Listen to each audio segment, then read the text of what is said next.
Go and throttle up. Discovery Roger, go for deploy. Thanks to you and to everybody in the shuttle program. The crew is go for launch. Roger, nice to be in orbit. We have followed in their footsteps to get us where we are today.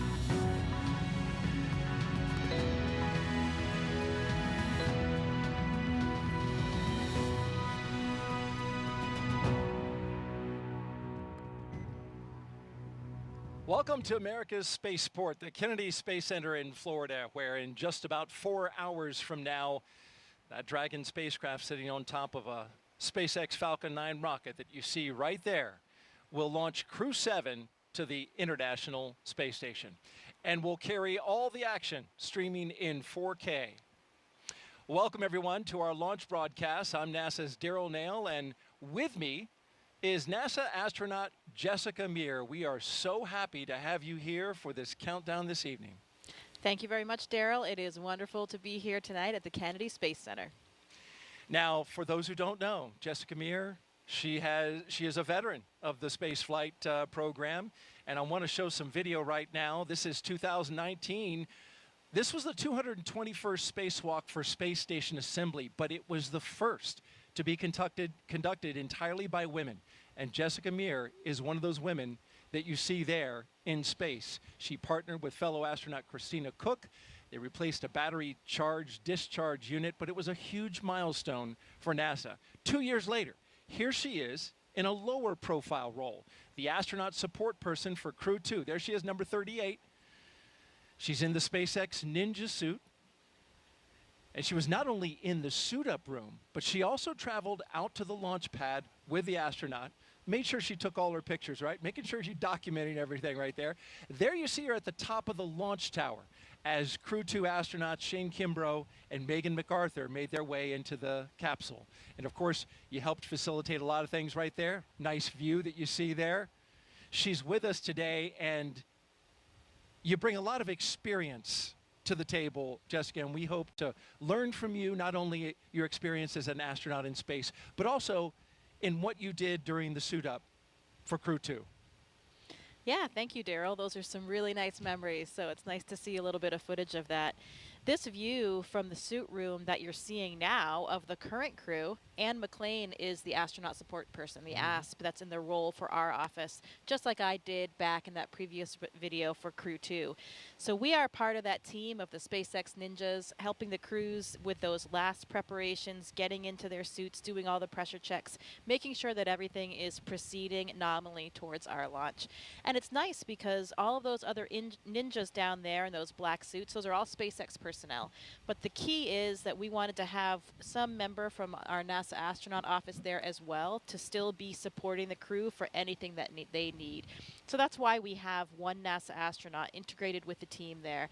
And as you mentioned, we actually go all the way to the launch pad as well. So at that time point when we are up on the launch pad getting ready for that final ingress, we're the only NASA person that is there at that moment. SpaceX, of course, we completely trust them to get everything ready for us for launch day, but it's nice to still have a representative body there for anything that is needed during that time period. So you'll see Anne McLean in a couple of these shots. I didn't see her number. Did you see her number there? She is number 21 in the space. I haven't seen her pop into camera yet. 21, there she is right there, actually just to the left behind the people in the front. Oh, there, yeah, good eye. Yeah, and another one of my 8-ball classmates. Yes. So. Yeah, Anne McLean, of course, spaceflight veteran herself, most recently as flight engineer on the International Space Station for Expedition 58 and 59. Twice a lead spacewalker herself during her 204 days in space, and as you mentioned, a fellow 8-baller. So we've got Crew 7, and those 4 crew members are currently in the 4 seats, which are, as I'm told by SpaceX, these are just like the seats inside Dragon. They are molded exactly the same, and they are doing their suit checkouts. Yeah, that's right. So right now they are in that same position. It's the same seat as you just mentioned. And the key there is that they are they have an interface of the umbilical line that is attached to their suit.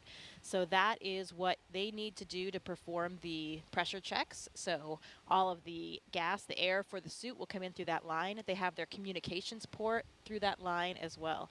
So they're seated comfortably, getting ready, making sure that the integrity of their suits is all in check. You can see Jasmine Mogbelli there with her visor down. And the suit inflated, right? 'Cause, Exactly, yeah. So she is in the midst of her pressure check and looks to me like everything is going well. But of course, we want to make sure that those suits have good integrity in the event that we would ever have to use them on board the vehicle.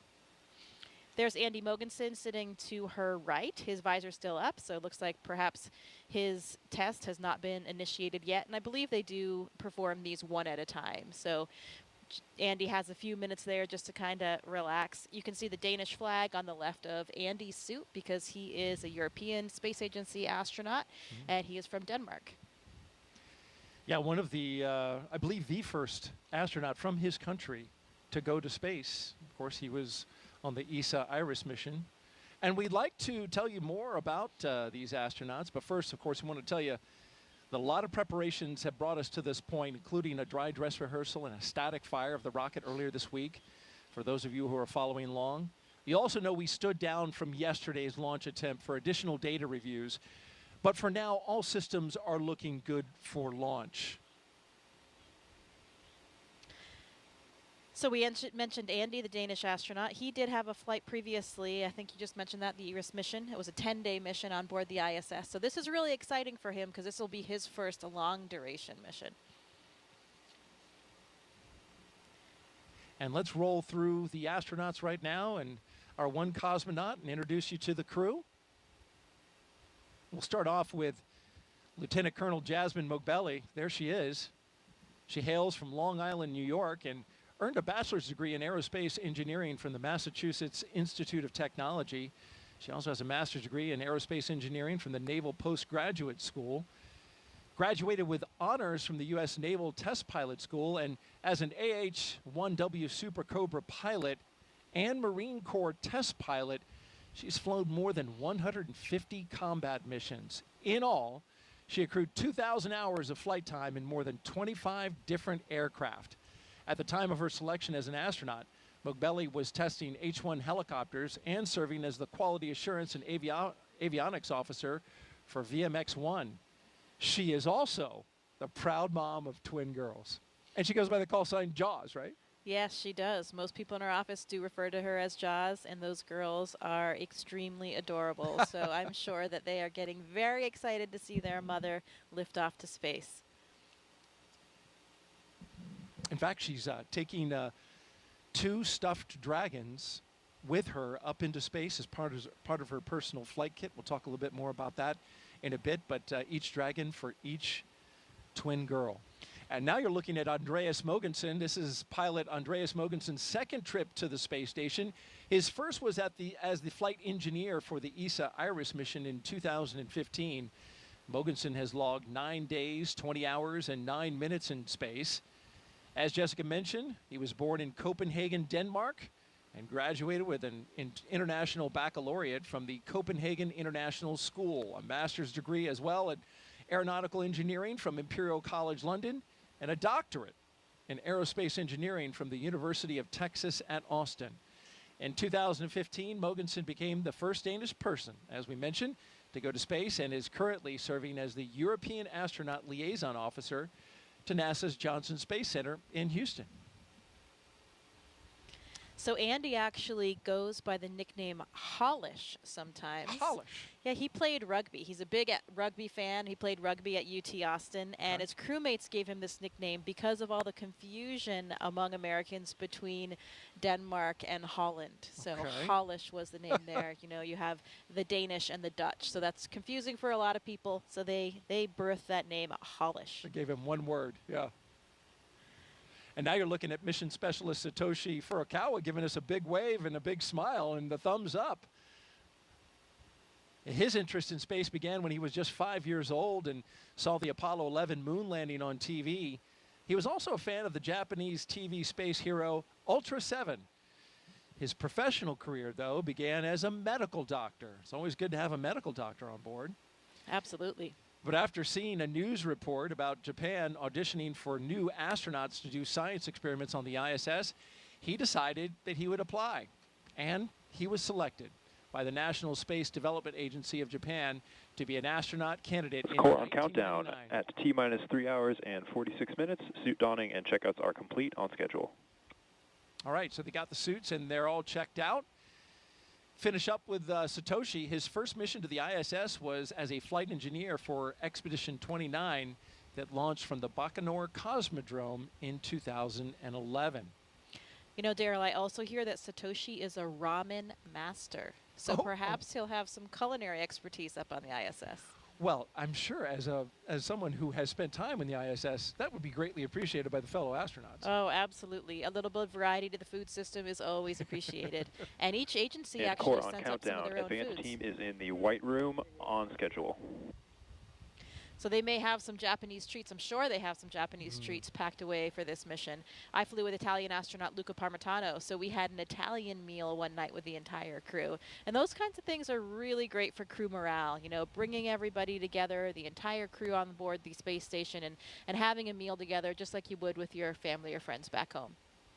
I hear so much about the time spent around the meals where you're not working and you get to just debrief and share your experiences of the day with your fellow crew members.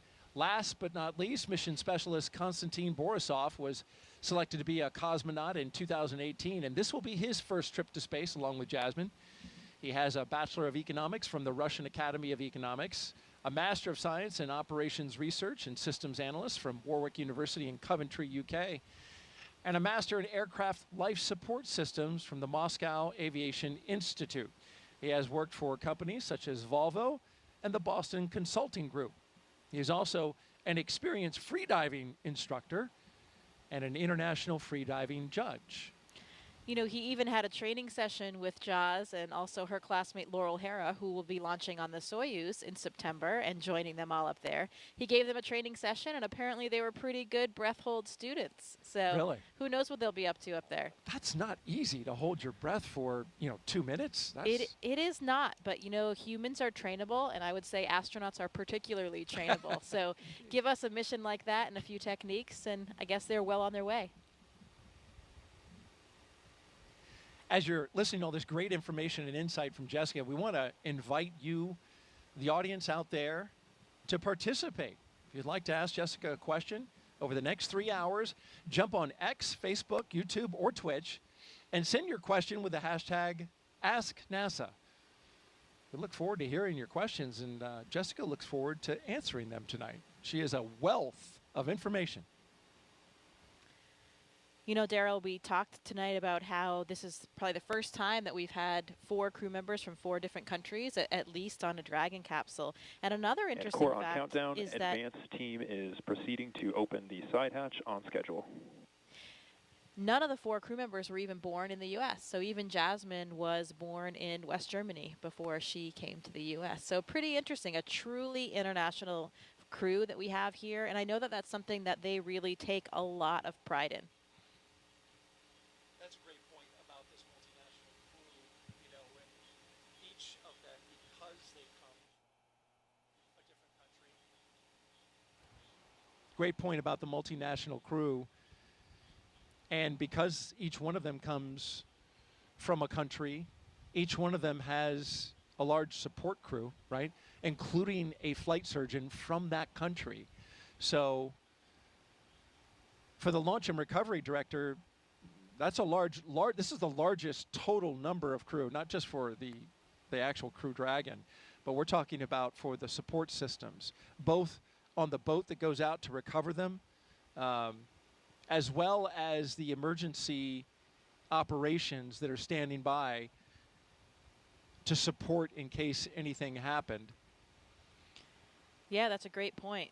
Of course, we rely heavily on all the people on the ground. You know, we're the faces that you see up there and the ones that get to wear the suits and go to space, but it truly takes a huge team of all the individuals that support every aspect of our space flight. And as astronauts, we never forget that. And this crew probably has an incredibly extensive network all over the world as well. You know, we talked about how international they are. And Kostya, Konstantin, he's lived in 4 different countries. Andy's lived in at least 8 countries. Wow. So a lot of people that they've touched, I'm sure, along the way.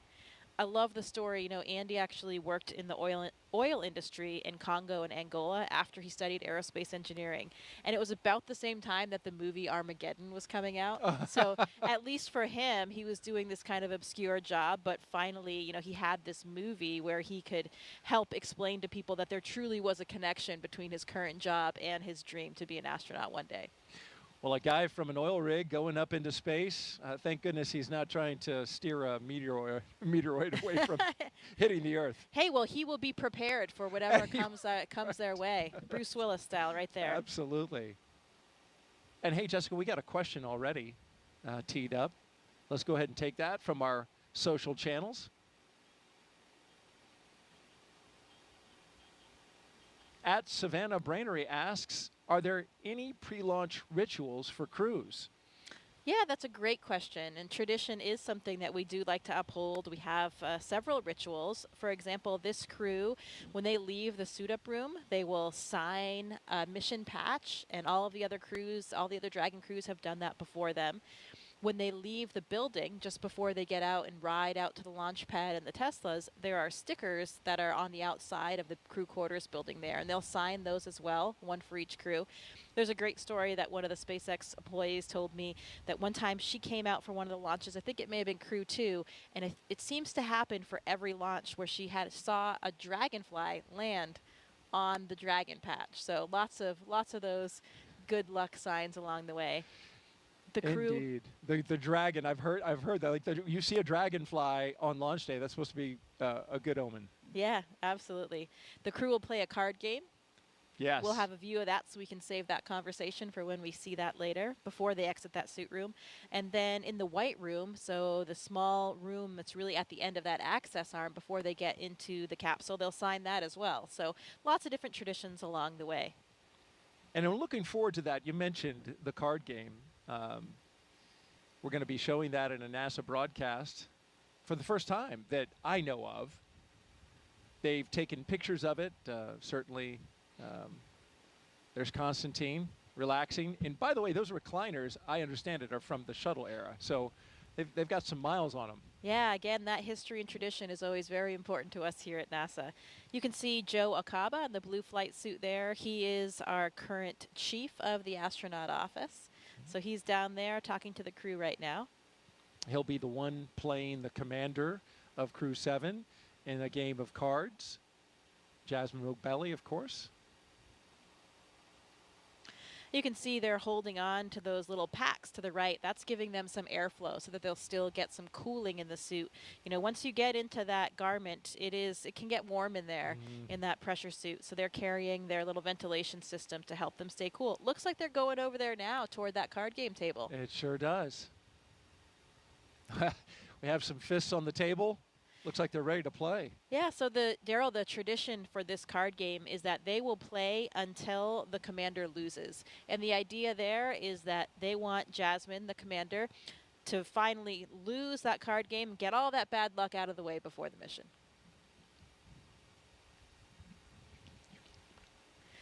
So here they are. I see Joe's shuffling the cards now. Shuffling the deck up.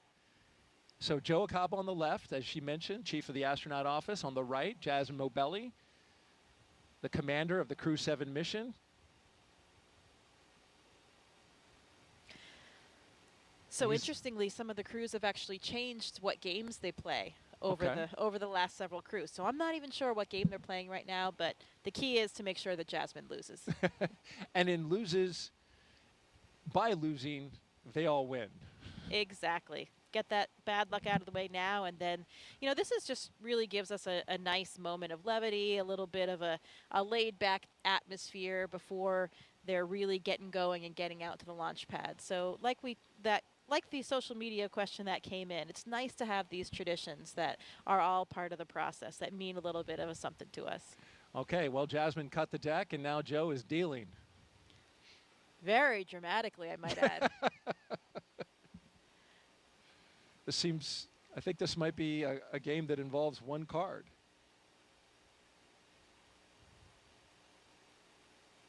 Oh, she lost already, right it looks off like to the me. bat. That's great. That is great news. High fives all around. Oh, they're back for more.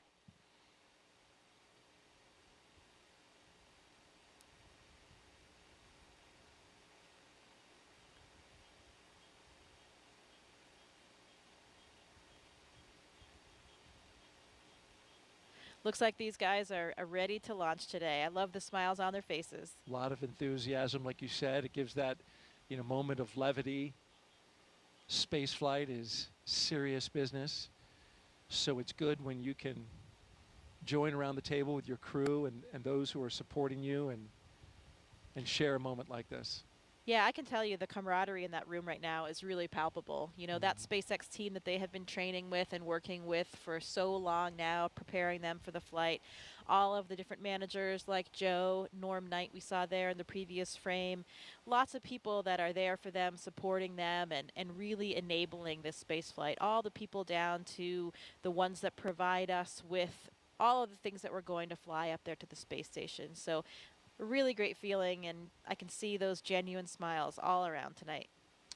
And it looks like a member of the team received the official playing deck for Crew 7, which is a nice notion on their part. Yeah, great memento to have. So from here, folks, the astronauts will get some final photos. That number 34, I think, is that Sarah Gillis? It might be from SpaceX. I think that was Haley Esparza. Okay. That just walked this way. Yeah, that came towards camera. Yeah. Okay. Also, My correction. Yep, she's she is really the liaison between all of astronaut operations and SpaceX. So a lot of us know Haley really well. She is always a central part of all of our training and prepping for flight. She's wonderful. Number 34? Yep, that's number 34. That's Haley. Okay, very good. Giving Andy some water. Oh, yeah. I hear it is warm, right? So that you want to hydrate, but you don't want to hydrate too much. Yeah, absolutely. There's a good balance. It's a full-service operation down there, providing drinks along the way and everything. There's Satoshi's chatting with Anne McLean.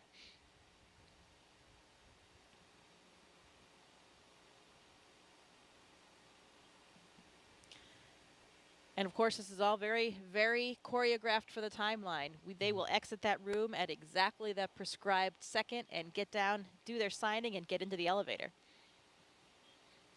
Right, and they are not scheduled to depart the suit-up room until T-minus 3 hours and 24 minutes, so they have a fair amount of time in here.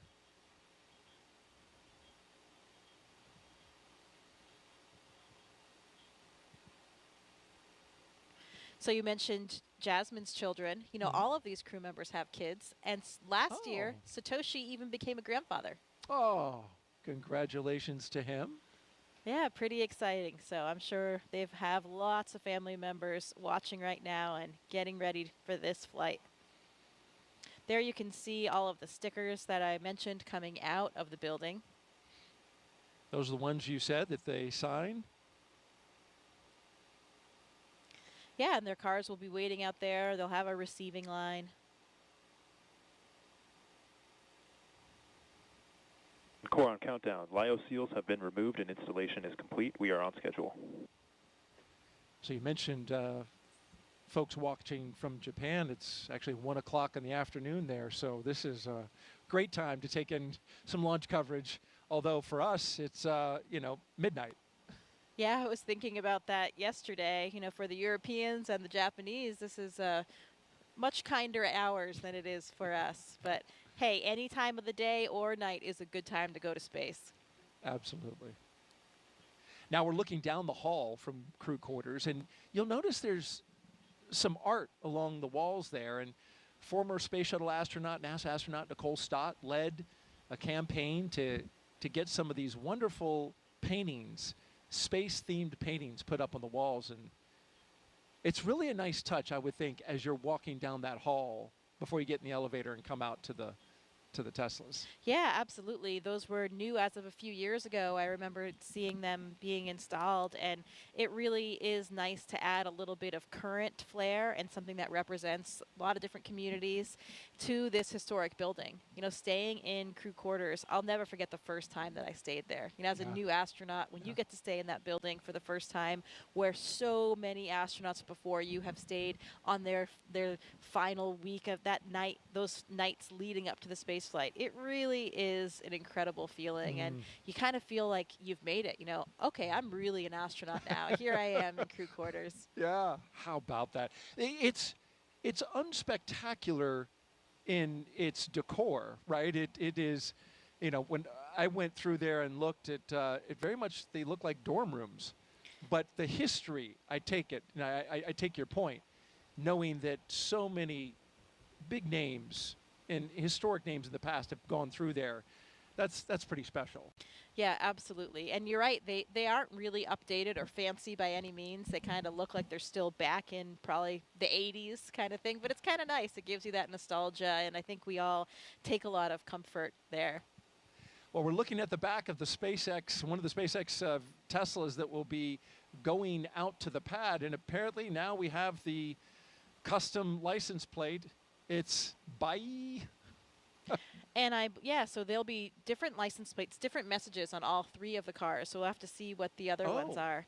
But I believe there's always a nod to the crews as well. Yeah. That was something I just found out for this launch. So I would expect to see a 7 somewhere.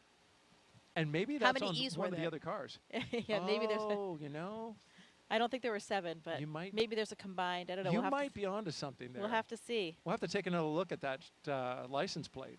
Yeah, remember for Crew 2, the 3 cars were reduce, reuse, and recycle. So I really like that message. Yeah, that's good. Positive Yeah. messaging. I think I saw Pam Melroy out there. She, of course, is the Associate Administrator for NASA, so the Deputy Administrator for NASA. So great to see her.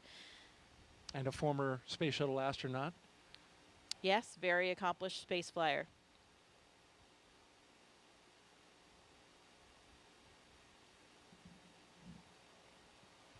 You mentioned crew quarters. It's a facility that is 26,000 square feet. So it's a big space. Yeah, we've got a full kitchen in there. They make us some delicious meals. You know, that's one of the things that happens with the crew on the lead up. I think we talked a little bit about their schedule the day of. You know, they have various meetings and a weather meeting and that kind of thing. But that day before, they also have what we call the ultimate meal. So you get to make a request of whatever it is that you want to eat for that meal the day before you launch. And I'm actually not sure. We should have found out what it was that they each requested. So each astronaut can actually request a different meal as well. Yes, and I have a little thing about their food. What we do know is that Andy and Satoshi are bringing food from their home countries along with them, which is nice. Jasmine says she's bringing some Persian food that she's going to share with the crew once she gets up there. And Yeah, like we talked about, those meal times are incredibly meaningful for us. So it's a great opportunity for everybody to come together. Like you just said, each of those countries, I'm sure there'll be a little bit of ethnic flair to each of those meals.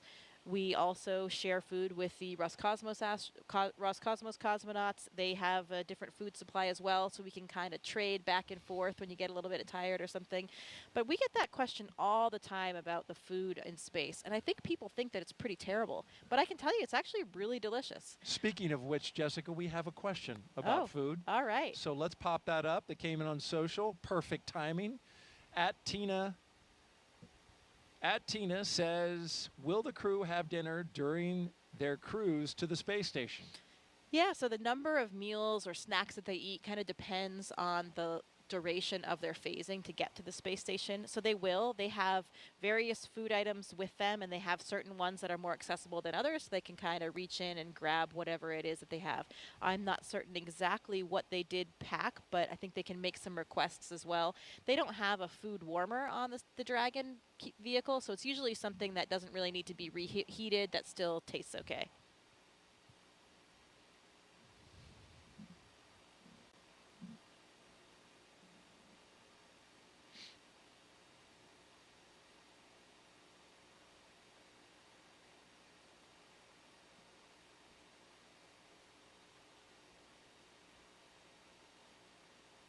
And our social participant who asked that question, she is actually here participating in a NASA social at Kennedy Space Center, which is an event we do for launches, invite various influencers and social media account holders to come out and participate in activities in and around the Space Center, as well as take in a launch. So she was right there, watching the coverage, presumably, I guess, on her phone when she asked that question.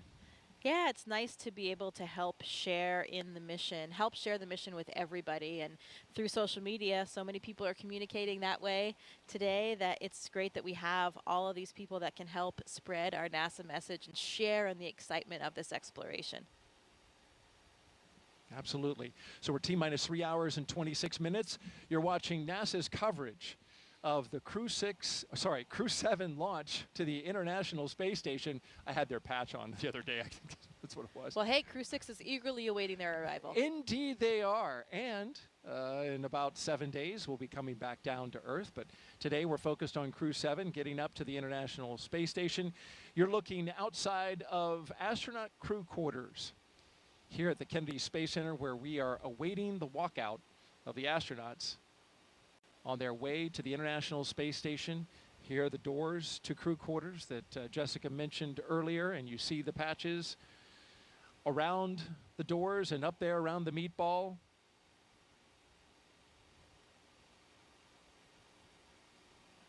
They're scheduled to walk out at exactly 3 hours and 20 minutes. So we've got about 5 minutes until they walk out of there. All right, 5 more minutes. You were talking about, of course, a lot has been made about the multi-international crew here, which is impressive. This is the first time in a Crew Dragon has had one person from a separate country.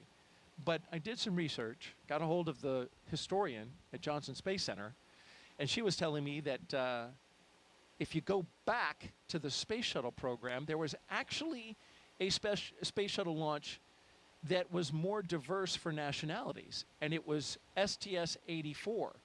And the reason is that flight included C. Michael Foale, a British American, Elena Kondakova, a Russian, Jean-Francois Clairvoy, French, and the remainder of the crew were Americans. However, Carlos Noriega was born in Peru.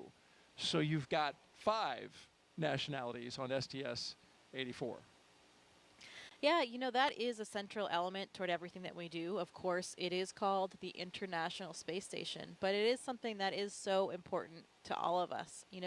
This great example of what can happen when people from different backgrounds, from different places, all work together. And here they come, the astronauts walking down the hallway at astronaut crew quarters. 3 astronauts, 1 cosmonaut of Crew 7 waving as they go by into the elevator, headed down to the first floor. Behind them, Joe Acaba, I believe that's Norm Knight with the Flight Operations Directorate. It is. Core on countdown. Crew walkout and suit up room departure is in progress, on schedule. It's impossible to not smile when you're watching them walk out with those smiles on their faces, isn't it? It's contagious.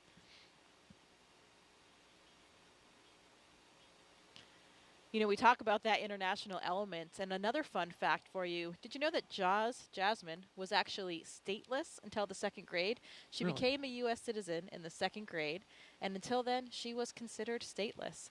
But she celebrated that big moment by bringing brownies into her classroom.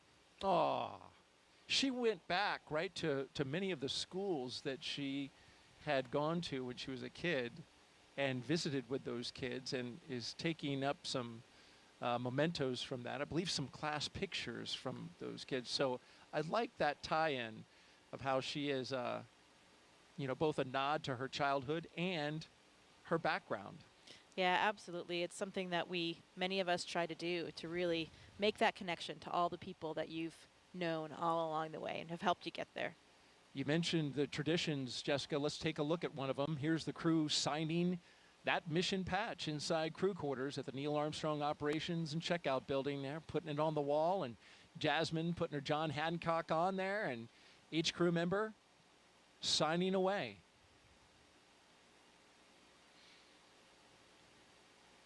Lots of autographs and signatures to be had when you're going to space and when you come back. Something that we all get used to.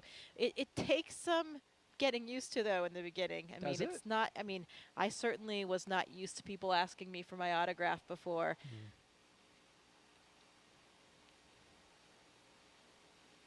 Getting closer to walkout. Now just about 90 seconds away from them walking out of astronaut crew quarters. The Teslas are queued up. The security escort is ready. Now, were they black Teslas last time? I know They for were- crew 2 they were white. Right. They were black for crew 6, and then they were white for demo 2 through crew 5. Okay. They changed up the color. SpaceX said, just adding some vehicles to their fleet. And I bet they've got their playlists all lined up as well. They do indeed, and I'm glad you asked about that. Yeah, another one of the traditions. You got to be listening to some loud jamming beats when you're headed out, and it's such Why a cool. is that? It's such a cool feeling. It really helps get you psyched up. I know I love music and certainly thrive off it. Since I was the astronaut support person for Crew 2, I did actually ride out in the Teslas with the crew, and it is such a cool feeling. You have lights and sirens kind of blaring with your escorts. You've got the music going loud. It was night just like this, and you're going out to this impressively lit launch pad. It really gets the excitement flowing and gets you pumped up. I'm getting pumped up just listening to you because the picture you just painted, wow. I can only imagine. Yeah, again, it's hard to not feel the excitement.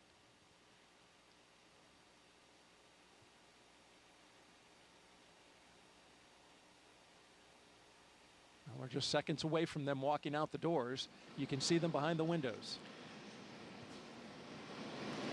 And here they come. Crew 7 taking their first steps outside before their journey to space. Again, look at those genuine smiles. You really can't hide the excitement. From left to right, we have Konstantin Borisov, Andreas Mogensen, Jasmine Mogbelli, and Satoshi Furukawa.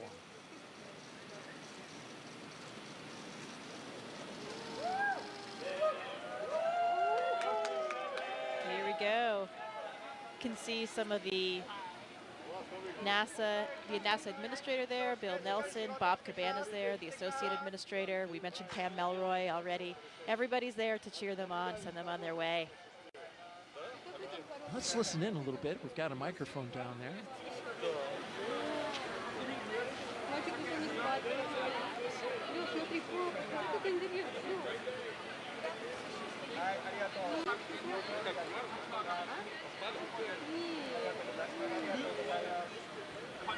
Прочувствовал? Да, классно. Чувствовал, волновался? Нет, вообще нет. Вот сейчас вот стоял, чтобы вас увидеть, расплакаться немножко, отвлекся,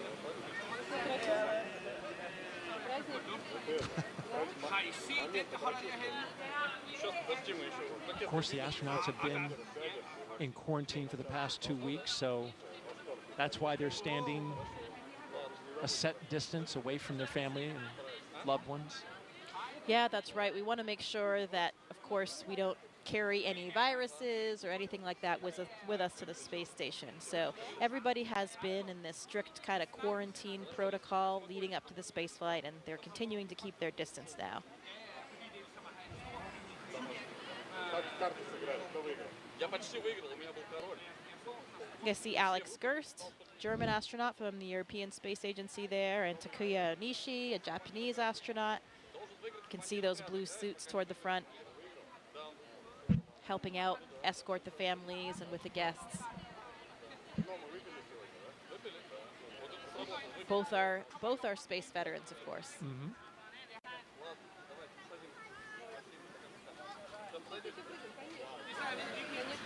Red for right here. Red for right here. You see here. A double kiss from Jasmine, probably to her 2 girls. Yeah, and I heard Andy speaking Danish to his family. Yeah, you speak, you're fluent, right, in Russian and Swedish, right? I do, yes. I speak Swedish, pretty similar to Danish, so sometimes I can understand what Andy and his family are saying. Did you catch anything? I did. He said, "We see us, we'll see you." Yeah, Oh, I did catch okay. what he said at the end there. But Andy's family actually lives just a street away from me, so I see Oh, them how quite about often. that? Yeah. Well, that's nice. Here they go. Doors are closing. Well, this is a good time to talk about the playlist. Jasmine is going to be queuing up some Stevie Wonder, Whitney Houston, some hip hop. She's a big hip hop fan. And apparently so is Andreas, so that works well for the commander and the pilot, who will be in the 01 Tesla. Satoshi says he'll crank some 80s Japanese pop music. And I put that on my own music app just to hear a little bit. Unsurprisingly, a lot of synthesizer, just like 80s in America. And then Constantine says he's going to crank some System of a Down, Pink Floyd. Look at that. I see Jaws twin girls. They're wearing little mini SpaceX suits. Oh, I have one of those for my daughter as well. They are adorable. They look exactly like the real thing. No kidding. You can see them just over at the window right now, I see, looking in at Mom, riding on Dad.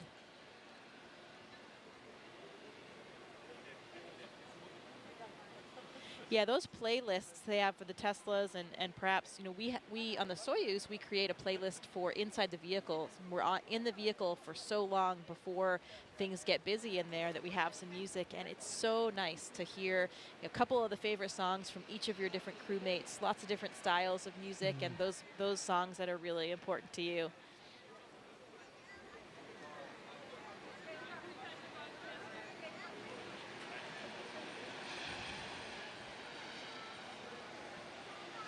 We got a social question. If you have one, send it to us. Hashtag AskNASA on YouTube, Twitch. See those X. see those outfits with I see the them. hood and everything. Yeah, the hood for the helmet. They're really great. Cute. Got to dress like Mom. Be ready for game day. Oh, absolutely.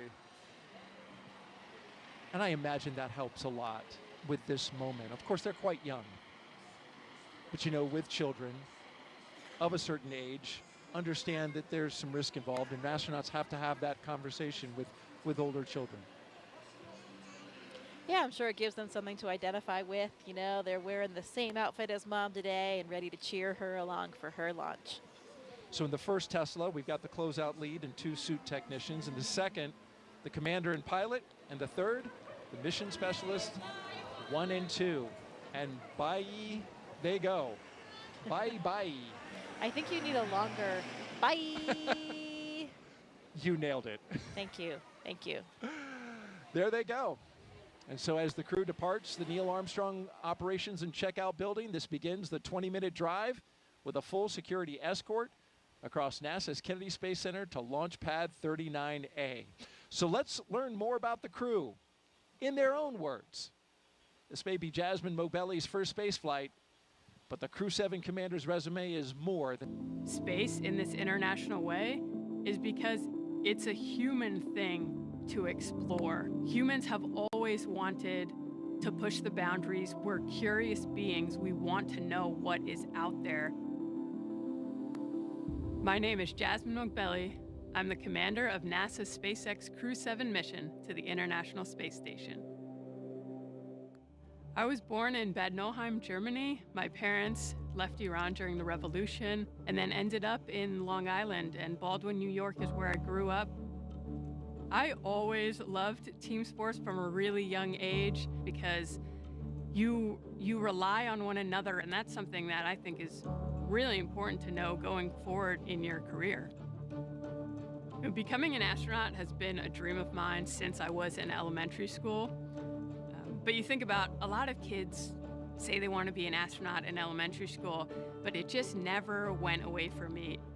I loved physics and learning about how the world works. I went on to the Massachusetts Institute of Technology, studied aerospace engineering there, and then joined the Marine Corps after that. I wanted to fly jets, and wondering why would anyone want to fly helicopters when you can go fly jets? I thought you had to be a jet pilot to become an astronaut. And I wanted to still keep that door open. I actually went to watch STS-116 launch while I was waiting to start flight school. And Sunny Williams happened to be on that flight. And as I was reading the bios of the different crew members, I realized she was a Navy helicopter pilot. And from that point on, I went full steam ahead. NASA announced they were going to be selecting a new class of astronauts. It seems like such a long shot, but I figured I had just as much chance as anyone else. The hardest part of going through selection is the waiting between rounds to hear back. Each time my phone would ring with a Houston number, I'd have to kind of take a second to compose myself. They asked, would you like to come join the 22nd group of astronaut candidates? And I don't think I've ever had such a strong physiological reaction to something. Of course I said yes. Ladies and gentlemen, your newest astronaut, Jasmine Mobilli.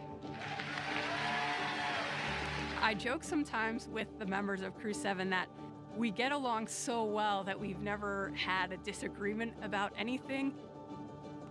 All four of us are so proud to represent what is possible when we come together. Ultimately, everything we do is to benefit the Earth. And this is the second launch to space for the pilot of Crew 7, Andreas Mogensen. He previously flew on the ESA Iris mission in 2015. Here's more on the Copenhagen, Denmark native.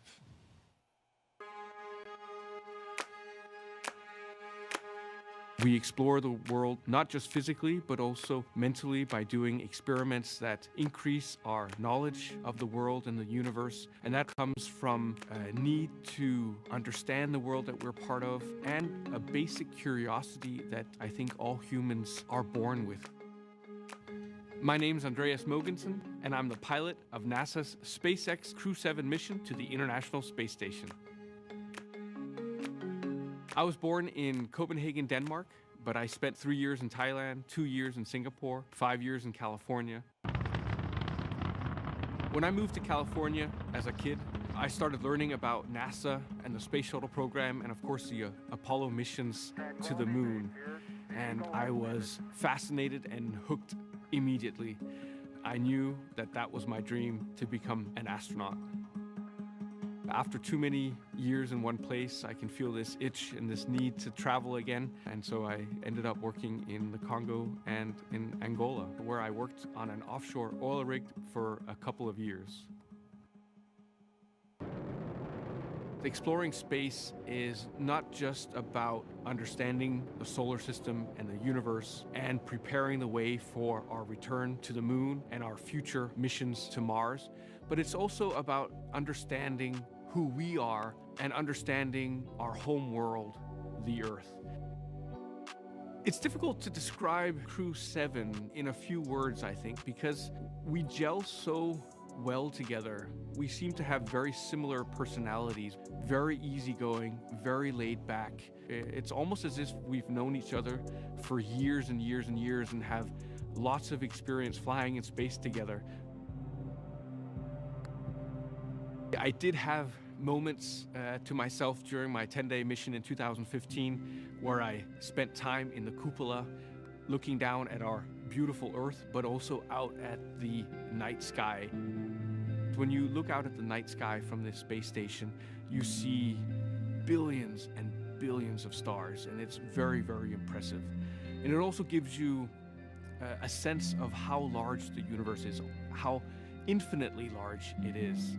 And it very quickly puts things in perspective. You very quickly realize how small and almost insignificant the Earth is, and how small and insignificant we all are in relation to what's out there, simply because the universe is so large. And I think that is exciting, because when something is as large as the universe, it must also mean that there are so many exciting opportunities and exciting discoveries waiting for us in the future. Impressive candidates, the pilot and commander. Now you see Crew 7 on the move, passing in front of one of the most iconic buildings we have here at the Kennedy Space Center. That's the vehicle assembly building. And Coming over here on site, it always just, you know where you are. Here I am at the Kennedy Space Center. There is going to be something good going on tonight. absolutely, and this is the view the astronauts have as they pass by the Launch Control Center. And as they pass the VAB, we are, of course, reminded, Jessica, as you know all too well, this is the same path that Artemis II astronauts, Reed Wiseman, Victor Glover, Christina Cook, and Jeremy Hansen, they will take on their way to Pad 39B for Artemis II's return to the moon. Yeah, it is incredibly exciting. And look right there. We have a beautiful view of the moon right now. That is gorgeous and such an inspiration. Absolutely, and this is the same site that the astronauts will see here. It is a clear Florida night. Winds are calm. We are 95% go in terms of weather. Nothing on the radar that looks like it will interfere. And as you mentioned, here on the screen can see that moon from their view. Yeah, absolutely. It looks to be about a little over a half moon, and it is fairly well illuminated. Yeah. It's pretty bright up there. In a couple of weeks, I believe we're heading towards a blue moon, which only comes around every Once in a blue every moon. once in a while. Thank you very much. Yeah, you know, it's not obscured by the atmosphere. You have a more direct view since you don't have that obscuration, and it is absolutely gorgeous. You feel like you're closer to it. You know? How about that? The moon is 250,000 miles away, and we're only about 250 miles up from the Earth. So you're really not much closer to the moon, relatively speaking, but Good you point. feel like you're closer because of that view, that pristine view without the atmosphere. And there it is on the screen. That's the view we've been talking about, and thank you to our Kennedy production team for getting that shot. It is a beauty and a reminder of exactly the exciting mission in Artemis II that is right around the corner, end of next year. Certainly preparations are happening right here at the Kennedy Space Center for Artemis II. But we are focused tonight on Crew 7 and their launch, and they are only about 3 hours from lifting off from Pad 39A. Talking now about the mission specialists. He was inspired to be an astronaut when he saw the Apollo moon landing on TV as a child, and now this is his second space flight. We're talking about Satoshi Furukawa. I think it's an instinct for human beings to broaden their boundaries and areas of activities. I think it's like the age of discovery. My name is Satoshi Furukawa. I am a mission specialist for NASA SpaceX Crew 7 mission to the International Space Station. I was born in Yokohama, Kanagawa, which is right south of Tokyo. I was a very active kid. There were many mountain areas around the area I grew up, and so I love outdoor life. I played all day in the mountains from sunrise to sunset. The first human landing on the moon when I was 5 years old. I thought it was a great moment for humankind. I had a longing for space from my childhood. I wanted to be an engineer or an astronomer until my high school life. And when I was 17 years old, I had a chance to talk with my uncle, who is a medical doctor. And what impressed me was he told me that it is my happiest moment when a patient gets better and discharges. So I changed my future path and wanted to be a medical doctor because I would be able to positively affect people's life. February 1998, when I was working in a night shift in a hospital, TV newscaster mentioned that there would be new Japanese astronaut recruitment. Those selected would stay on board the International Space Station for 6 months and conduct many scientific research. I felt strongly, I'd like to do this job. My wife said, do your best. So I applied the audition. The moment I was selected as a Japanese astronaut candidate, you are hired, you are selected. It was the happiest moment in my life. Crew 7. We are international crew members living and conducting many scientific researches on the space station to benefit people over the world and also future space explorers. We are going to use the space station as a test bed for the future human exploration to the moon, Mars, and beyond. I am very proud of being a part of this excellent team of international partners and also researchers, engineers, flight controllers, flight directors, and so on. Because working as a team and working together, we can accomplish the big mission.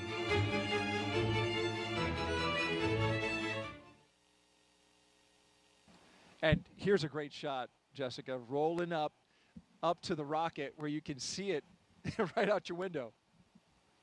Yeah, that's a great moment. They're arriving there on the pad, and once they get out of the cars and come around, they'll get that first unobscured view outside of the vehicles of their rocket. What a sight to behold, just kind of realizing that you are about to get up in that elevator and get on board, and then you will be literally leaving the planet. There they are side by side, the rocket on the right and the launch tower on the left. And that's just, you know, a sight that a special few get to see. The hope is, with the continued progress of the Commercial Crew program and NASA's efforts to commercialize low Earth orbit, and hopefully more and more people will get to share that view. And in fact, the Axiom missions and many of these other private space flights has made that possible for more than just NASA astronauts. Yeah, I would say we are at an incredibly exciting time. You know, there are more and more ways to get to space for more and more people, and no matter how you look at it, that is a good thing, I think, for all of human civilization. It's really exciting. Core on countdown. The crew have arrived at the pad on schedule. At T-minus roughly 3 hours and counting, we got the confirmation that the crew is on the pad, and we want to talk now about our last mission specialist, cosmonaut Konstantin Borisov. He has a master's in aircraft life support systems and is a freediving instructor. It's a very natural thing for any human to explore. We want to see what's behind that hill, we want to see what's behind that sea, we want to see what's behind that planet. My name is Konstantin Borisov, and I'm a mission specialist for NASA's SpaceX Crew 7 mission to the International Space Station. I was born in Smolensk, Russia, but when I was 1 year old, the whole family moved to Zhukovsky. It's a small city not far from Moscow. I was always attracted to water. Water is my comfort place. I found out that there is such a sport called freediving, in which we are switching our mammalian dive responses and we can actually do breath hold diving and stay there for long. I did a course and something clicked. It was like the day which changed your life to before and after. I realized that there are so many things we don't know about ourselves. People think that they cannot hold their breath for longer than 30 seconds. But when I did my first freediving course, I showed myself I can do over 2 minutes. And that's crazy because you understand that your brain tells you have limits, but when those limits are off, your brain is like, wow, maybe there are more things. So it expands the way you see yourself and the way you see the world and the way you see how free you are. It was actually part of my preparation process to become a cosmonaut. But the preparation process, I enjoyed it. It's a lot of travel, it's a lot of new knowledge, and there is a big adventure waiting for you, and I'm very excited about that. For those who ask what a spaceflight is, I would say that we have 3 big jobs on the space station. First job is experiments. Second job is take care of the station, doing the maintenance, repair what's broken, storing things, restoring things, cleaning up.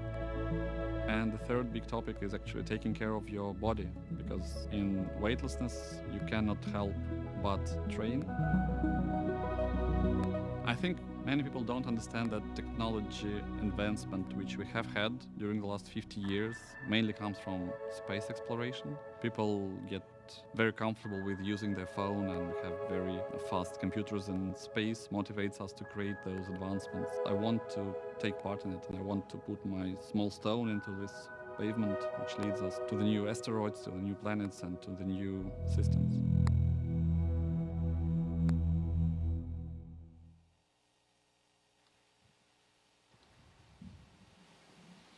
If you just joined us, we are T-minus 2 hours and 56 minutes until liftoff of NASA and SpaceX's Crew 7, a journey to the International Space Station for our 7th rotational flight. 4 new crew members coming aboard, and then about a week afterwards, Crew 6 and their 4 crew members will come back. You're looking at the top of the Falcon 9 rocket. You see the Dragon at the very top. And in just a little bit, we'll see the astronauts walk across that crew access arm and into the Dragon.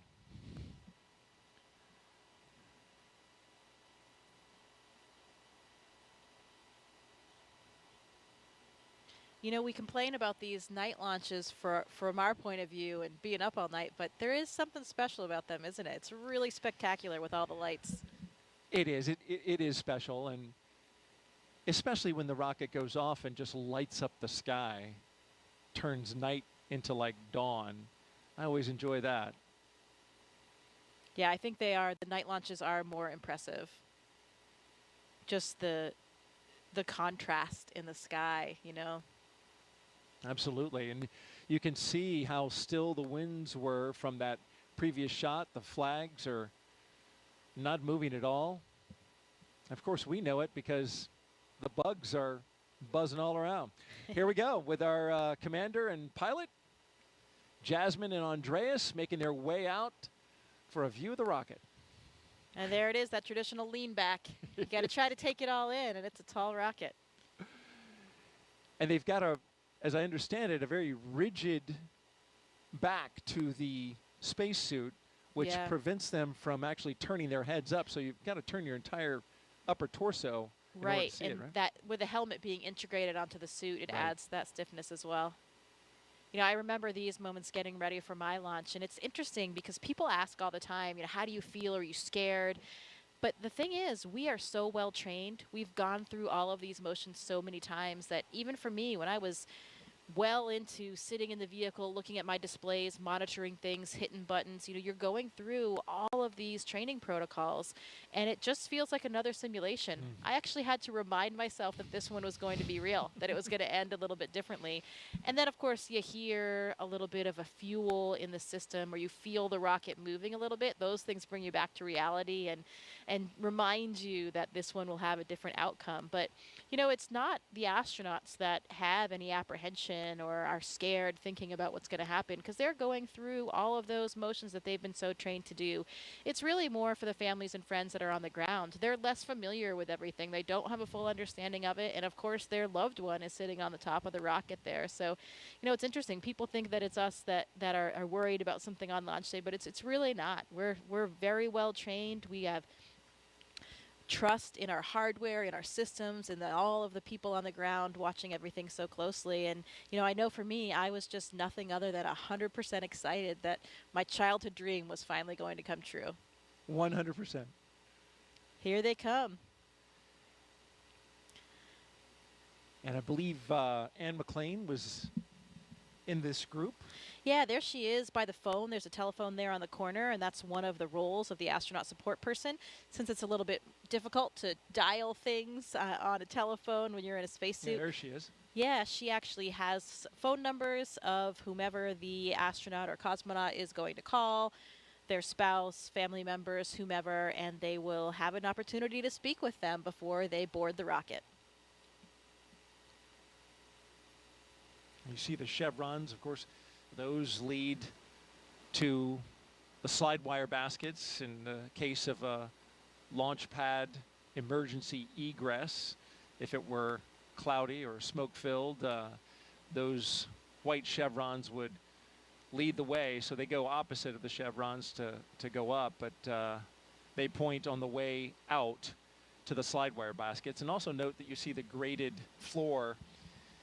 In the case of emergency egress, there would be a lot of water coming down. The sprinkler systems would activate and be just a deluge of water, and that water needs to drain off. So to keep the floor from being slippery, all that water drains off through the grate. Another aspect of our training, we are so well trained on all those procedures that, you know we would be able to execute those procedures and get everyone to safety in the event that they had to. You can see, looks like Andy hooked up to a little bit more cooling there again. It is a warm night here tonight, especially if you're wearing one of those suits. 80 degrees out here in the east central coast of Florida, right here on the Cape. Now, you were in this role that Anne McLean is currently doing. Now, did you have to learn, like, dial 8 to get out, and then 9, and then the country code? Oh, yeah. I made sure that I had exactly the right series of numbers to press, because I really didn't want to mess up that call for them. Yeah.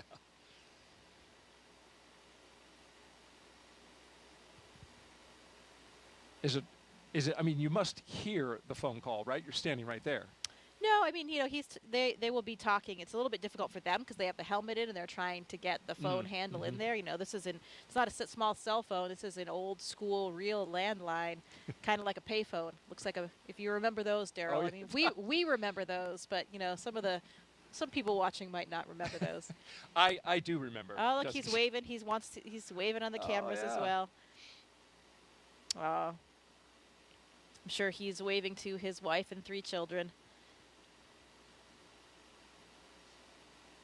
This is the first time for an ESA astronaut to be in the pilot position in a Dragon. So Andreas making a little bit of history here on tonight's flight. Jasmine taking a look over the rail. That must be a sight out there. It is. It's beautiful. So as the astronaut support person, once they finish with the phone calls and they get everybody in the vehicles, you're kind of just standing there. So you have a great view. All right, there are 2 mission specialists, Konstantin Borisov and Satoshi Furukawa. Taking it in. They're getting a lot of looks. Yeah. Big wave, thumbs up. It's interesting about that elevator when they go in. If they were to ask, which floor would you like? There's actually a button that says space. Yeah. They changed the 255-foot level to space. Which floor? Space, please. Oh, yep, right away. Let me punch that up for you. Always the best button that you want to press. But only the 4 of them will be making that final step to space. Everybody else has to come back down the elevator. That's right. And there's Jasmine Mobelli, the commander, and Andreas Mogensen, our pilot, making their way across the crew access arm into the White Room. They'll get into the spacecraft, but first, Core on countdown. Crew have arrived at the White Room and are preparing for ingress. We are on schedule. Yeah, that other tradition that we talked about. There's the last signature that they'll have to dole out before they get all strapped in. It's interesting when we talk about all these training protocols that we have and the amount of time that we spend training, particularly for contingency scenarios. That's where we really want to make sure that our skills are sharp and we are ready for that in the event of any kind of emergency. We're ready to execute and get the job done. And most of our training for our ISS missions ends up being for launches and landing. And if you think about that, we're talking now about a 6-month mission on the space station, and that ride to space is only a few minutes and a number of hours before they get to space station, and coming down is usually even quicker depending on the profile. So it's really only a minuscule fraction of our entire mission, but because it is such a dynamic phase of getting to space and coming back, that's where a lot of our training is really focused. And as it should be, as you mentioned, the most dynamic part. There's a lot of energy that is required to get into space. Core on countdown. Crew ingress has started. And you got to get rid of a lot of energy when you come back. There go our pilot and commander carefully getting in. They don't want to mess up that seal, so you'll see him take a lot of time to crawl over that entryway, the side hatch.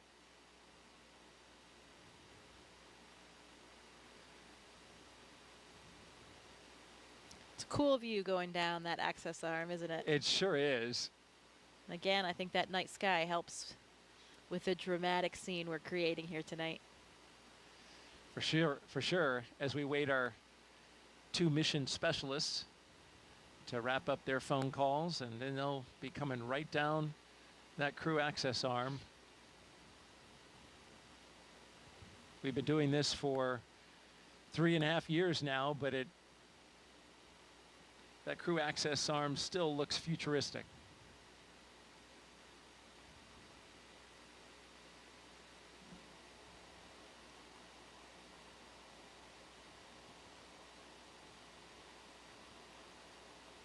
I'm sure quite a contrast, too, for the previous space flyers. You know, this is a whole new vehicle for them. So for both Andy and Satoshi, comparing the rides that they had before their first ride on the Dragon.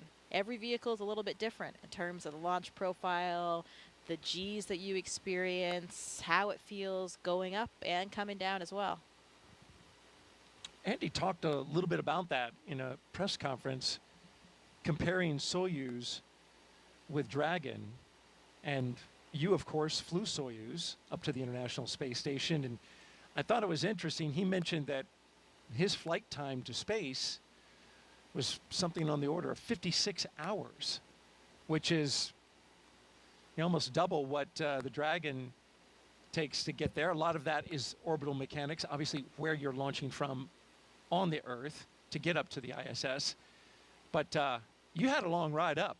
Well, it depends on the profile that you fly. So a lot of times it is about a 48 hours, a 2-day profile. That was more common in the past. Now, actually, it's more common to do either a 4-orbit or a 2-orbit profile, which means it's only about 6 hours. That's what I had, 6 hours to get to space, so much faster. Oh, wow. And that is more common now. And now we even have the 2-orbit. So Laurel O'Hara, her Soyuz will be flying the 2-orbit rendezvous. So that is only about 3 hours, and that happens very quickly.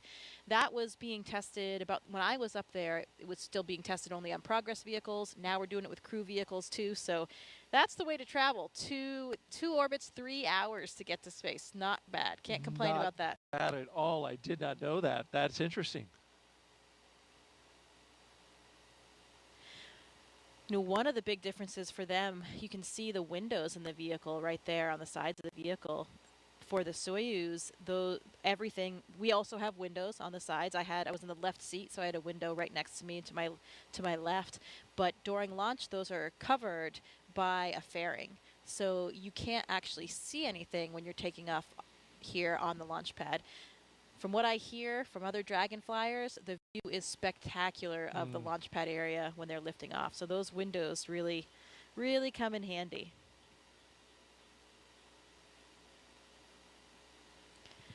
You know, Thomas Pesquet tells me those windows are also really useful for viewing the northern and southern lights, the aurora from space station. When the Dragon is docked, the orientation that you have looking out those windows, you can spot those aurora and see them coming from hundreds of miles away and get your cameras ready. And that's opposed to when you're just looking out of the cupola, sometimes you don't see them till they're already there, and then you're frantically getting your camera ready and trying to capture it, and sometimes it's too late. So those Dragon windows can give you a little bit of a heads up to get configured for the aurora. How about that? I mean, it's on my bucket list just to see an aurora from Earth. I just imagine what it'd be like in space. Well, you know, Daryl, people make fun of me for saying this, but it's still true. I've only seen them from space. How about that? You know, maybe that sounds a little bit annoying. I would love to see them from Earth as well, but it's nice to still say for now, I've only seen them from space. I was in northern Sweden last year hoping to get a view, but we didn't. Yeah, it's got to be just right in order for that to happen. You got to have some, as I understand it, some solar particles coming your way, right? Yeah, you have to have the right things happening out there in the solar system, but also have to have good weather here on Earth so that your view isn't obscured by clouds or. And here come our mission specialists. On the left, Konstantin Borisov, and on the right, Satoshi Furukawa. They're even dancing their way down the hallway. Oh, they're loving it.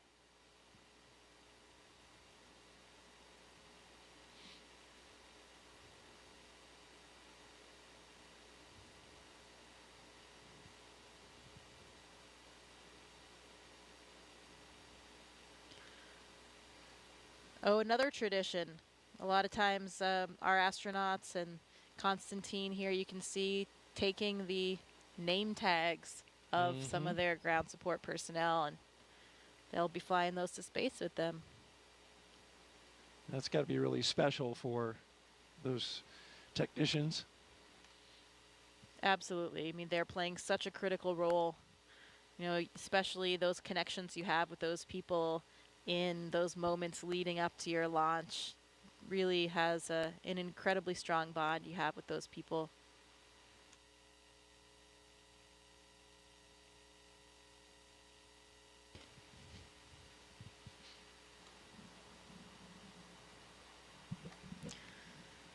Any good astronaut or cosmonaut always has a Sharpie with them. I don't think there's a Sharpie pocket on this suit, but the technicians are handing them Sharpies to get this job done. Yes, in fact, it's on the to-do list. Make sure that the Sharpie is in the white room. And you saw briefly Satoshi holding his arm up, and those zippers. They have zippers on each arm, zippers on the leg. Those got to be zipped up, nice and secure, so that that pressure suit functions exactly as needed. Yeah, there's actually 2 layers of zippers. That was probably just the external one, so there's a redundancy there. The main pressure is held by the lower set, the more internal set of zippers.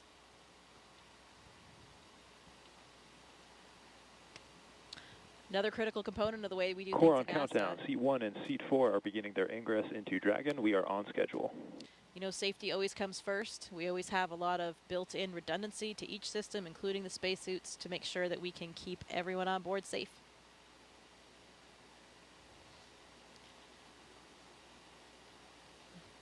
Another big difference that I'm sure Andy and Satoshi are feeling right now is the difference of the seats between Dragon and the Soyuz spacecraft.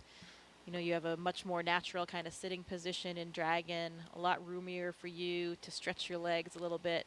You know, their heels will actually be kind of clipped in, not clipped, but there's a little runner there that you slide your heel in. It's a little notch in the boot. You slide that onto the boot plate to help secure your feet for the launch and landing process. But while they're sitting there on the launch pad, they can take a foot out if they want, stretch a little bit, and move around. Kind of like a ski boot and a ski or a, you know, cycling shoes that have those. Yeah, kind of like that cycling shoe, but a little bit of a different mechanism. It's just kind of a front to back slide. You can see Andy looking up at the displays there. Looks like he's configuring something or checking something on the monitors. And Satoshi and Konstantin getting strapped in. They have their little satchels, that's what they call them, on their knee there. They have a tablet, so they have procedures on the tablet.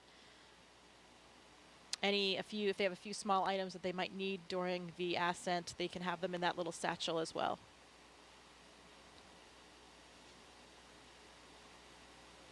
If you're just joining us, you're watching live coverage of NASA's SpaceX's mission known as Crew 7.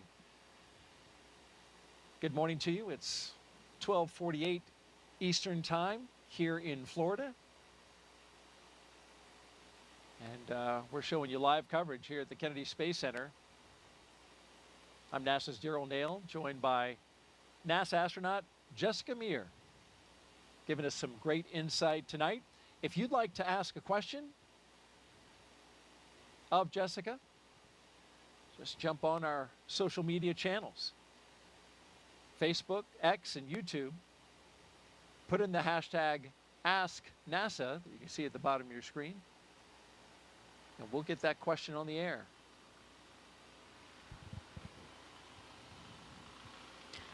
Here's some helicopters in the distance, maybe clearing the range, checking up on things, making sure that everything is good in the surrounding area.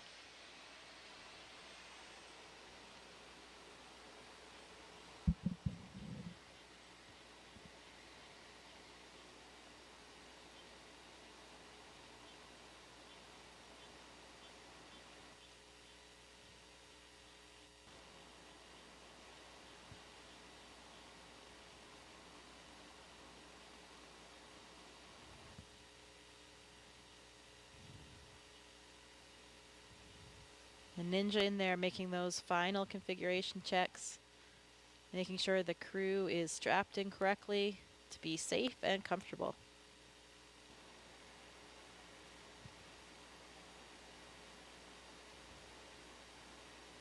Another one of the key components on making their way into the Dragon is being aware of FOD, right? Foreign object debris. That's a big deal in space flight. They wear special pads on the bottom of their boots that come off once they go in.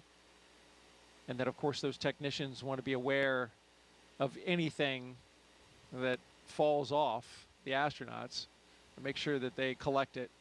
You certainly don't want something floating around in inside the Dragon when you're launching. Yeah, and it's it's true. Everything floats. I remember that when we made it to space, and you never forget that moment when you first experience weightlessness. But everything experiences weightlessness. So any little particles that were down on the ground that you don't even see, you don't even notice because they're on the floor, everything kind of starts lifting up and coming up. So you really want to avoid having anything else in there that can float up and get lodged somewhere in the hardware or get in your eyes or something like that. But stuff you never really think about, here on Earth. Those are the little things that make living and working in space more difficult, but, a lot more fun as well. Do you remember anything in particular that floated up that you weren't expecting? No, not really that I wasn't expecting, but that moment, I didn't know about the little particles or dirt pieces on the floor or stuff like that. I hadn't really thought about seeing those things lift up. But I had my tablet strapped to my leg, and I also had a little stylus that was on a lanyard strapped to that. Your pencil or stylus is floating there in front of you, and you never forget those initial moments of weightlessness.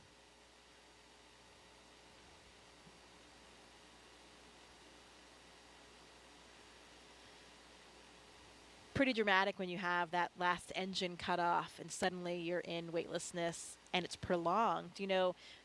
Almost everybody has been on a parabolic flight at least before their mission. So you've had some periods of weightlessness, but those are usually only about 30-35 seconds. So you don't have that prolonged feeling. It's totally different. I felt like a bat hanging upside down, and because the blood is all rushing to your head. Yeah. Because, of course, gravity is not pulling it down to your feet like it's doing for us sitting down here on Earth. Like you're hanging off the monkey bars, that kind of feeling of all the blood rushing to your head, and then it just doesn't go away. You kind of get used to it, and your body adapts a bit and becomes accustomed to the feelings, and you have a little bit of a redistribution of your body fluids, so things change over time. But, yeah, I just felt like I was hanging upside down, and here you are. You notice that. I've noticed that when I'm watching interviews on the International Space Station, some astronauts will look fuller in the face, and that's got to be exactly what you're talking now. Their blood pressure and all the pressure of the fluids internally are now going to distribute differently in space, right? Yeah, you actually look different. Yeah, the pressure kind of remains the same, but you have a redistribution of where the fluids are. So Okay. yeah, exactly. You have this upward shift because we're not pulling things down with gravity. So yeah, some people have a much fuller face. Yeah. I thought it was great. It gets rid of those under eye bags and wrinkles.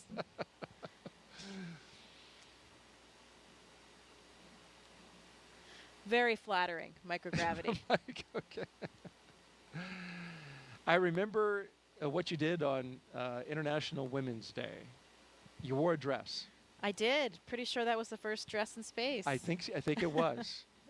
And that clip really stands out online. Well, I think it's important, to represent everybody. Yeah.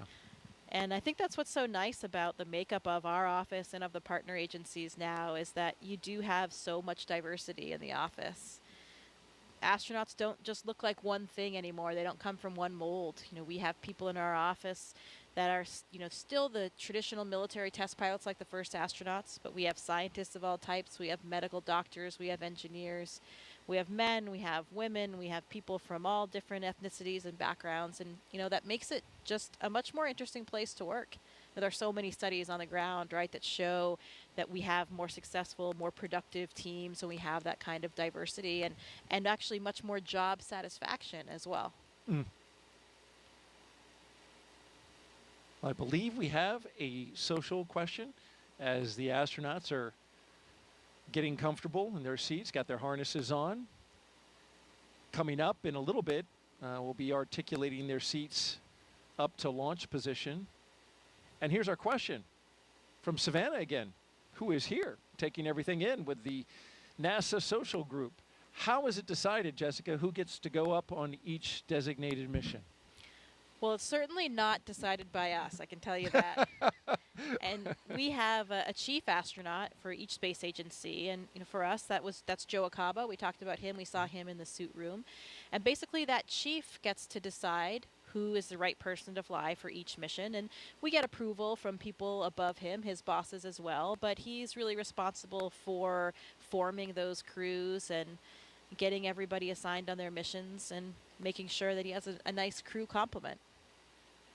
And there's certain skill sets. All astronauts, as you mentioned, are not the same, but then there are skill sets that once combined with a crew Dragon, ready for comm check. are complementary. Copy, Dragon. Stand by for umbilical comm check. Yeah, absolutely. Now for the space station, we all have the same training. So everybody is trained on everything from science to spacewalks to flying the arm. CDR, PLT, MS1, MS2, comm check. Loud and clear, help me. Core, loud and clear. How's you loud and clear? How me? Core's got you loud and clear. This one has you loud and clear. How me? Core's got you loud and clear. So I have you loud and clear. How me? Core's got you loud and clear. Umbilical comm checks are complete. Report when ready for seat rotation. Thanks, Dragon, woke up.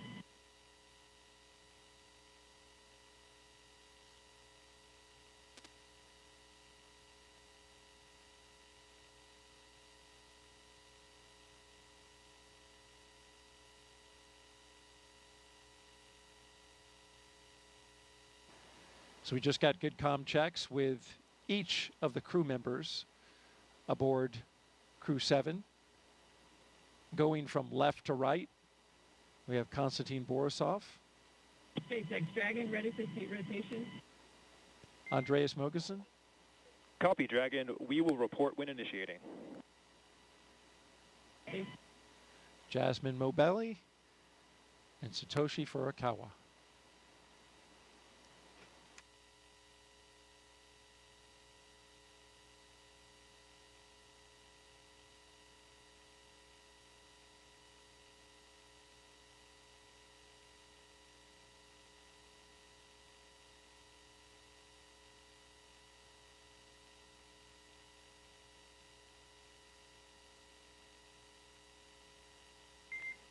And Dragon SpaceX initiating seat rotation. Copy.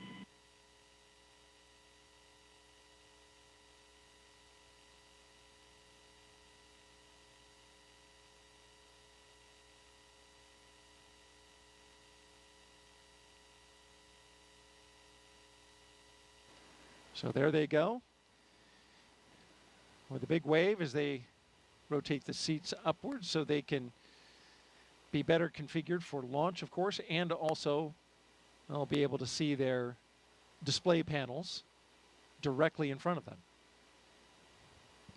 Yeah, and the main reason why we want to launch and land in that position is for the G forces, the gravitational forces that we experience. Get up to 3 or 4 Gs on launch and landing, on a nominal launch and landing. And when you take those G forces through your chest, so when you're on your back, those forces are coming straight down, so they're hitting through your chest.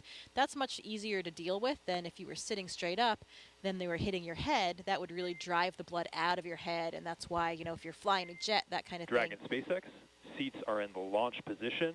You are go for Section 2, suit leak check preparation. SpaceX Dragon copies, proceeding to Section 2, suit leak check preparation. So yeah, if you're a pilot and you have those G-forces that you're experiencing while sitting up, the blood can drain from your head, and that's why you can get dizzy or lose consciousness, and you have a G-suit on, or maybe you do different maneuvers to help counter that. So it's much easier on the human body to take those G-forces through your chest. And we train in centrifuges as well so that we become accustomed to what those G-forces are, how they feel, and make sure that you can still feel comfortable, function with what you have to do. For me, for the Soyuz training, we did a lot of that in Star City with the centrifuge. We went up to 8 Gs. And we also did some landing profiles under the G, so you're in the centrifuge and you're controlling where your descent is to make sure, to see what that would really feel like for the real day. And actually, I was pretty surprised. Taking those Gs, as we said, through the chest is a lot easier to deal with. 8 Gs is a lot, though. 8 Gs is a lot, and that's a lot more than you would experience on a normal launch and landing, but that would be for the Soyuz for a ballistic entry. If you had something a little bit off nominal with your re-entry and you went into that different type of profile, you could experience around 8 Gs. So that's why we train for that. The SpaceX crews do centrifuge training as well here in the U.S., and I'm not sure what the maximum of that profile is. They probably fly similar. I think they actually fly the real Dragon profile for launch and landing, which would be up to around 4 Gs.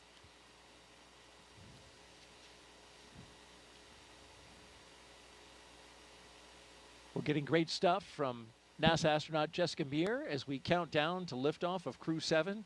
Now just T-minus 2 hours and 25 minutes and counting. But hey, you don't have to be an astronaut to share in this experience, folks. Take a look now as our Crew 5 astronauts explain how you can get your virtual guest passport and be part of the excitement. Did you know there's been over 1 million registrations in NASA's virtual guest program since May 2020? From your neighbor to the Crew 5 astronauts, you might be surprised who is a NASA virtual guest. Do you have Mars 2020? I do. Do you have James Webb? Sure do. Do you have Crew 5? Well, I've got it here, and you guys have it here, but I missed it here. We conducted over 200 science experiments and technology demonstrations on our mission. We love being part of Expedition 68. We even remembered a virtual guest passport for Einstein, our freefall indicator, but we forgot to register. I missed the stamp. Even if you're doing existing research, never miss a stamp from NASA's virtual guest program. Whether you're en route to the International Space Station or located anywhere around the globe, register at nasa.gov/virtual guests to receive updates on missions and milestones. As a virtual guest, you will receive curated resources and a stamp for your passport following a successful launch. Remember, you only get the updates and stamp if you register. I joined. I won't miss it next time.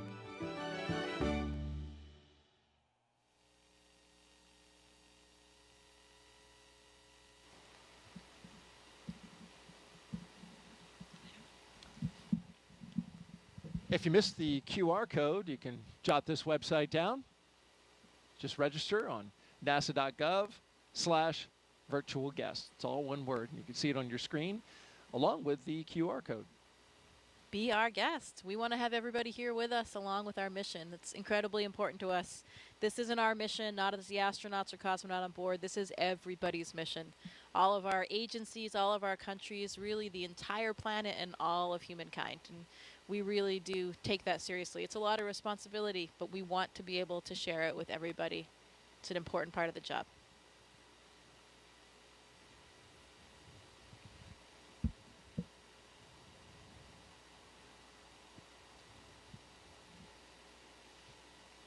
Good view of their boots there. It's the second iteration of the boots, I believe, or maybe even third. The early Demo 2 and earlier missions had a different style boot. Yes, Andreas Mogenson's knees and boots are prominent in this particular shot.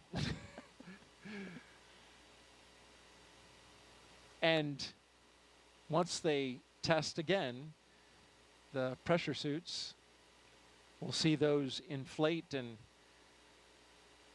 the crew members will kind of get a little bit of a zombie look to them. Arms will come up a little bit because, yeah, when your suit's pressurized, it's going to make you look a little inflated. Yeah, and working against that pressure, it's kind of like squeezing an exercise ball. All of your motions are a little bit more difficult to accomplish in that pressurized state. But of course, that pressurized state is really only there to protect us if for some reason we had a depressurization in the capsule. At any time during the space flight, those suits would inflate and they would protect us, still provide us with the air that we need to breathe, and protect all of the systems of our body. So that's why we wear them. Nominally, during the mission, you would never have it inflated at all, just during these pressure checks to make sure that it works. You would never wear this suit outside of the Dragon. This is just in case, something breaks the hull or somehow you lose your atmosphere inside the Dragon. Right, absolutely, that's correct. So the spacesuit that we wear to do spacewalks on the space station, the Extravehicular Mobility Unit, or the EMU, much different than these suits.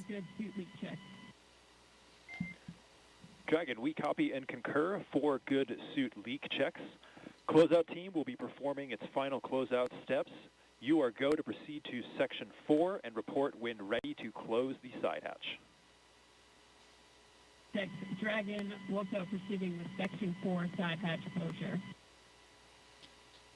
Good news, 4 good checks. You can hear Jasmine speaking to the ground and getting ready for those next steps.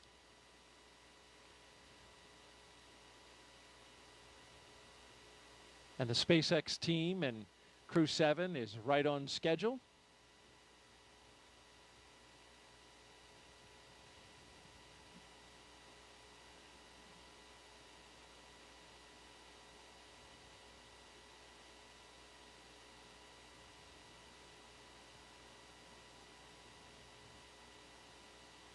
We got a split view now.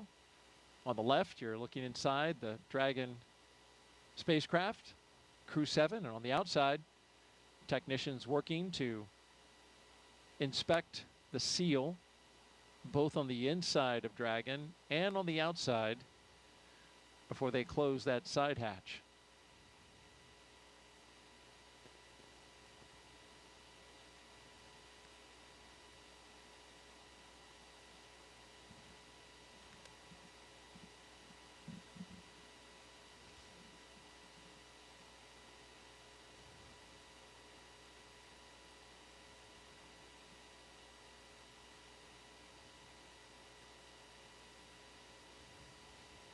Dragon crew is ready for side hatch closure. Yeah, like you mentioned before, really important. Copy, Dragon. Crew is ready for side hatch closure. At this time, we are also going to proceed into our pre-launch comm checks. Want to make sure nothing is along that hatch seal. Even a hair, something as small as a hair, can disrupt the seal. Another reason why those ninjas are all really covered up, so that they don't, have anything fall in when they're going in and out of the hatch. In fact, we did have a hair breach the seal and had to reopen it up on a previous mission and get it cleaned out. Exactly. Another reason why we do these checks, to make sure everything is in the proper configuration before we go. Dragon, SpaceX, comm check. SpaceX, Dragon has you loud and clear. How me? Core has you loud and clear.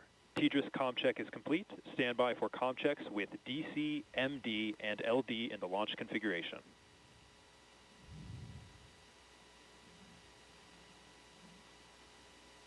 Dragon, DC, on countdown 1, comm check. DC, Dragon has you loud and clear. How me? DC, loud and clear. Stand by for comm checks with MD. Dragon, MD on countdown 1, comm check. MD, Dragon has you loud and clear. How me? MD, loud and clear. Stand by for comm check over Dragon to ground. Dragon, MD on Dragon to ground, comm check. MD, Dragon has you loud and clear. How me? MD, loud and clear. Stand by for comm checks with LD. Dragon, LD on countdown 1, comm check. LD, Dragon has you loud and clear. How me? LD, loud and clear. Stand by for comm check over Dragon to ground. And Dragon, LD on Dragon to ground, comm check. LD, Dragon has you loud and clear. How me? LD, loud and clear. Let's go fly. Let's do it. And Dragon SpaceX, launch configuration comm checks are complete. Dragon copies.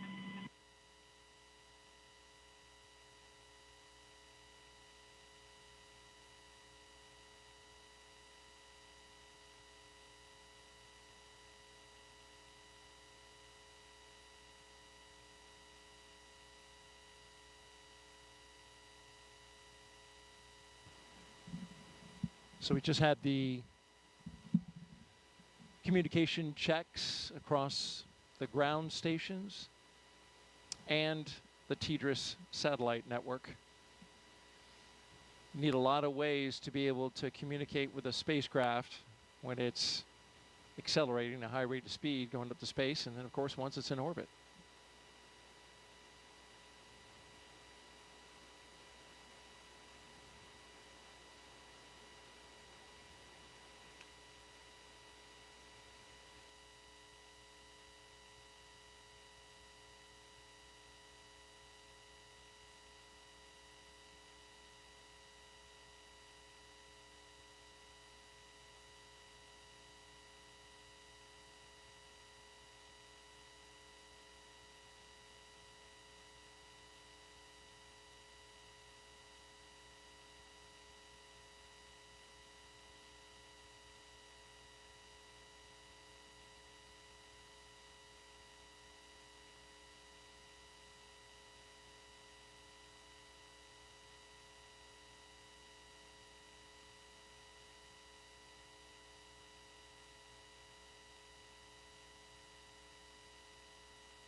You're watching live coverage of NASA and SpaceX's Crew 7 mission to the International Space Station from Kennedy Space Center in Florida.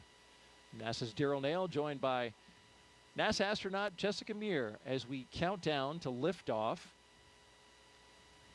Crew 7 got up early this morning, T-minus 7 hours. Had their medical checks, their pre-launch meal. Got suited up at roughly around T-minus 4 hours. Drove out to the pad. Arrived at the pad at right around T-minus 3 hours and change. And since then, they've gone up the launch tower and into the Dragon, where they are strapped in, secured, had their suit leak checks, individual comm checks, and spacecraft communication checks. And now we are awaiting the closure of the side hatch. And we've got a range of time in which this can happen. Yeah, we're looking pretty smooth so far. Those good leak checks, good comm checks. Crew is all situated and ready. I think those feelings of anticipation are building up now as they start thinking about what's going to happen in 2 hours and 13 minutes from now. It will be exciting, and we will have all the best views. It certainly will be exciting, and we'll have all the best views as they go into space. If you're just joining us, you're watching live coverage of SpaceX and NASA's Crew 7 mission to the International Space Station from here at the Kennedy Space Center in Florida. We have beautiful weather for launch. We are 95% go.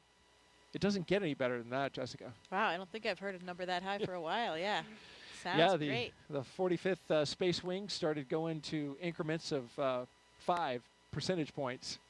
They used to do just 10, but then they changed it to 5. Now the best you can get, it used to be 90%. Now it's 95%. All right. Can't ever get 100, though. It just has to be, 95.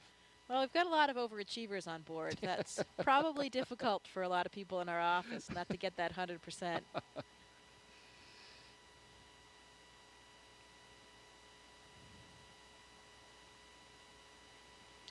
It is Florida, though. It's always unpredictable around here with winds, with thunderstorms, clouds. Luckily, we don't see any of that tonight. Or this morning, I guess I should say. This morning, indeed. 1:15 a.m. Eastern Time right now here on the East Coast of the United States. If you're watching over in Europe or Japan, well, it's closer to the afternoon, especially over in Japan. Of course, we have JAXA astronaut Satoshi Furukawa. That nation, a strong participant.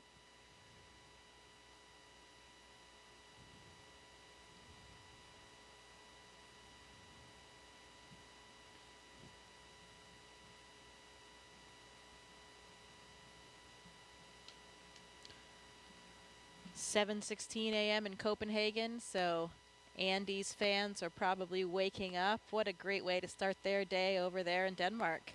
Great start to a weekend on a Saturday morning. Absolutely. Wake up, have a cup of coffee, and watch your countrymen go to space. And once Andy, speaking of Andy, once he arrives at Space Station, he'll be able to take over as commander of the International Space Station. That's quite a responsibility.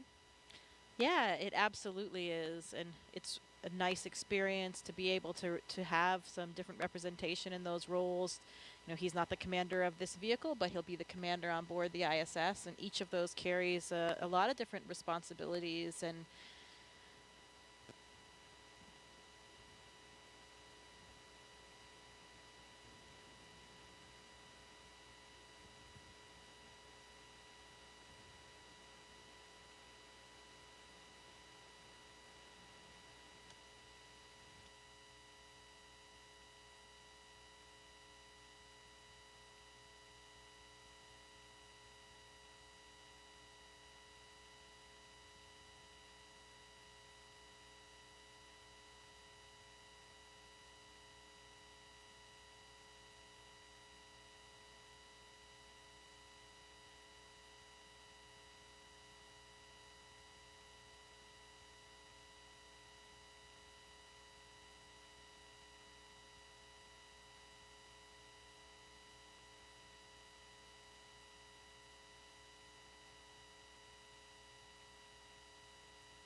so our next step will be closing that side hatch. Is that right?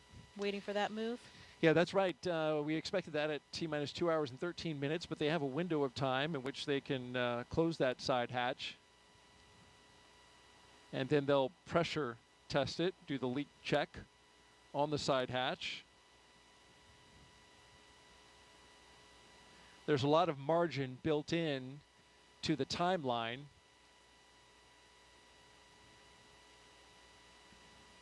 So that in case they have something come up, they have time to work it. We've seen that happen on a few missions prior.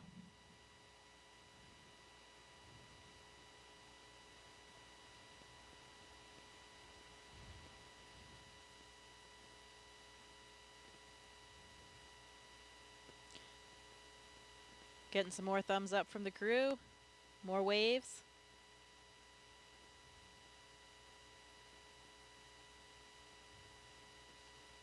And Dragon SpaceX, the closeout team is taking its final steps in preparation for side hatch closure.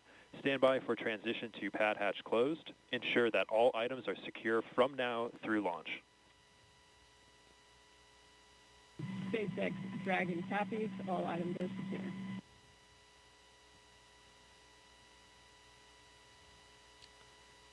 Just like we mentioned, want to make sure that things aren't going to be floating away from them in the launch environment. Straps and Velcro are your best friend when you're in space. I've always likened that call to the stow your tray table and put your seat upright, you know.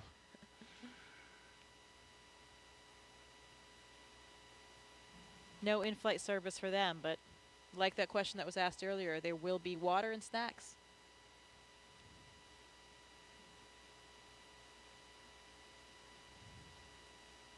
And as we await side hatch closure, if you've got a question for our own Jessica Meir, NASA astronaut, just punch up hashtag AskNASA on the social sites, Facebook, X, and YouTube.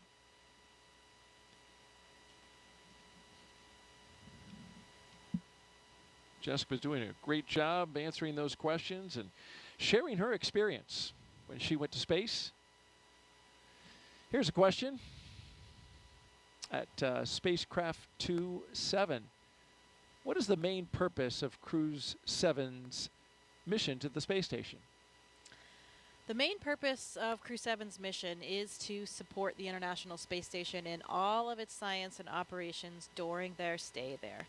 So what does that mean? You know, now that we are at assembly complete for the space station, which we reached back many years ago, 2011, I believe it was, assembly complete, we have much more time for doing what we call utilization. So any type of scientific experiment or something that is flying as a hardware demonstration, those are our most important objectives, that science that we are getting done. Of course, you have to do maintenance as well. You need to fix the toilet, change the light bulbs. We don't have those plumbers or electricians coming up to help us out, so we have to be able to do all the work ourselves.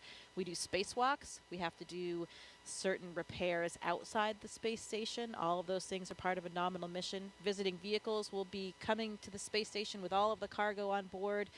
We'll have to fly the robotic arm, capture those, and unload them.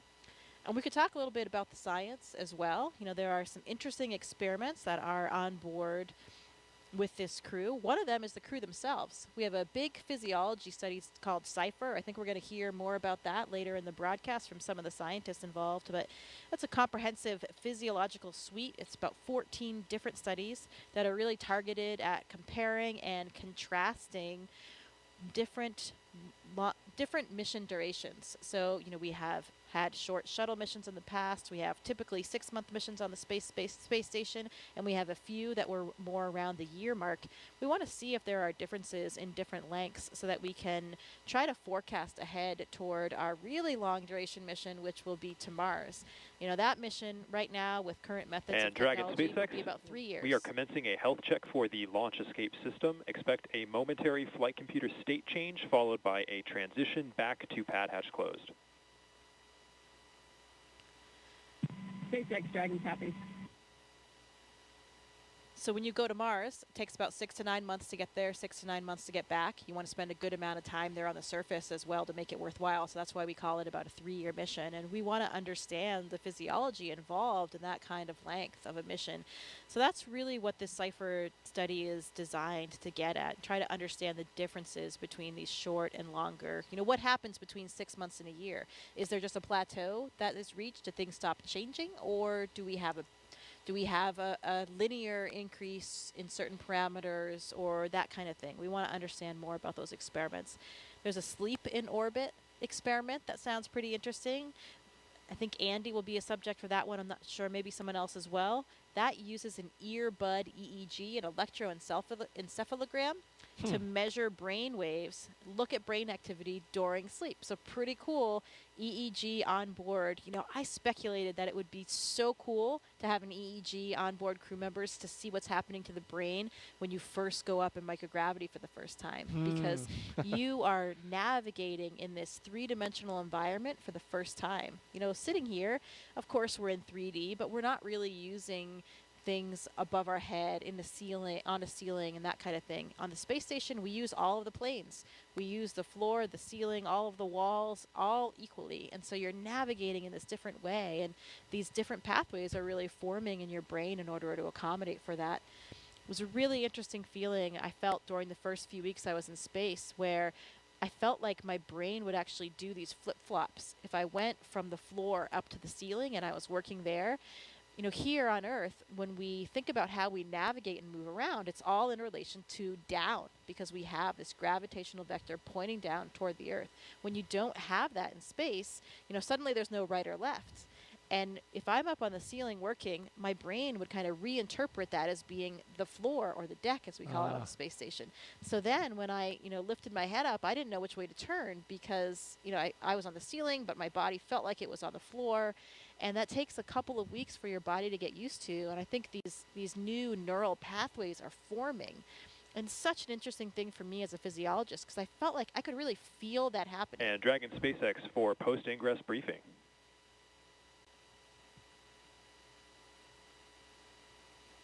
Go for Dragon. Okay, Jaws, we'll keep this one short. At this time, the Dragon team and F9 teams are not tracking any issues, and you couldn't ask for better weather. How copy? Dragon copies. Good to hear.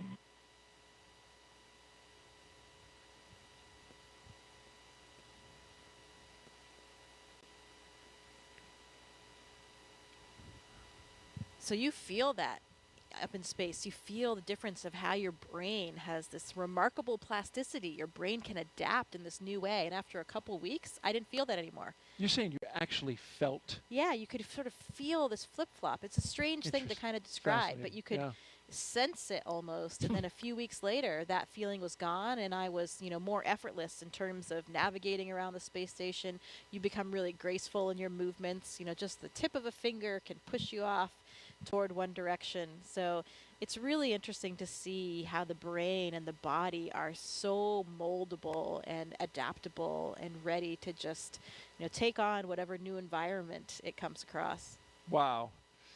And that Cypher study that you mentioned, that in dual components there, right? Not only physical, but also psychological. Yes. That's exactly what you're talking about. Yeah, absolutely. And both of those factors are involved in that study. So should be pretty comprehensive and give us a lot of data that will be really critical toward those future missions. We'll learn more about that study coming up in our show inside of T-minus 1 hour. So stay tuned for that. In the meantime, we are 2 hours out.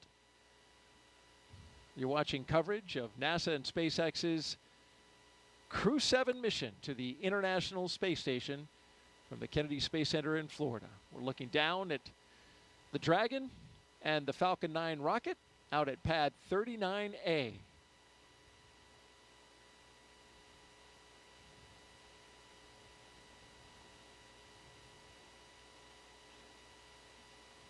It's been a smooth countdown so far. Countdown proceeding nominally.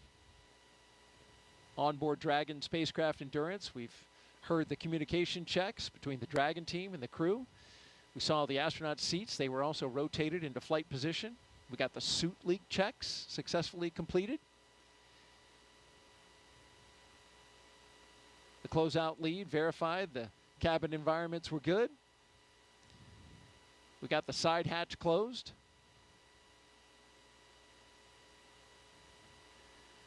And then after all that, the SpaceX closeout team will perform the final leak check on the hatch. Closeout team will actually depart the pad at T-minus 1 hour. And you are the ASP, the astronaut support person for Crew 2. You're still there, right? Yeah. Is the ASP still there, or have they departed? You leave with the closeout team. Okay. Yeah, nobody remains on the pad for the launch. That would be bad. Well, absolutely. I was wondering if they had already left, but no. it's at right all now leave they're together. still there. Yeah, that's right. So Anne is still there, probably hanging out somewhere around that phone area, and then she will leave with the closeout team. Anne McLean, she's talking about, spaceflight veteran, NASA astronaut. And there she is. There she is, yeah.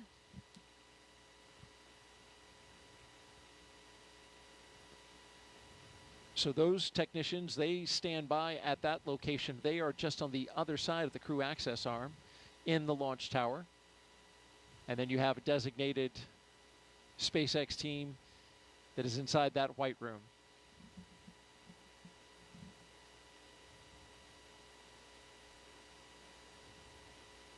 And as they continue to check that side hatch, been getting some great stuff from Jessica. Just fascinating to listen to you talk about all the aspects of space flight and the experiments that are going on and what it was like for you. We certainly know that space flight is not child's play, but did you know that every Dragon astronaut crew brings a stuffed toy with them? Its purpose? Well, when the toy starts floating, the crew then knows that they have reached 0 G. That's the confirmation. And there's been a few of these over the years. Of course, as we've done our missions, that toy is called a 0 G indicator, and there's been 8 on Dragon so far. Starting with this little guy, Plush Earth, floating around by himself in the first uncrewed flight test in 2019 called And Demo 1. That was Anne McClain again. And it was, once she was on space station.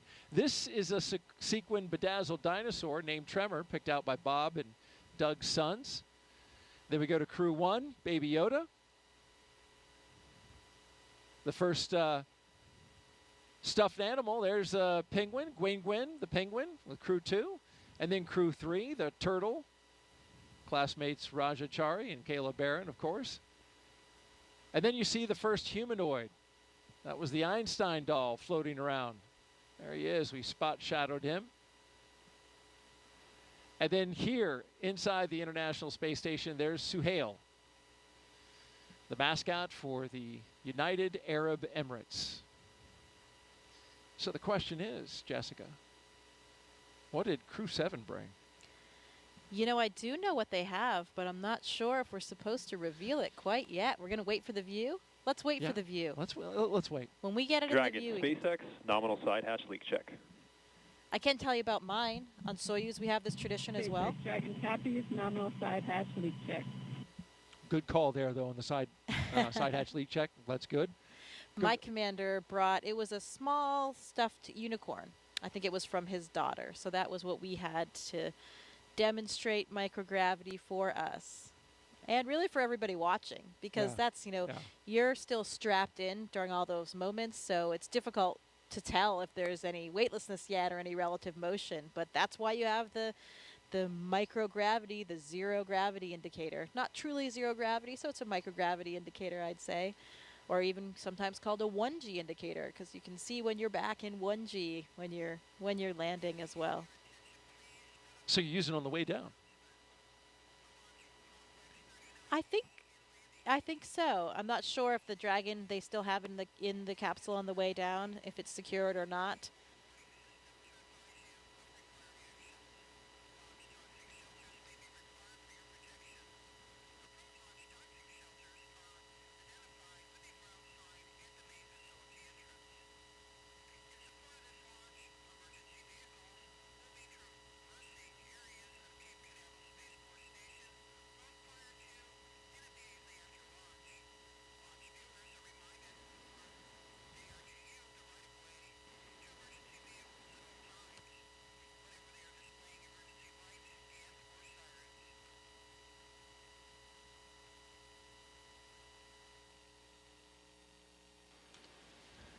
Yeah, it's a fun tradition, though, and it's, a group activity, or at least usually up to the discretion of the commander. Who's going to choose it? Maybe it's your first space flight.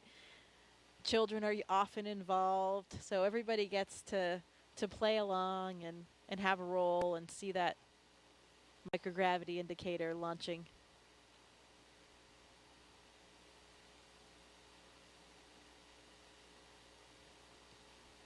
And while we've got a moment here, Jessica, we want to catch everyone up on our preparations for our first launch of a crew around the moon.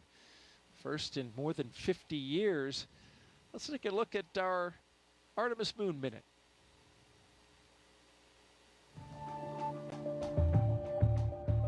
For the first time, Artemis 2 astronauts got an up-close look at the Orion spacecraft that will fly them around the moon. Astronauts Reed Wiseman, Victor Glover, Christina Cook, and Jeremy Hansen visited Orion at the Kennedy Space Center in Florida. and it looks amazing. Their handiwork is gorgeous. I'm ready to take it for a spin.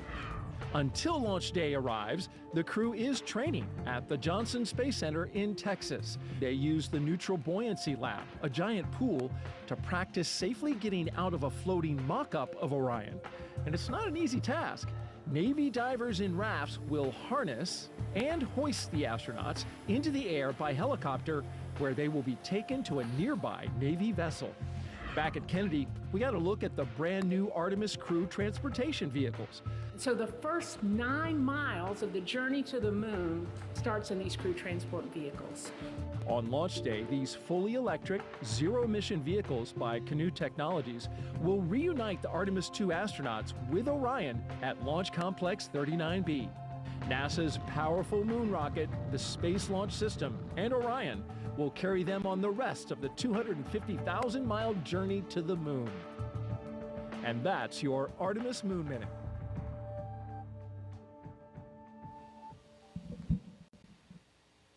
For Artemis updates, please see the QR code on your screen right now. Or you can visit the website at nasa.gov/Artemis 2. Certainly, you know all the crew members for Artemis 2, but also friends with the A2 crew, and 2 of them, Christina Cook and Victor Glover, were even part of your astronaut class, the 8 Balls, right? 2013? Yes, that is correct. Yeah, I am good friends with all 4 of them, and especially with those 2, with Victor and Christina being my classmates, it makes it even more meaningful. You know, when you are classmates with new astronauts, there were 8 of us, of course, called the 8 Balls, and they're like your brothers and sisters, truly. They really are. And I know if anything happened day or night, I could call on any one of them, no questions asked. And it's really, really exciting that we're going to be sharing this moment with them. When I was on board, I even had, at one moment when I arrived, we had 4 members of our class. Half of our class was actually on board the space station at the same time. Oh, wow. Nick Hague was still there for the first 8 days of my flight. Christina, as we just talked about from the Artemis II crew, she was up there already. Of course, the historic all-female spacewalk. That's right. 2019, yeah. And Drew Morgan was there as well. So there were 4 of us from the class, and that was truly something we never thought would happen. You know, a lot of times, especially in the past, you would see if a rookie astronaut flew their first time, often they were with more experienced people, so you didn't have a lot of rookies all at once, or 4 of your classmates at once. Yeah. And so in the end, that's how it happened for us, and we couldn't have been happier. You know, it's, again, you're flying with these people that you're already so close with and know each other so well. And of course, half that class was women, right? It was four men and 4 women. Yeah, that's right. That was the first time that we've ever had that 50-50 ratio. You know, we still don't have a 50-50 ratio in the office, but we're trending in the right direction. I think we have about maybe 35% women right now, but heading in the right direction, really like all the STEM fields. And that's why it's such an exciting time when we are starting to have more equity from different backgrounds in everything that we do. As we look at the launch pad there, pad 39A here at the Kennedy Space Center, the Falcon 9 rocket, and the Dragon spacecraft on top. We're counting down towards the next few milestones, and we're waiting for the closeout team to leave the White Room and then eventually drive away. That'll be at T-minus 1 hour and 44 minutes, and then a few minutes after that, they'll drive away from the tower. There you see them by the elevators, wrapping up their work on the launch tower. And, of course, taking a lot of that equipment with them that was being used to cool off the astronauts. And so while they finish their work, let's learn more about what the astronauts are going to do once they arrive at the International Space Station. Let's take a look at their mission overview.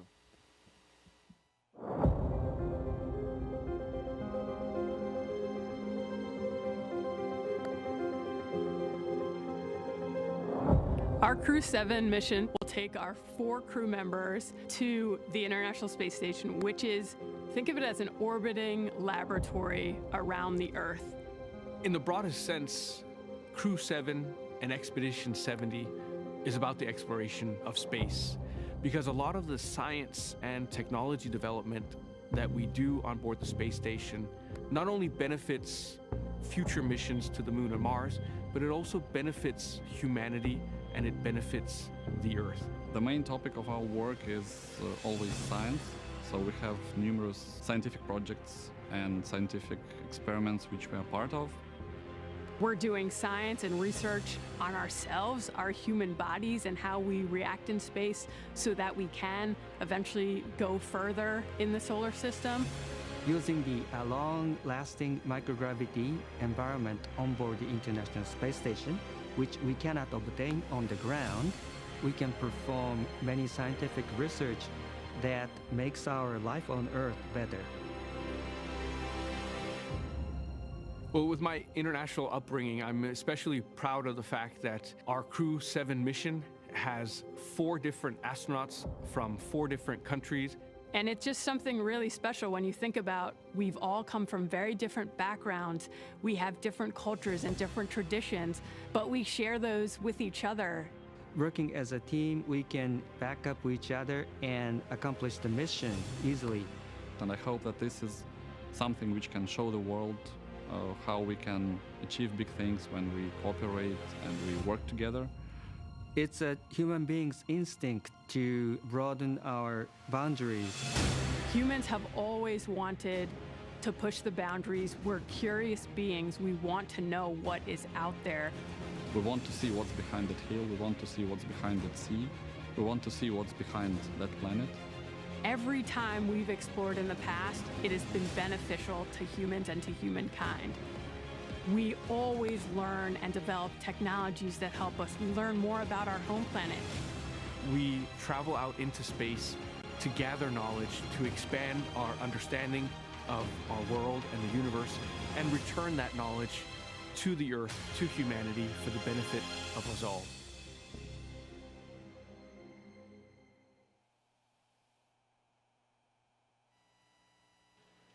Welcome to the International Space Station Flight Control Room at NASA's Johnson Space Center in Houston, Texas, where teams work around the clock to monitor work and life aboard the orbital laboratory. Mission Control Houston is essentially the nerve center for operating the International Space Station, working in tandem with our partner agencies and providers around the globe. Together, we've ensured the station is ready to welcome Crew 7. Leading the team inside the room right now is Flight Director Chris Dobbins. He will lead the joint NASA-SpaceX Go, No-Go polls once we're in integrated operations with mission controls here in Houston and SpaceX in Hawthorne, working together to bring Crew 7 to its new home in space.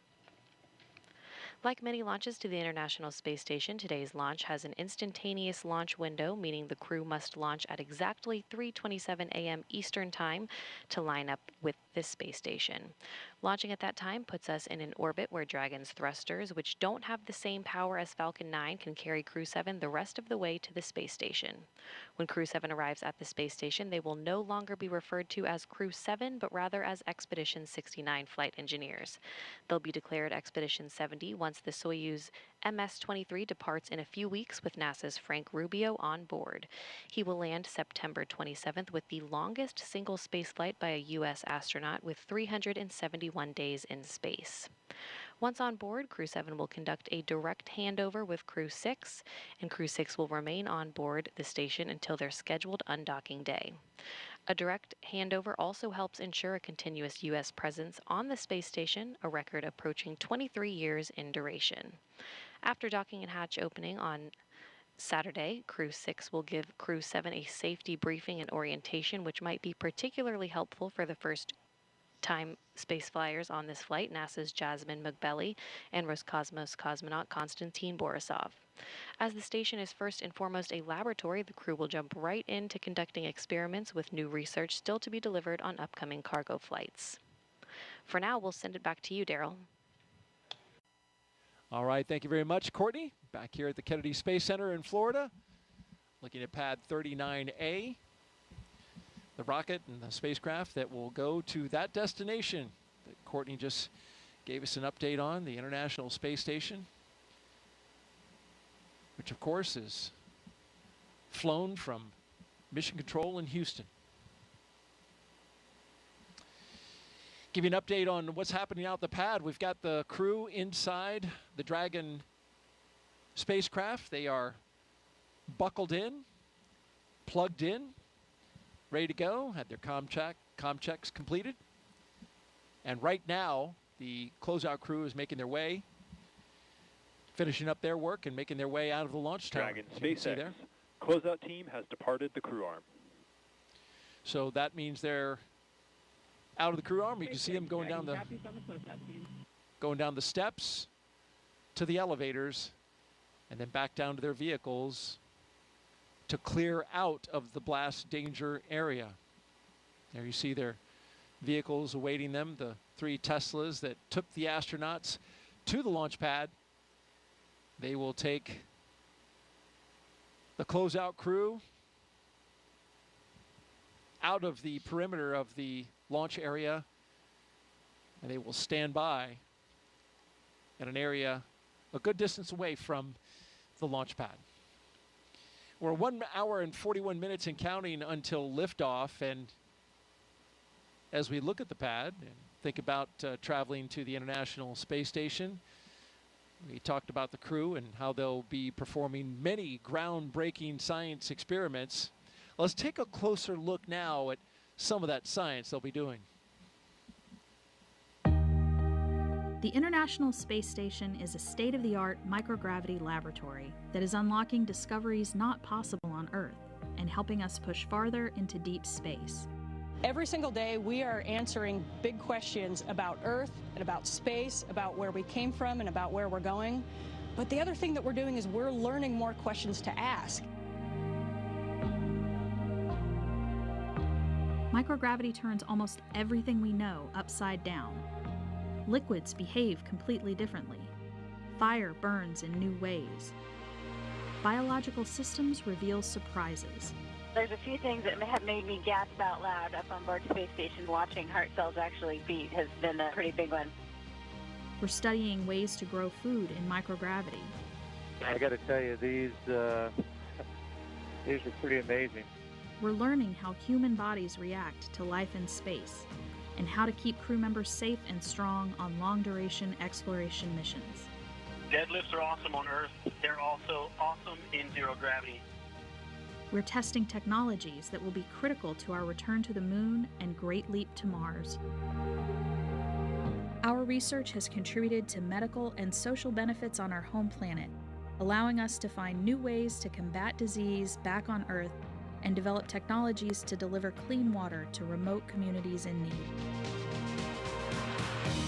The spectacular vantage point of more than 200 miles above our planet supports our monitoring of Earth's climate, natural disasters, and plant life. The orbital perspective that we have here on the ISS is just absolutely amazing. Earth is gorgeous. The growing new space economy, so vital to our continued progress in space, is flourishing in low Earth orbit. We're inspiring future generations from a platform that is one of the largest international collaborations of our time. We're doing science at 17,500 miles per hour. Come along for the ride.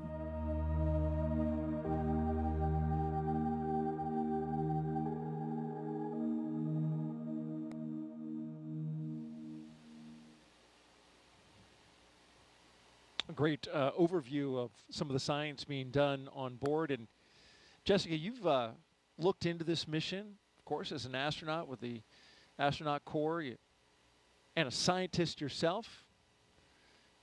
You're pretty curious about some of the science that's going up on this mission. Yeah, we talked about some of the experiments already, the CIPHER, physiology and psychological experiment, the sleep in orbit experiment. There's another one that I find particularly interesting. It's called ISS external microorganisms. So this is a really cool one because for the first time we're going to be taking samples during the spacewalk to determine whether or not the space station releases microorganisms through things like life support vents. So we'll be swabbing and collecting these samples to try to understand how far they go, how many of them are there, how far they travel, and get a good idea for what it would be like. In particular, if we think about going forward and being good stewards because, I like to think about when we travel, we need to be good stewards of our planet. So if we're going to the surface of Mars one day, we need to understand what kind of contamination we might be having and what kind of effect we might have on that planet. So this microorganisms experiment will help understand a little bit more of the impact that we have. And to me, that is the ultimate experiment because it is science and a spacewalk at the same time. Oh, yeah. My two favorite things. So if I could knock both out at once, I mean, that would be incredible. A double winner right there. And so they're going to actually swab the outside of the space station? Yeah, they're going to collect those samples during that spacewalk. How about that? Now, what are these vents that you're talking about? What are they venting? So some of the vents are for the life support system. So, we are introducing an atmosphere into the space station to give us the air that we need to breathe. And so there are some vents associated with life support systems in general, stuff that is off-gas or released to the external environment. Out into space. That's right. Yeah. And so you're wondering if by chance there could be some microorganisms out there growing, which would just blow my mind if there were. Right, and perhaps rapidly evolving in the space environment. How about that? Fascinating. And as a scientist, Jessica, you did a lot of work early in your career. You've talked a little bit about that. And it calls back to an experiment that is worth mentioning now that had some amazing results. And when you were working on this experiment, it even got a catchy name called Mighty Mouse. And I was wondering if you could share a little bit of that with our audiences. This is a mission to the International Space Station, and science is at the forefront. You were involved in an experiment that had some pretty incredible results. Yeah, the Mighty Mouse experiment is one of my favorite ones to talk about for a couple of reasons. One, I'm a physiologist, as we mentioned, and so there's a lot of similarities between the work that I've done and working with animals. This experiment looked at the myostatin and activin pathways. So these are very important molecular signaling pathways that influence muscle degradation or breakdown. So on the Earth, the researchers involved here have identified these as very important for providing possible targets to prevent muscle and bone loss. So you can see a picture here. These are two of the mice in question, the Mighty Mouse experiment. I think it's pretty obvious to the naked eye, even without a scientific background, that they are very different. So what you have here is what we call a wild type mouse on the left, the smaller mouse, just the normal mouse. And then on the right, you have a Mighty Mouse. And this was accomplished in two different ways in the experiment. One, by creating a myostatin knockout mice. So this means that this mouse actually does not have the gene for this pathway. So as you can see, this mouse, these myostatin knockouts, have 2 times the muscle weight compared to the other mice. So because you're blocking that pathway, degradation is not inhibited, and they have much more muscle on board. And you could feel that in the mice. When I was doing the experiment, holding the mice, you could feel how strong they were and how much bigger they were. Interestingly, when we treated another set of mice, again, just the normal mice, with a therapeutic agent, they also did not lose muscle or bone mass in space. What I'm pointing to right there in this picture, this is a bone densitometer. So we were actually putting the mice into this bone densitometer and imaging their bone density while they were on board the International Space Station to get these images, because we're looking at not only muscle but also bone. These pathways are important for both muscle and bone. And why is this important? This is important for a lot of different reasons. First of all, here on the ground, we have a lot of different disease states that have different types of bone loss or muscle wasting. Muscular dystrophy, osteoporosis, heart disease, any kind of disuse wasting of the muscle for like elderly people or bedridden people. And if we can understand more about the mechanisms involved in these pathways, we can help those patients. And the other interesting thing about this experiment in general is that it also has applications to space. You know, you saw a video earlier of us exercising in space, incredibly important part of our day. We have 2-hour blocks on our schedule because if we don't exercise every day, we will have significant muscle loss and bone density loss. We have these really large systems on the space station, these pieces of exercise equipment to keep our bones and muscles healthy. But when we talk about going back to the moon, going to Mars for long periods of stay, we'll have smaller capsules. We won't have these big pieces of equipment. And so we might need to employ some of these strategies that we're learning about on the International Space Station. So that's why this experiment is such a favorite of mine. It really touches life back here on Earth, helping patients with various disease states, also is applicable to the future of space travel as well. And even I'll cap it off with a really interesting story of the investigators. Se-Jin Lee and Emily Germain Lee, they met back in college.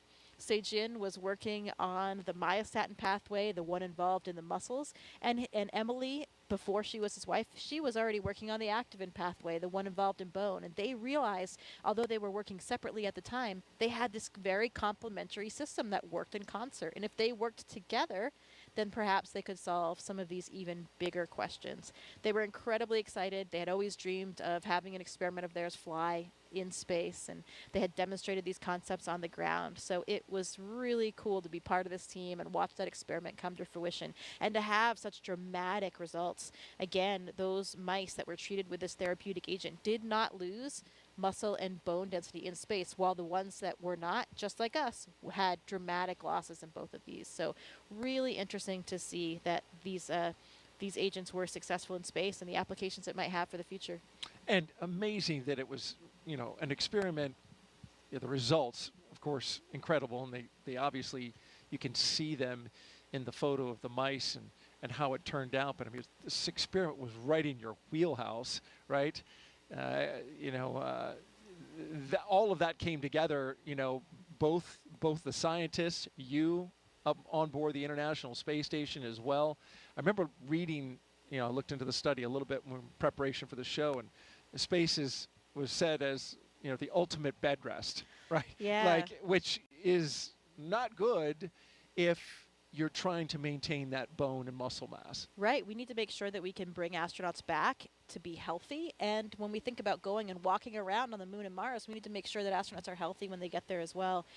My colleague Drew Morgan and I were super excited to be performing this experiment in space. He's a medical doctor by background, and me as a physiologist. We were utilizing our own backgrounds, and that was another one of the big contributions that we felt we made. And we even ended up on their scientific publication as well. How about that? Well, thank you very much, Jessica, for sharing that outstanding science.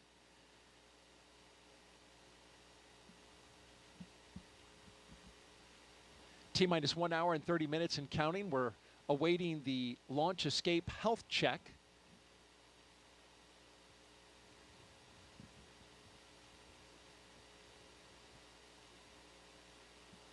And then in a few more minutes, we'll get to our chief engineer technical poll. We won't hear that over the loops, but marching slowly to the T-minus 1 hour mark, and activity will really start picking up. Until then, let's take a social question. I've been getting them all night. Keep them coming in. Hashtag Ask NASA. Here we have at Indiana Jonas. Do you have a favorite item, Jessica, that you brought with you to space? Yeah, I think we'll actually have a chance coming up here to show some of the items of things that I brought to space. So I won't spoil the surprise quite yet of everything. But, a lot of times astronauts will bring pictures of loved ones, whether it's a physical picture or just something that we can bring up, sent up on a computer or an iPad. And we like to bring things that represent our different backgrounds, for representing universities we went to, clubs that we belonged in, because, we've talked about it a little bit already, but this is not just our mission. This is really for everybody, and we want to carry that enthusiasm and that excitement with everybody to show them that they are a part of it. So there are so many things. You wish you could bring more because our capacity is very limited, but we have to think long and hard about which items we'll bring up with us. Well, let's talk about that flight kit a little bit more. Each Crew 7 astronaut is allowed to bring a few personal items with them for their roughly 6-month stay in space. And we're holding your item as a surprise.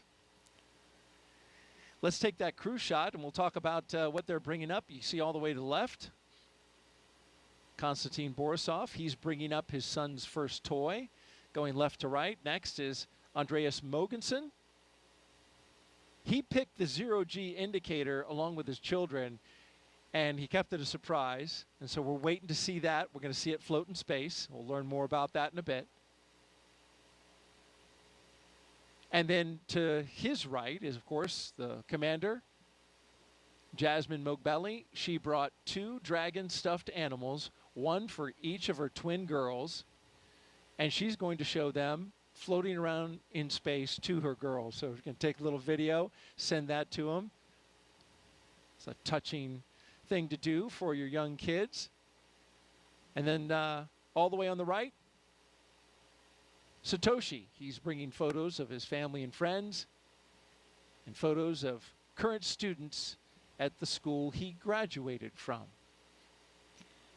Yeah, we take a lot of pictures of these items floating around the space station, usually in front of in the cupola, so you've got the Earth in the background. And actually, it's difficult to get some of these photos sometimes. You get a little air and some ventilation, an object gets caught in the ventilation. It's not floating exactly, just staying still where you want it. The light changes all the time in the cupola, so you have to kind of master out this system to get proficient at it to take these pictures, because it can take quite a bit of time. But it's so important and so meaningful for the people back on the ground that we do our best to capture as many of them for the loved ones that we have and for everyone down there, because it really does mean so much to everybody. Wouldn't it be better to have video rather than a picture of something floating around? Yeah, we do video too. Okay. But you're right. You're right. A lot of times it's just a still image that we have, but depends what you want to use it for.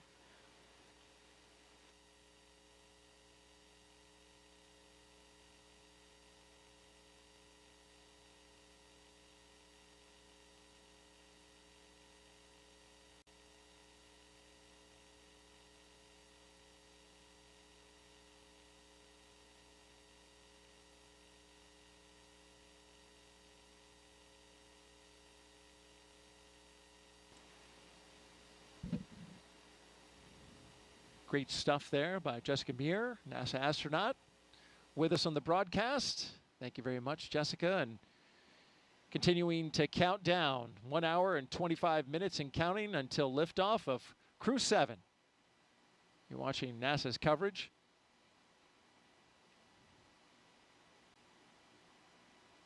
When these astronauts go up to the International Space Station, they'll spend about 6 months up there working scientific experiments that you just heard a few of them from our astronaut co-host.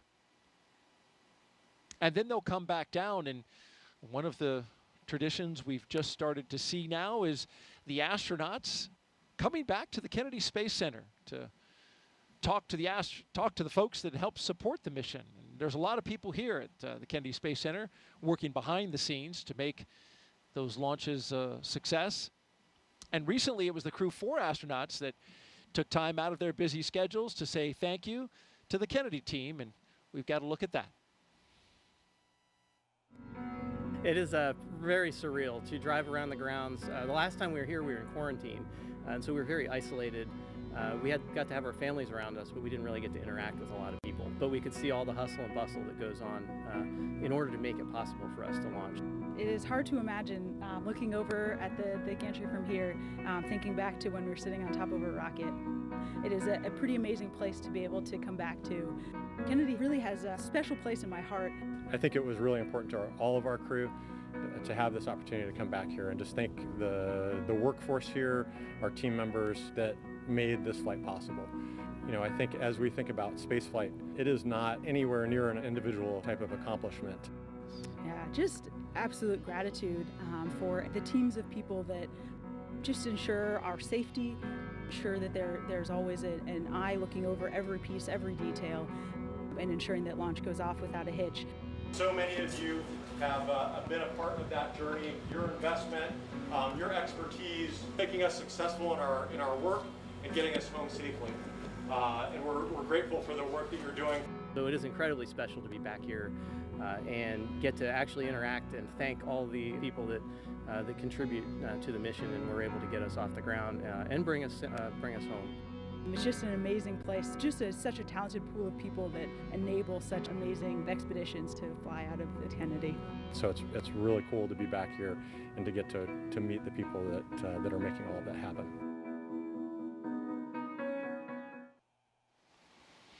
You can really tell all those smiling faces just how much that meant for Crew 4 to come back and share their time and their words with the team here at the Kennedy Space Center.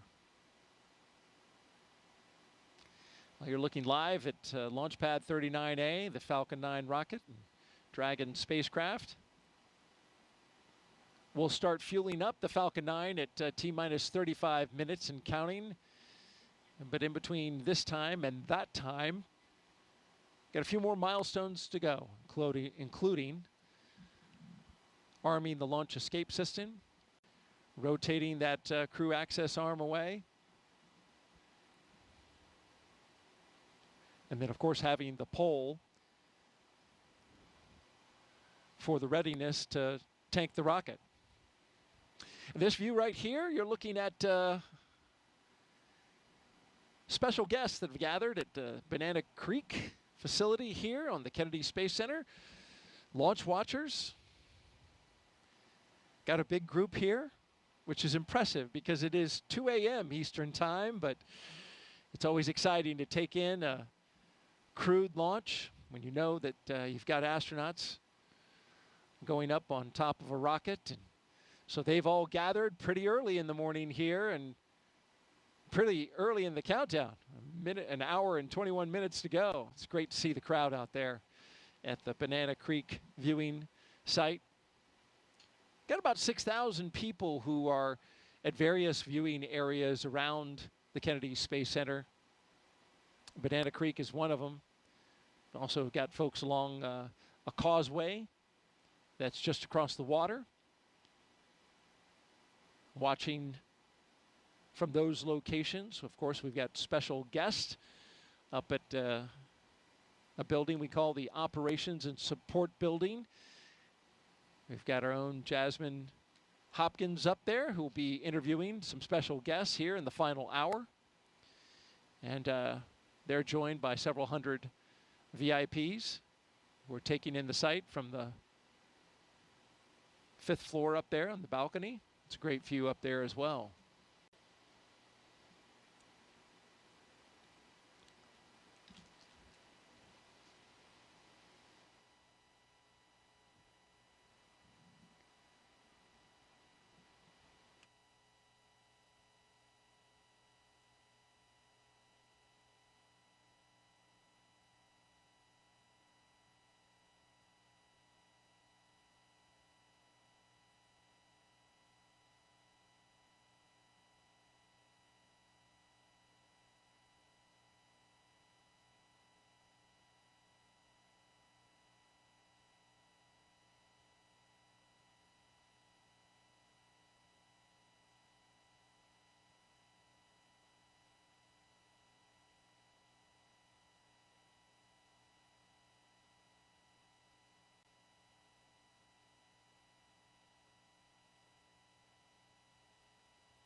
We've talked a lot about the different astronaut classes this evening. Of course, our astronaut co-host, Jessica Meir. She's from the 8-ball class of 2013. Our crew tonight, the commander, Lieutenant Colonel Jasmine Ogbeli, is the only NASA astronaut going up on this flight. It's a multinational flight.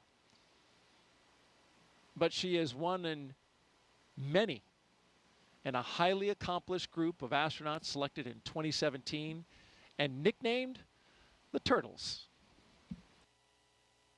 But I think for me what's really special is that we all just come from such a diverse set of backgrounds and experiences.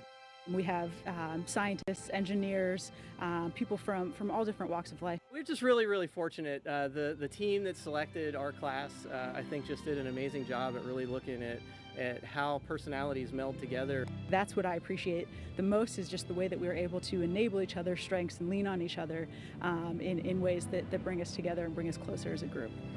We all care so deeply about each other. We have such an amazing relationship across the entire class, and you know, just what an amazing group of people. We've been able to really lean on each other and our expertise in different moments where it's most applicable. Jasmine is an amazing person. Our class is incredibly close, and she is just an amazing leader, an incredible pilot, and a great choice to be the commander of Crew 7. And that's one of the biggest blessings of being up here for so long for me is I'll have flown with pretty much half of my class. We now have a continuous turtle presence in space, which started with Crew 3 when Kayla and Raja launched, which we look forward to Jasmine carrying forward. So the Turtles class, an amazing class. They were the class that was selected just after my class of the 8 balls, and pretty cool that they have this kind of run of the space station right now. I remember when we were saying that about the 8 balls, but Jasmine, will be joining her classmates Frank Rubio and Woody Hoberg on board. They are already up there awaiting for her. And then Laurel O'Hara will be joining from her Soyuz launch in the middle of September. So pretty exciting to have all of those turtles up there at once. And I know that's how it felt for me. Daryl and I were talking earlier about when I arrived on the space station and we had 4 members of our class all up there at the same time. And in thinking about it, I think I've talked about all 7 of my classmates during this broadcast. You've seen photos of most of them in the previous coverage. And it just shows how we really do become like a family here at NASA in the astronaut office, especially with those classmates. We talked about my classmate Ann McLean. You saw her as the astronaut support person on the pad, helping the crew with all of those final preparations. We saw Christina from the spacewalk footage from the spacewalks. Actually, we did 3 spacewalks together, Christina and myself, during our mission. And you saw Victor and Christina in those Artemis images as well, as they are now in training for the incredibly exciting Artemis 2 mission. You saw some footage of Nicole Mann and Josh Cassida from their recent mission on board the space station. They were on Crew 5, so again, carrying that legacy with them. We talked a little bit about Nick Hague earlier as well. Nick was there on the space station when I arrived. And I talked about Drew Morgan just recently with the Mighty Mouse experiment. Drew was the astronaut that I was up there. Actually, I didn't spend a day in space without Drew. He was there for the entire 7 months of my mission. I was up there for 205 days, so almost 7 months. He was there already when I arrived, so he was up there even longer. He had about a 9-month mission. So there you have it, all members of the class. We've been represented in this broadcast, but it's not about us today. It's about those turtles. So more about them. We are so excited to see Jaws on her way, headed to join her classmates, Frank and Woody, up there. You know, we have right now on the space station the 4 crew members that flew up on Crew 6, of course. That's Woody Hoberg, Steve Bowen, Sultan Al-Nayati, an astronaut from the United Arab Emirates, and also Andrei Fadayev. They arrived on the Crew 6 vehicle, so they'll be departing about 5, 6, 7 days after Crew 7 arrives. They'll have a handover period so they can really get accustomed to everything that's going on, hand over whatever information they need, and then they'll depart. And then we have Frank Rubio and cosmonauts Sergei Prokopiev and Dmitry Petelin. So this crew will be joining the 7 crew members that are already up there until that handover period ends, and then the 4 from Crew 6 will depart.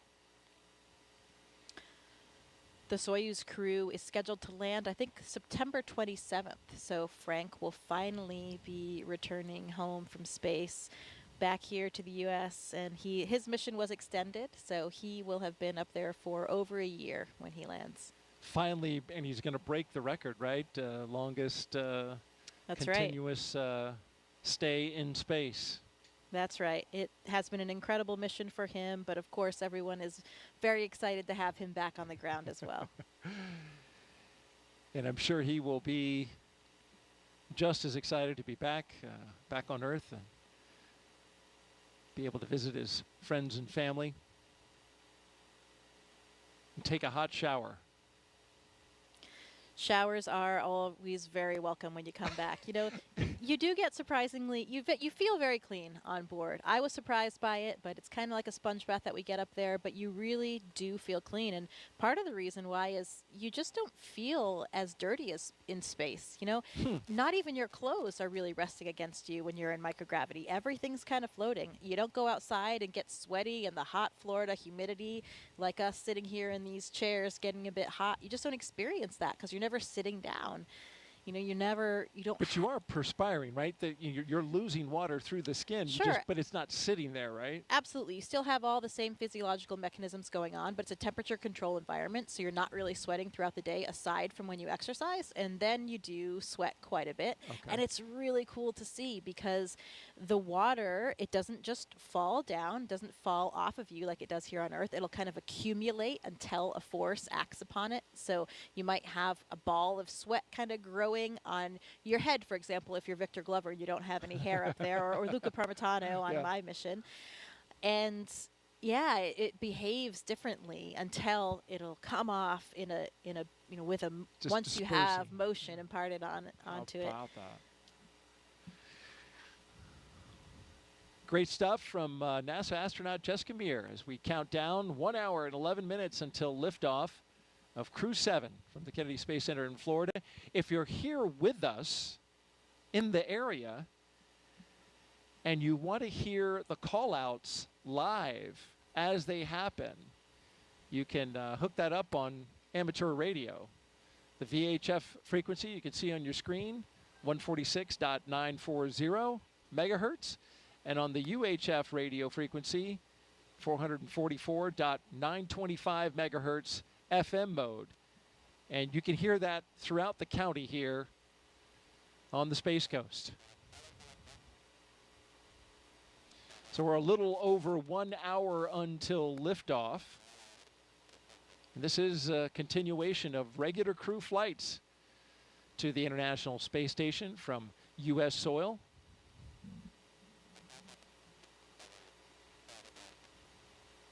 SpaceX's Crew 7 mission will be the company's 8th crewed spaceflight for NASA, following the crewed test flight Demo 2. It will also be SpaceX's 11th crewed spaceflight overall, including the private orbital mission Inspiration 4 and Axiom missions 1 and 2. Our crew at the very top in the spacecraft Endurance.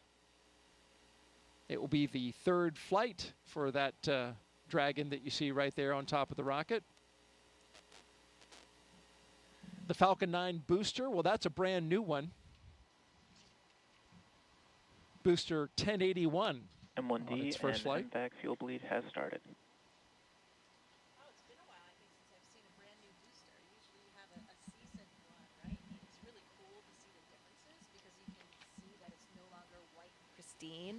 As they are reused more and more. Pretty cool to see.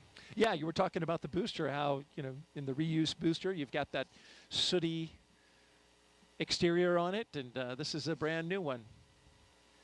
Of course, commercial crew program, they limit the number of boosters in terms of their reflight for use on crew to 5. The Endurance, its previous missions were Crew 3, Crew 5, and of course today, Crew 7. If you're just joining us now, we've had a great countdown so far. Weather is nearly perfect, 95% go. We've got a crowd of launch viewers on hand at our various locations around the Space Center. More than 6,000 people here in the local area, and of course, beyond that, outside the gate, even more.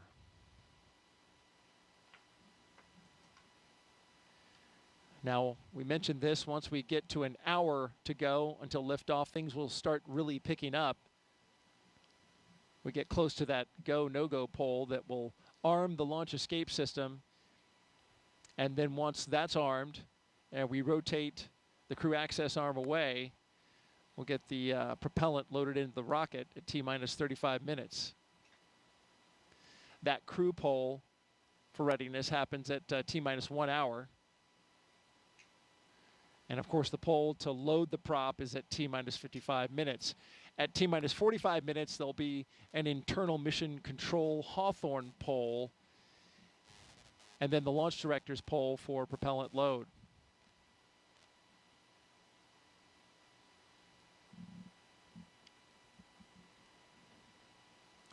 I mentioned the crew access arm. That'll retract when we get to T-minus 40 minutes. And the crew will get the call to close their visors and arm the launch escape system.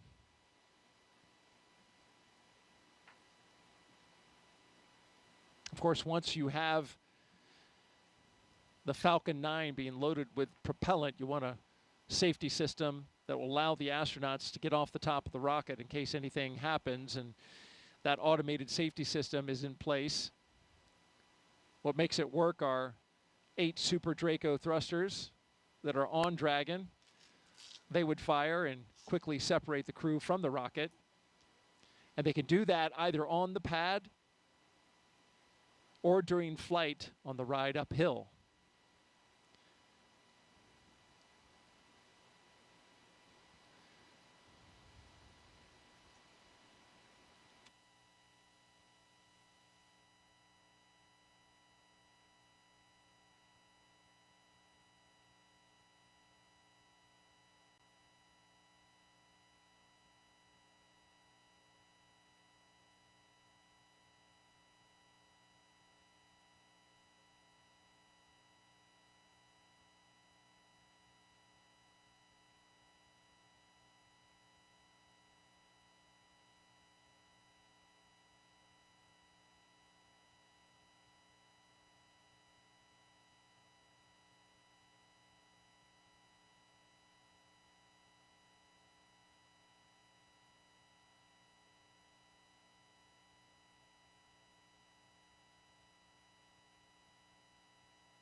And thanks for tuning in. You're watching live launch coverage of NASA and SpaceX's 7th rotational flight of astronauts and 1 cosmonaut to the International Space Station from the Kennedy Space Center in Florida. NASA astronaut Jessica Meir has been with us over the past 3 hours, talking about Crew 7 as they have prepared for launch. Also talked a lot about science and a phenomenal number of other fascinating topics. We really appreciate you being here. We're now closing in on T-minus 1 hour until liftoff. And your thoughts on how we've done so far? Things have been proceeding nominally, as we say in the space business. Things are looking good. The leak checks were good. Comm checks were good.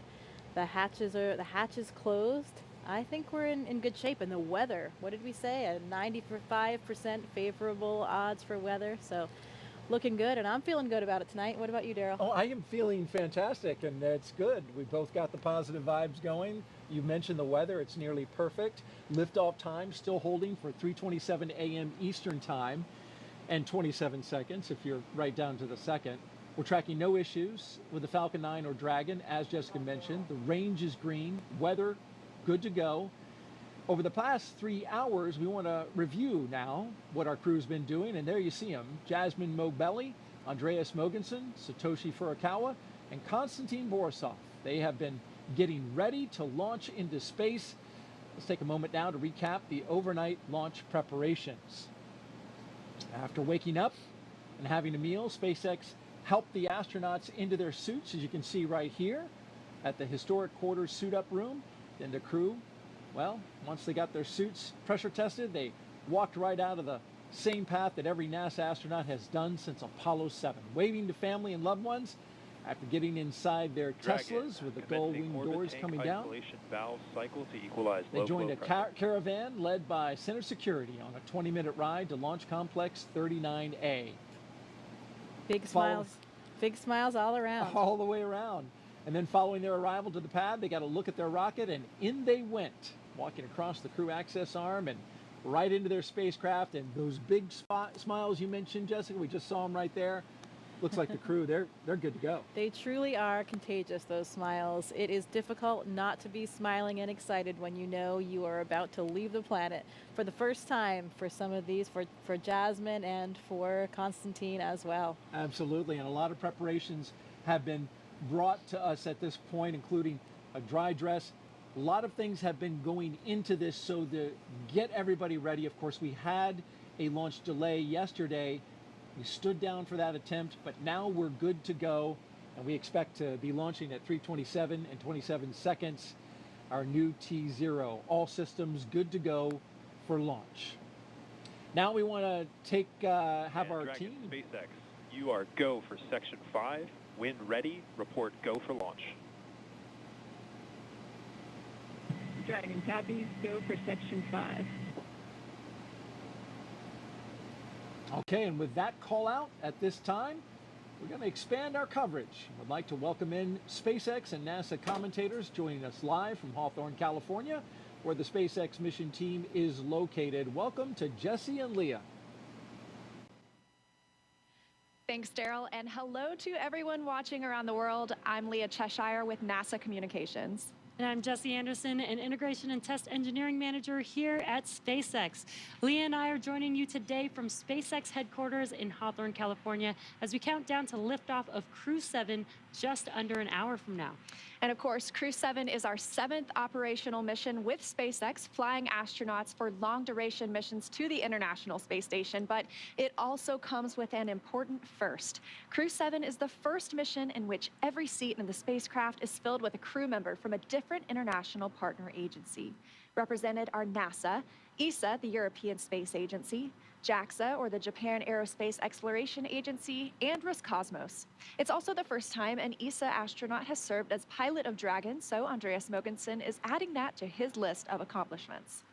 The Dragon flying today will be making its 3rd trip to station, having previously supported Crew 3 and Crew 5. And much like on those missions, our teams will be staffed around the clock in mission control, which is just behind us, to monitor Dragon and the mission, not just today, but throughout the entire mission, from liftoff to Crew 7's arrival at the space station, all the way through splashdown when the astronauts return back home to Earth. On console or headset and mission control are 6 key SpaceX our copies. 6 Crew key 7 is positions. go for launch.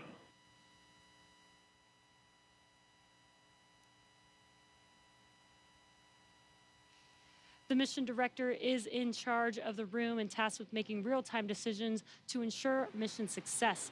The person that you may hear talking to the astronauts, which we just heard a few seconds ago, is the crew operations and resources engineer, who you'll hear us refer to as the core throughout the broadcast. And the 4 additional team members are focused on vehicle systems, including avionics, navigation and control, software, propulsion, life support, and communication with ground support teams. Apart from mission control, our Falcon 9 team is currently located in the Launch and Landing Control Center at Hangar X. With less than an hour until launch, they are settling in for final checkouts, propellant loading, and for launch. And of course, NASA has its own team members at NASA's Mission Control Center in Houston, Texas, who have been preparing the International Space Station for Dragon's arrival. They recently gave their go for launch and confirmed the station is ready to receive Dragon and the new crew. Now, upon liftoff, today's flight to the space station will take almost 30 hours, with Dragon flying autonomously the entire way. And just like autopilot on a commercial aircraft, the crew always has the ability to take manual control of the spacecraft if needed. It continues to be a smooth countdown, and we're looking good for an on-time liftoff. Coming up at T-minus 45 minutes, the team will report their readiness for propellant load with a final go-no-go poll. In the meantime, NASA's Courtney Beasley is going to help us take a closer look at propellant load and launch go-no poll. Go-no-go polls open at 55.80, procedure 1.160. Thanks, Jesse. I'm here in the International Space Station Flight Control Room in Mission Control, Houston. What we have our sights set on today is low Earth orbit, which you'll sometimes hear us refer to as LEO. This is classified as orbits around Earth that are 1,200 miles or lower. There are a lot of satellites in this orbit, including the Hubble telescope, and of course today's destination, the International Space Station. The space station's orbit averages at 260 miles above Earth, but varies based on its apogee or perigee, the highest and lowest points of its orbit. Being that the space station is 260 miles above Earth, crew members are too far away to make things out like cars, people, or buildings. But they can see other landmarks around the world, and the long camera lenses they use help them zoom in on familiar sights of our home planet. NASA astronaut Steve Bowen captured Cape Canaveral on Florida's Atlantic coast earlier this month, near Cape Canaveral Space Force Station and NASA's Kennedy Space Center, where Crew 7 is launching from today. The contrast of the colors between the Indian River and Atlantic Ocean become much more pronounced from space. And here's a beautiful nighttime shot of the city lights of Mecca in the desert valley of western Saudi Arabia, captured by NASA astronaut Woody Hoberg on July 26th. Human presence on Earth becomes much easier to see at night. And this final image was captured by NASA astronaut Frank Rubio of Vedima Lake, one of the largest in Argentina, on May 7th.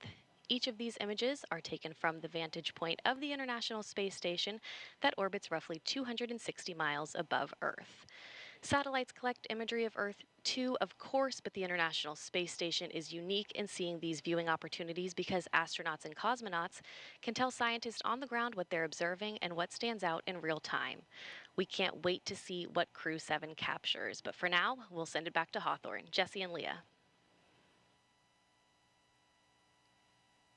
SpaceX's ultimate mission is to make life multiplanetary. To get us there, we've been developing a fully and rapidly reusable transportation system called Starship, the most powerful launch vehicle system ever developed and designed to carry passengers and cargo to Earth orbit, the Moon, and planetary destinations like Mars. In fact, earlier today, the team completed a successful static fire of our Super Heavy Booster 9, an exciting step towards our next Starship flight test. But you have to learn to walk before you can run, or should I say fly. And our learning started with Dragon, designed from the beginning to transport both people and cargo to space. The Dragon hanging from the ceiling behind us was initially flown to certify SpaceX for cargo missions to the space station. Dragon launched to space in December 2010 and became the first private spacecraft to return from orbit. 2 years later, Dragon became the first commercial spacecraft to deliver cargo to and from the space station, and in 2020, as we remember well, became the first private crewed spacecraft to reach the International Space Station. Altogether, the reusable Dragon spacecraft has completed 9 human spaceflight missions and visited the International Space Station 38 times. Dragon is capable of carrying up to 7 passengers to and from Earth orbit and beyond. And these days, we are very much focused on the beyond. Now, of course, we already have explorers on the Red Planet, paving the way for humans who will arrive in the future. NASA's Perseverance rover landed on Mars in 2021 after an almost 7-month journey. Its mission addresses high-priority science goals and also provides opportunities to gather knowledge and demonstrate technologies that address the challenges of future human expeditions to Mars. These include testing a method for producing oxygen from the Martian atmosphere, identifying other resources such as subsurface water, improving landing techniques, and characterizing weather, dust, and other potential environmental conditions that could affect future astronauts living and working on Mars. Now, of course, Perseverance also brought along another passenger named Ingenuity. This is the first helicopter ever flown on Mars. There's Ingenuity being deployed from Perseverance and those historic flights that we've seen so far. When the time comes for human explorers, they'll have to take everything with them for a surface mission. Building bases or even cities on Mars will require huge amounts of cargo and eventually crew. So we're designing Starship from the beginning to carry hundreds of tons of cargo into space and be able to be refueled in orbit. Before Mars, Starship will play a key role in the exploration of the moon. SpaceX is providing the lunar lander, which will return astronauts to the lunar surface for the first time in 50 years under NASA's Artemis missions. With the ability to deliver cargo and people to the lunar surface, we'll be ready to help humanity build a sustainable presence on the moon and learn how to live off-world before the next step to Mars. Today, however, we are going a little closer to home, and the work we're doing on the space station also paves the way to Mars, but it takes place in low Earth orbit.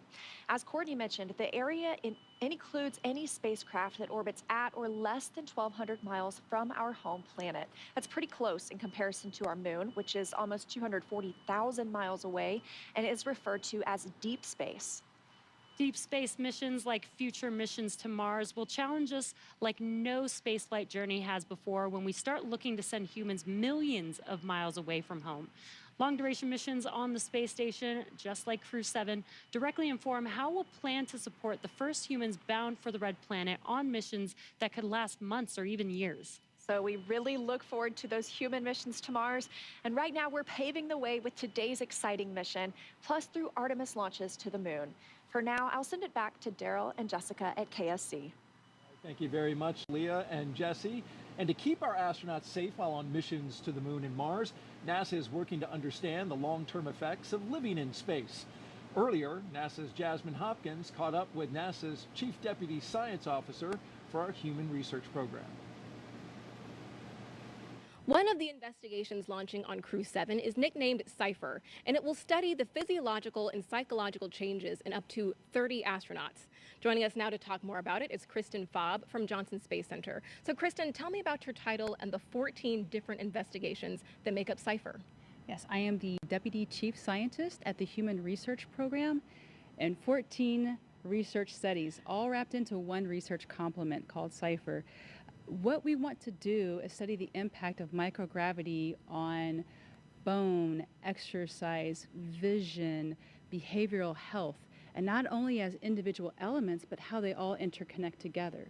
And not only do we want to study that, but we also want to understand the impact duration has on the human body and microgravity. This is going to be really important information for us for the Artemis missions and for Mars. Right, Kristen, and on that note, we have been studying in low Earth orbit for over 20 years now. So how is CIPHER adding into that?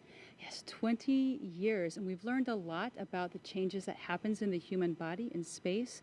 Plus, we also have learned a lot about the twin study that happened a few years back. So CIPHER is just a build on top of all of that knowledge that we've gained so far, plus all of the technology that we have today and data analysis. It's a great time to start CIPHER. It really is. And after the launch of Crew 7, how soon can we expect to get the data back from CIPHER? Well, once we start getting data, we'll start processing it, and then when we start to understand some of these observations and findings over hopefully these 30 crew, it's going to take time because 30 crew, it's going to be a lot of information. But once we start to find some interesting observations, we'll let you know. Absolutely. It will be well worth the wait. Thank you so much for being here tonight, Kristen. It's my pleasure. Back to you. All right, thank you, Jasmine and Kristen. We're going to turn it over now to Hawthorne, California, and check in with our team at SpaceX headquarters for an update on the launch progression. How are we doing?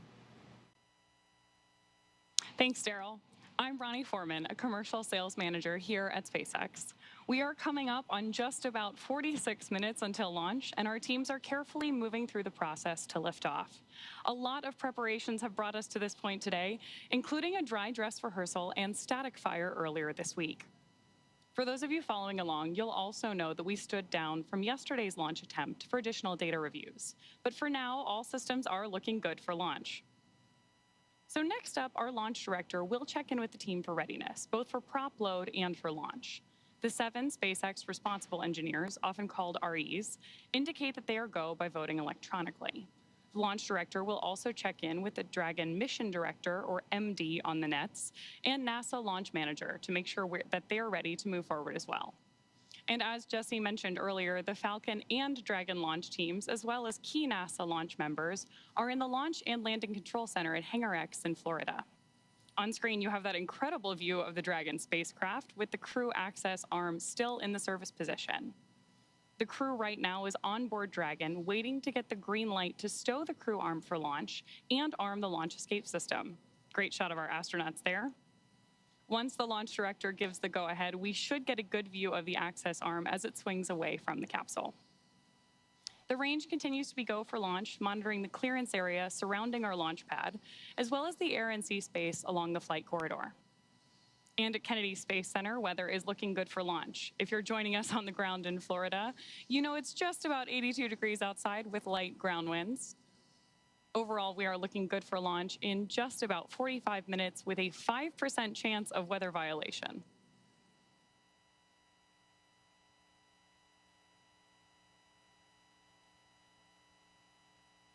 Right now, we are listening in for that readiness poll announcement and instructions to our launch team.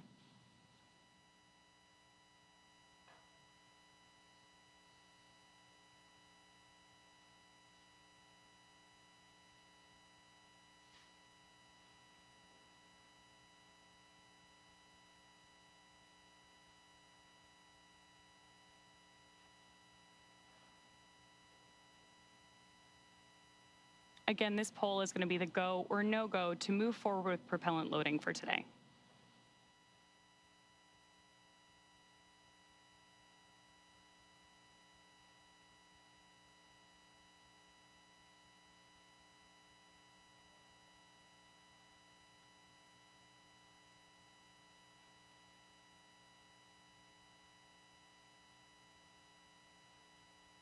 As soon as that briefing ends, we should see that crew access arm, which you can see lit up on your screen right now, immediately start to move away from the capsule when that stow procedure begins.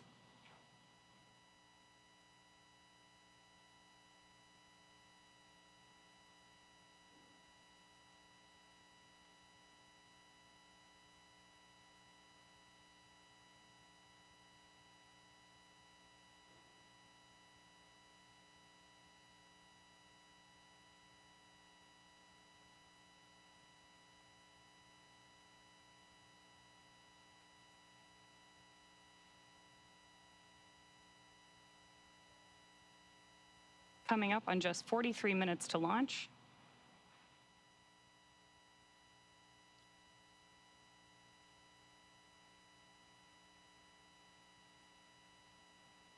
Great nighttime views of our Falcon 9 and Crew 7 capsule there on the screen. SpaceX Dragon. Go ahead, Dragon. We didn't hear the poll for prop load and launch readiness. We're just giving a call.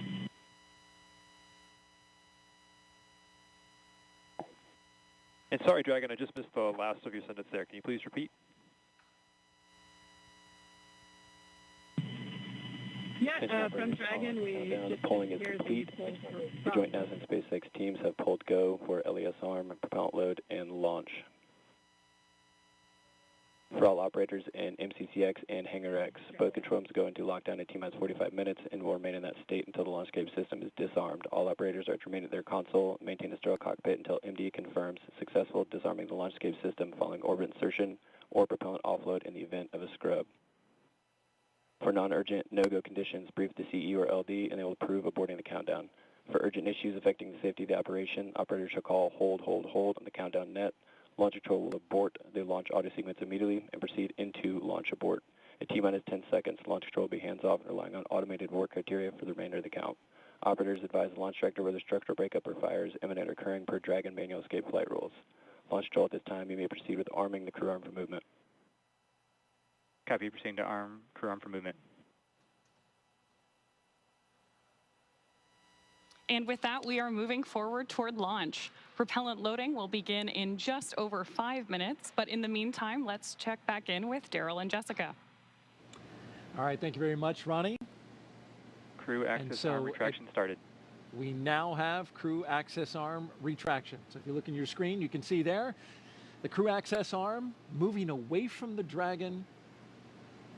Another great shot of it there, articulating away. It takes about 90 seconds to 2 minutes to move away, and this is a critical milestone, Jessica, as that arm moves away, because now that means if the astronauts needed to get off that rocket for whatever reason, they could either bring the arm back quickly, and it can move, as I understand it, a lot faster than it's moving now in the case of an emergency egress, or they would move forward and arm the launch escape system. That hasn't been armed yet. So this is the moving and stowing of the crew access arm so that we can clear that away from the rocket and get ready to lift off.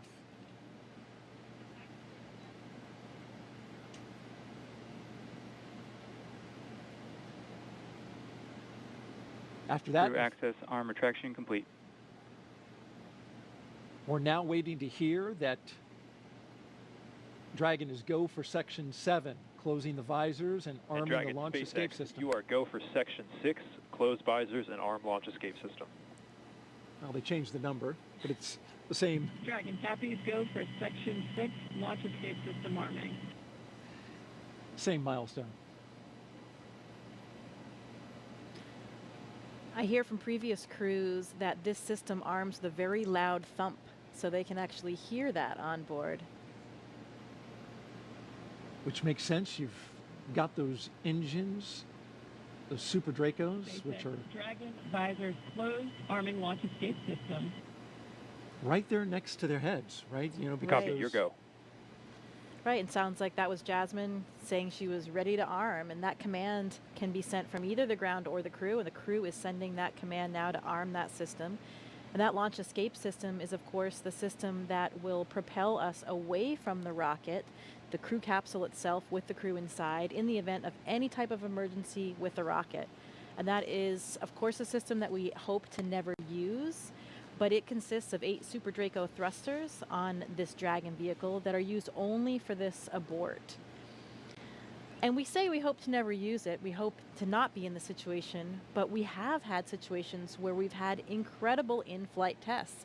Unintentional, for example, there was the launch abort for the Soyuz for Nick Hague's first launch in 2018.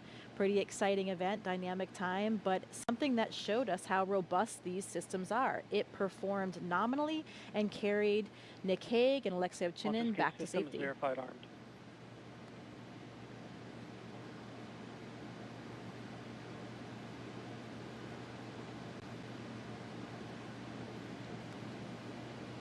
we got the verification of the launch escape system now armed. You mentioned Nick Hague. As I understand it, he counts himself having gone to space twice. That's right, or at least 1.5. But this system is now active. They do that 2 minutes before loading of the prop, since that, of course, then does present a more risky situation with that prop on board, and it will stay armed all the way through orbital insertion.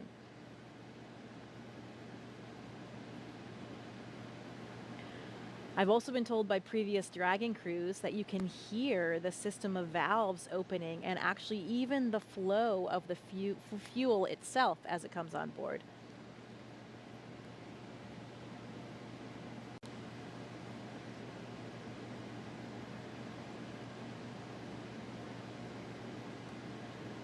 The scenarios in which the launch escape system would be used. F9 tanks venting for prop load in 10 seconds. Expect loud venting. There they are warning them about that, exactly what you just mentioned, giving them a heads up that they'll be hearing those sounds. Yeah, Victor Glover was telling me it's a very noticeable process. You can hear the opening and closing of the valves, and there are these low hums and kind of a fluttering sound as that super cold liquid oxygen and kerosene fill those large propellant tanks, first on the first stage and then on the second stage. Must be pretty exciting to be hearing those noises, knowing what that means and how much closer you're getting to liftoff. This is pretty unique in the launch industry, right? Where the astronauts are inside the Dragon, inside their spacecraft, as it's being loaded with propellants. That's correct.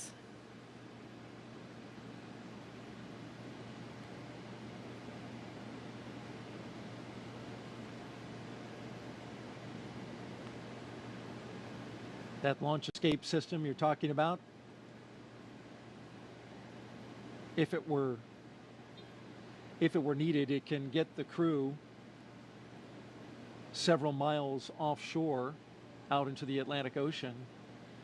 It's those Super Draco engines capable of moving Dragon half a mile in just 7.5 seconds. So that's equivalent to a peak velocity of 436 miles per hour. So it really moves. It can also get it off the top of a moving rocket as well, so right. It's got to have that kind of power. Right, at all those different phases, all the way until they're in orbit. And that's one of the things that we protect for here as well when we look at the weather forecast. It's not just for the actual launch itself, but to protect for any of those contingency landing scenarios in the various areas where they would splash down in that event.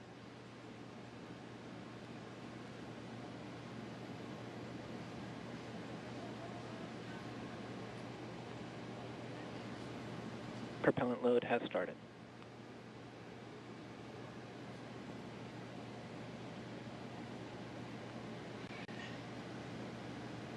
And so now the propellants are flowing into the Falcon 9 rocket, RP-1, refined kerosene, and liquid oxygen, the oxidizer. That part we can see externally because as the liquid oxygen levels rise inside the Falcon 9, it is of course super chilled liquid oxygen, highly densified, and it will super chill the skin as well of the rocket, and it'll condense the air around it. And there's been well over 200 Falcon 9 launches, so if you've seen one before, you're familiar with the sight. The rocket condensing that air, that warm, humid Florida air, which we have been enjoying this evening, at least with a light breeze. That's right. I think it's cooler than Houston anyway, so I'm enjoying my time here. Good, good. All right, for another update, let's send it out to Hawthorne, California, an update from SpaceX. Thanks, Daryl and Jessica. Now, before we send them to space, let's get to know our Crew 7 astronauts a little better. We'll start off with none other than the commander herself, NASA astronaut Jasmine McBelly, making her debut spaceflight. My name is Jasmine McBelly. I'm the commander of NASA's SpaceX Crew 7 mission to the International Space Station. Baldwin, New York is where I grew up.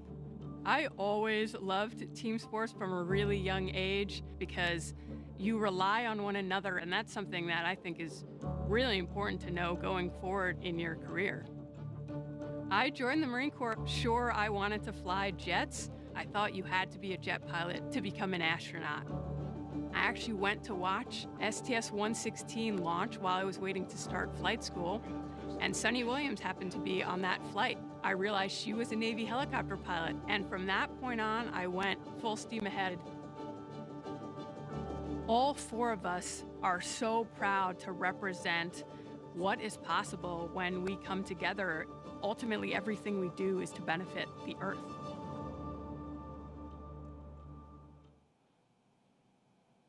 Right next to Jasmine in Dragon Endurance is Andreas Mogensen, today's pilot representing the European Space Agency and making his second trip to low Earth orbit. My name's Andreas Mogensen, and I'm the pilot of NASA's SpaceX Crew 7 mission to the International Space Station. I was born in Copenhagen, Denmark. In 2008, ESA were looking to select a new class of astronauts, and I applied together with about 8,500 Europeans. So I thought, there's just no way that I'll get selected. The chances of being selected are too small. But that changed when we were down to about 20 candidates.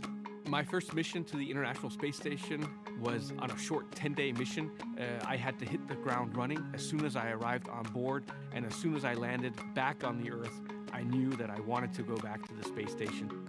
I'm especially proud of the fact that our Crew 7 mission has 4 different astronauts from 4 different countries and 4 different agencies.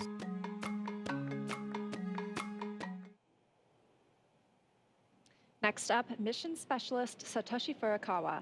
This JAXA astronaut is no stranger to the space station after spending 165 days in orbit as part of expeditions 28 and 29 in 2011. My name is Satoshi Furukawa. I am a mission specialist for NASA SpaceX Crew 7 mission to the International Space Station. I was born in Yokohama, Kanagawa, which is right south of Tokyo. The first human landing on the moon when I was 5 years old. I thought it was a great moment for humankind. I had a longing for space from my childhood. The moment I was selected as a Japanese astronaut candidate, you are hired, you are selected. It was the happiest moment in my life. Crew 7, we are conducting many scientific researches on the space station to benefit future space explorers. I am very proud of being a part of this excellent team of international partners and also researchers, engineers, flight controllers, flight directors, and so on. Because working as a team and working together, we can accomplish the big mission.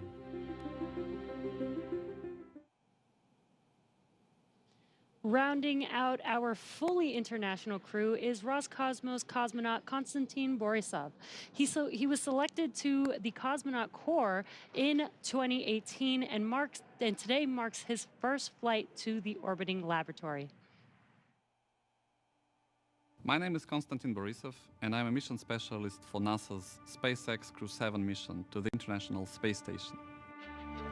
For those who ask what space flight is, I would say that we have 3 big jobs on the space station. First job is experiments. Second job is take care of the station, doing the maintenance, repair what's broken, storing things, restoring things, cleaning up.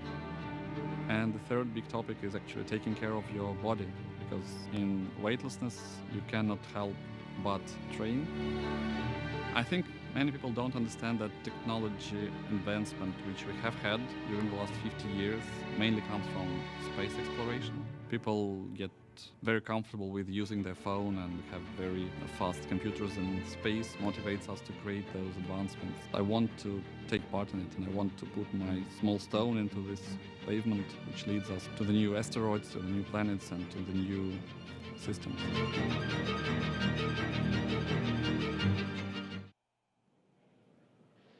Now, as we see with all of our crews, these 4 crew members who make up Crew 7 have a mission patch they worked together to design. The first thing that you notice is the white dragon on top of the Earth, its neck craned into the number 7 for Crew 7. Its tail curves upwards towards a golden star, and they say that symbolizes our ascent towards the stars and the pioneering spirit needed to propel us further into space. The blue, white, and red on the tail are the common colors in the flags of all 4 nations flying on this mission.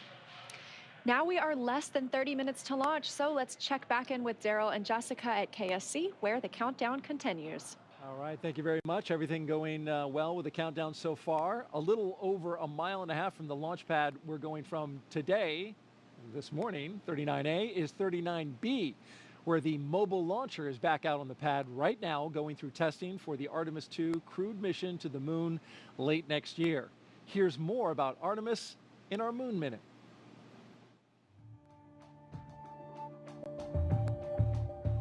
For the first time, Artemis II astronauts got an up-close look at the Orion spacecraft that will fly them around the moon.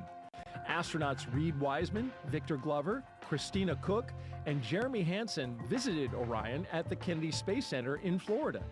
and it looks amazing. Their handiwork is gorgeous. I'm ready to take it for a spin. Until launch day arrives, the crew is training at the Johnson Space Center in Texas. They use the Neutral Buoyancy Lab, a giant pool, to practice safely getting out of a floating mock-up of Orion. And it's not an easy task. Navy divers in rafts will harness and hoist the astronauts into the air by helicopter, where they will be taken to a nearby Navy vessel. Back at Kennedy, we got a look at the brand new Artemis crew transportation vehicles.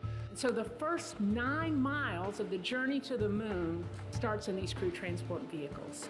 On launch day, these fully electric, zero-emission vehicles by Canoe Technologies will reunite the Artemis II astronauts with Orion at Launch Complex 39B. NASA's powerful moon rocket, the Space Launch System, and Orion will carry them on the rest of the 250,000-mile journey to the moon. And that's your Artemis Moon Minute.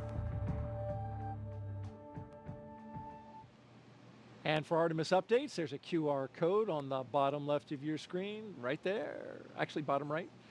You can visit, you can use your cell phone to scan it, or you can visit the website at nasa.gov/Artemis2. Earlier this evening, our own NASA's Jasmine Hopkins caught up with NASA Administrator Bill Nelson, who is here watching the launch from SpaceX's firing room. Administrator Nelson, today marks a first for NASA, the first time in a single launch that each astronaut represents a different space agency. So we have NASA, ESA, JAXA, and Roscosmos. What do you make of this diverse crew? Well, it's a sign of our times. We are an international program. For example, we're going back to the moon in order to go to Mars. It's going to be an international mission that will launch with an international crew. So too, tonight's launch is entirely an international crew, save for the commander, Jasmine, an American astronaut. And so here we go. Now, isn't it interesting that what space does in our NASA program, it unifies us. It brings people together. And this is so true with what we're seeing tonight. Right, and Administrator, you recently visited South America, and later on this year you're planning to visit India as well. Why is it so important for NASA to foster these international partnerships? They are delighted, indeed, eager to learn more about NASA and to partner with NASA. And so that's what we find when we go to another country. It's usually the president that wants to see us. And for example, in this South American trip, we talked to the president of Brazil and Colombia about what NASA can provide in the way of information from our satellites to help them protect the Amazon rainforest from being destroyed, which is a high agenda item for those countries. Indeed, it's a high agenda item for the entire world. I'm going to India. India is one that we want to have a close relationship with. We've already been doing things such as science experiments with India. We've got a major science program going that will be Earth observing with India next January. But now we're going to train and fly an Indian astronaut. So it is happening as we speak, and the United States has been the beneficiary of it. Absolutely. Administrator Nelson, thank you so much. Back to you. As we continue to count down, let's take a closer look at the vehicles that will be taking Crew 7 to the International Space Station today. Starting from the very top of the vehicle is the Dragon spacecraft. In total, there are 16 Draco thrusters Dragon can use in space to help navigate the spacecraft to its destination, each providing 90 pounds of force. That doesn't include the 8 Super Draco thrusters used for an abort, which are no longer active once the crew is in orbit.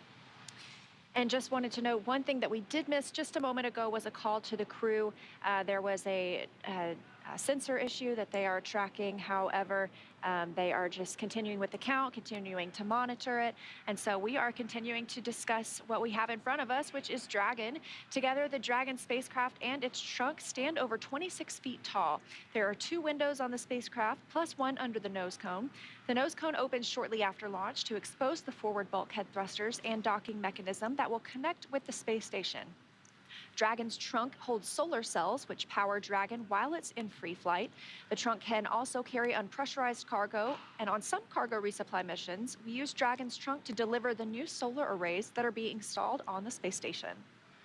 As always, Dragon will be delivered to orbit today by SpaceX's Falcon 9 rocket, which provides 1.7 million pounds of thrust on its first stage, thanks to its 9 Merlin M1D engines.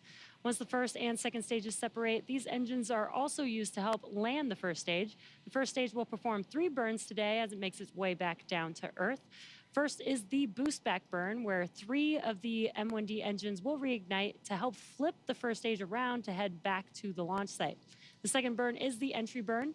That's where a single engine will reignite and shut down to help slow Falcon 9 down as it prepares to re-enter the Earth's atmosphere.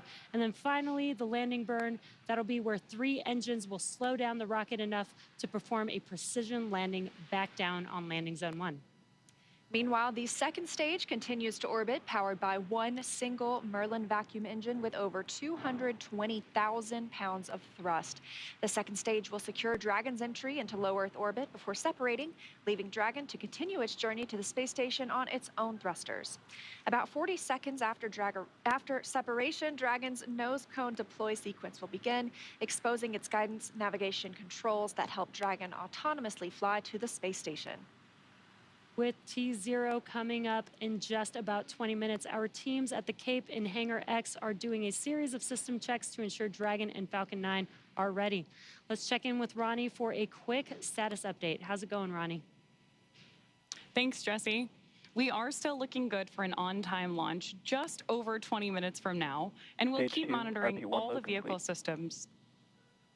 There we heard the call out for RP1 load complete on stage 2. So that means we are, of course, getting closer to liftoff. Both Dragon and Falcon 9 continue to be healthy, and we're not tracking any major issues at this time.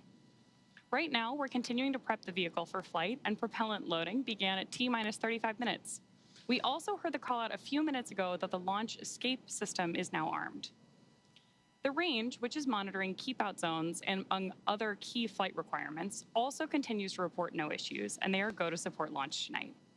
Weather also looks good, and we are still tracking just a 5% chance of violation at our T0 time. But as a reminder, today we have an instantaneous launch window, driven by the orbital mechanics constraints of 2 spacecraft meeting in orbit. Fun fact, the technical term for that meeting is called a rendezvous. So at this point, if we hear a hold for any reason, we will have to stand down tonight because of that instantaneous launch window, and instead target our backup opportunity, which is tomorrow at 3:04 a.m. Eastern Time. But for now, with all systems go, let's turn it back over to Courtney for a status update from Houston.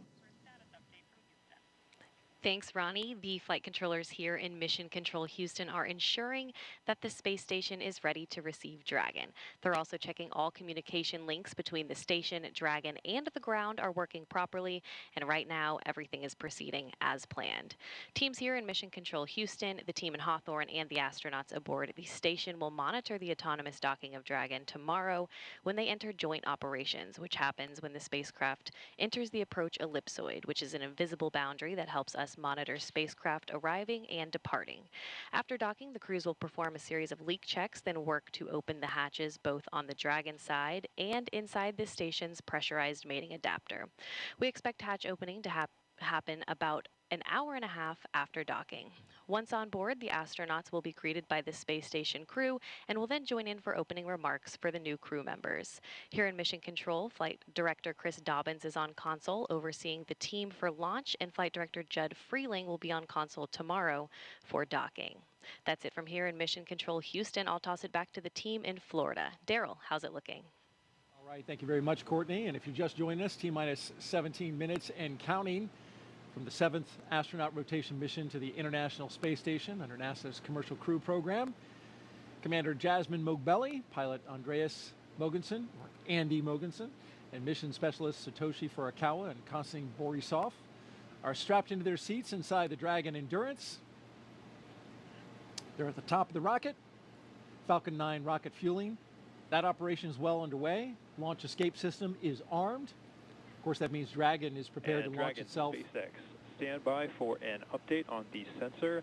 Teams are still discussing and looking for our path forward. As you just heard there, SpaceX is Dragon copy. looking at a sensor issue.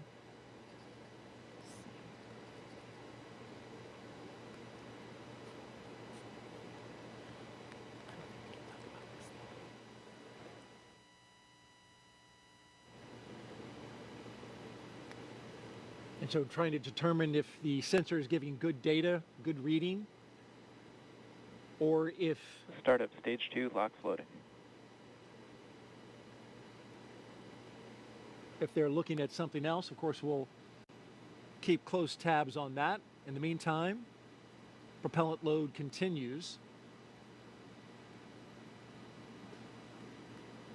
I think sometimes you have hits on sensors for other reasons. We want to make sure that we are getting an accurate reading of what's happening with the system they're looking at. Probably trying to decide if it's a real signal or if it's a hit from some other reason. There's a lot of redundancy in the systems, as you mentioned, and those sensors have to make sure that the engineers understand exactly what they're looking at. So we'll, again, keep tabs. In the meantime, here's a little bit about Crew 7. Lieutenant Colonel Jasmine Mogbelli, a military helicopter test pilot. There she is. She hails from Long Island, New York. She's a mother to 2 twin girls, and she is the mission commander. This is pilot Andy Mogensen's second trip to space station. His first was as the flight engineer for the ESA IRIS mission in 2015. Mission specialist Satoshi Furukawa's interest in space began when he was 5 years old and he saw the Apollo 11 moon landing on TV. And mission specialist Konstantin Borisov was selected to be a cosmonaut in 2018, and this will be his first trip to space.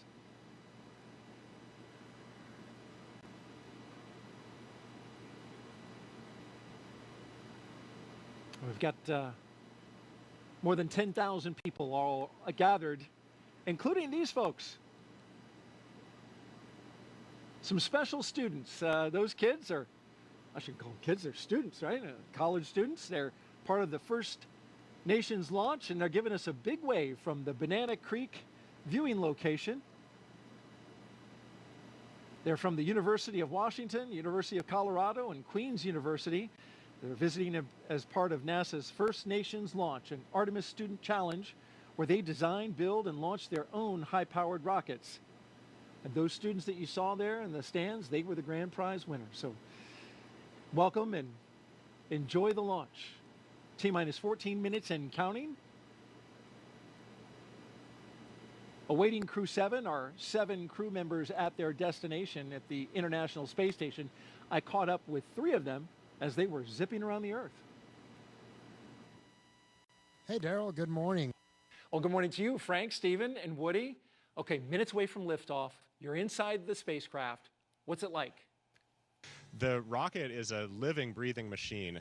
We fuel the Falcon 9 rocket on the pad while the crew is on board. I expected that my heart would be racing, but actually it was just so much like training that I felt quite calm. Well, I'm sure calm will give way to excitement, right, when Crew 7 comes aboard. What do you think that'll be like?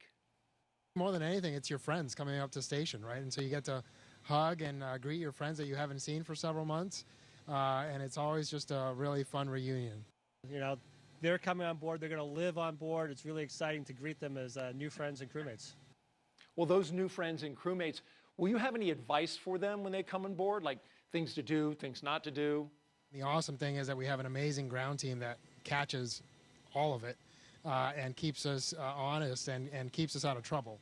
And so you can just kind of relax and enjoy it and just allow yourself to take it in, because it really is a pretty special experience. Really enjoy your time up here with the people, with the environment, and with the opportunity to work up here and look at the Earth. It's really amazing. Just really enjoy it. All right, speaking of enjoyment, Do you have a fun way to confirm that you're in space, something you can do?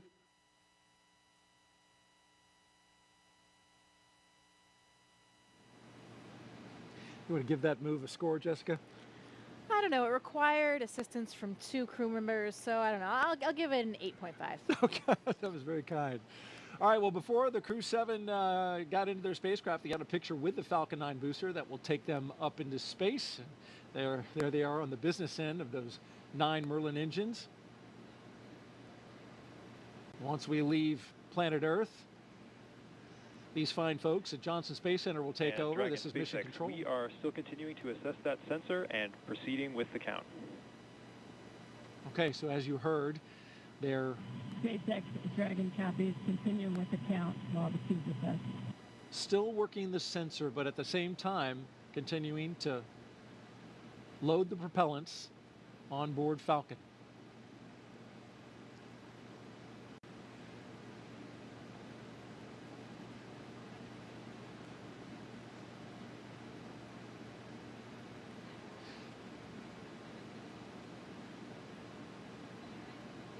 So Jessica, as we count down these last few minutes, you've got the launch team. They're taking a look at a sensor and some of the readings there. At the same time, we're proceeding forward, and they're communicating with the astronauts inside. And so as we get down to these final minutes, any thoughts?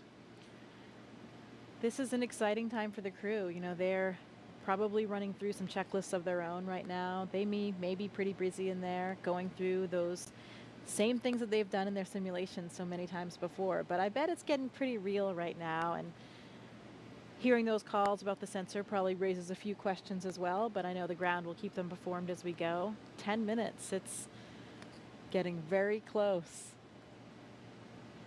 Indeed it is. And tracking everything are Leah and Ronnie at SpaceX headquarters in Hawthorne, California. Will take us through the rest of the count. Thanks, Daryl. Our next major countdown event will be at the T-minus 10-minute mark, so coming up here, And when the Dragon Falcon 9 SpaceX, launch stand by for display configuration. There we go ahead and have the Dragon astronauts are standing by for display configuration, which will let them know that we are even closer to liftoff. The launch commit criteria that we're waiting to hear that call out for are specific thresholds and pieces of information about the entire Falcon 9 system needed to make sure that the rocket is healthy. Of course, we do have many systems in place to ensure that the rocket and crew are both safe leading up to liftoff and during flight.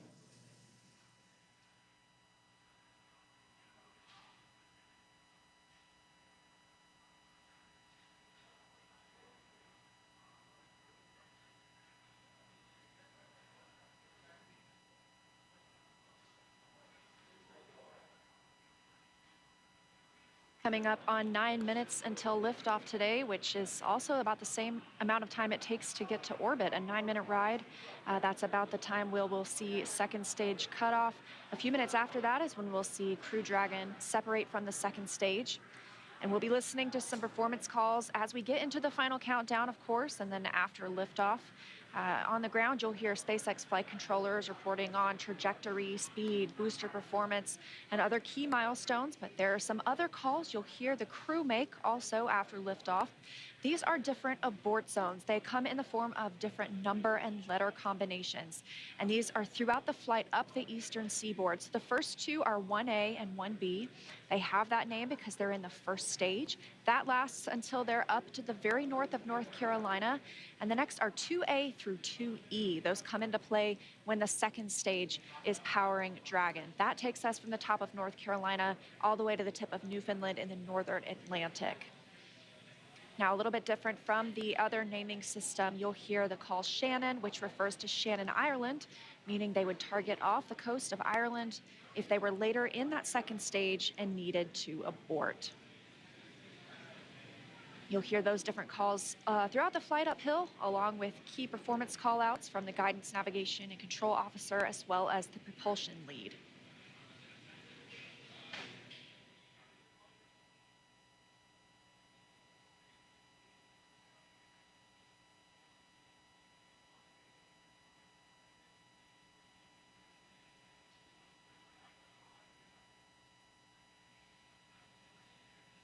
One of the next callouts that we're listening for is the announcement that Stage 1 engine chill has started. Right now, the propellant in the tanks is isolated from the engines, but at T-minus 7 minutes, we'll open up the engine pre-valves and start passing just a trickle of liquid oxygen through the Merlin engine pumps, chilling the engines for the start sequence.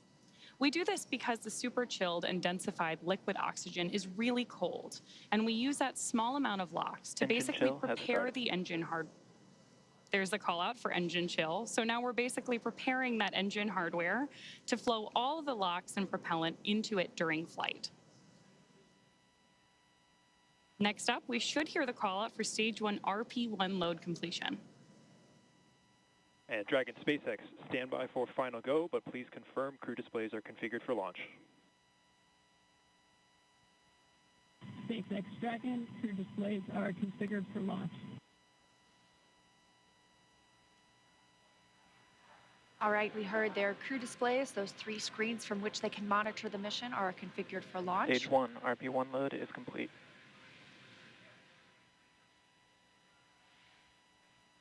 In confirmation that RP1, the densified kerosene or the rocket fuel that propels the crew into orbit, loading is complete on the first stage. We did hear the second stage was completed a short time ago as well. Now T-minus 6 minutes until launch. We are still loading liquid oxygen on the first and second stages. This is the oxidizer we need to combine with the densified kerosene that just finished loading. Coming up, we will hear the call for Dragon to configure for terminal count and then transition to internal power at about 5 minutes until launch. Then we'll hear the propellant tanks on Falcon 9 are getting ready to pressurize, adding some additional rigidity and structural support as we get ready for the strong back to retract. It'll move just a couple of degrees at first, and then we'll see it swing open completely at the moment of liftoff.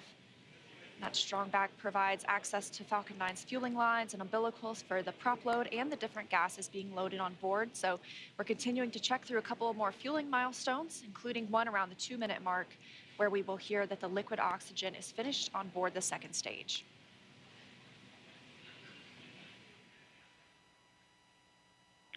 Dragon is configured for terminal count, and Dragon's on internal power. Falcon tanks are pressurizing for strong back recheck.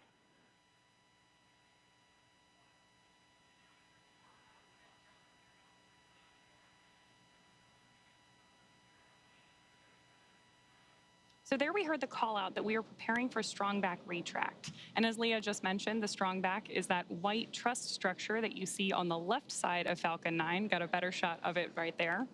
Strong back is retracting. Just before lift. There we heard the call out from Mission Control that we are retracting the strong back now. The strong back is part of the transporter erector, which was used not only to roll Falcon 9 out to the launch pad, but also to raise it into its vertical position. It will retract just about 2 degrees first after those clamp arms open up around the base of Dragon's trunk, and then just before liftoff, we'll actually go all the way back to 45 degrees retracted to give Falcon 9 and Crew 7 room for liftoff.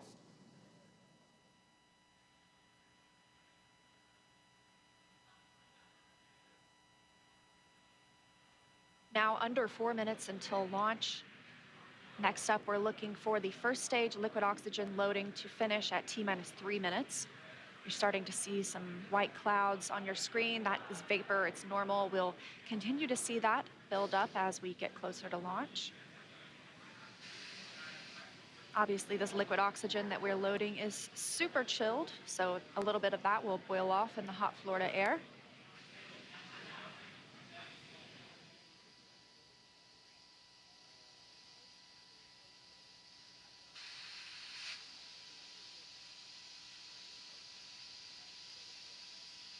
Stage 1 lock loading is complete. Great view of Crew 7 there inside of the Dragon spacecraft, awaiting liftoff just under 3 minutes from now.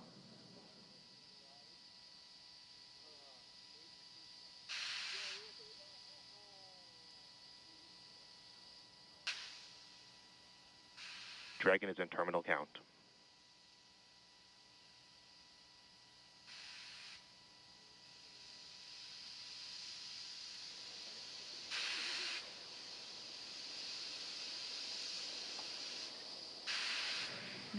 Now about 2 minutes and 30 seconds until launch.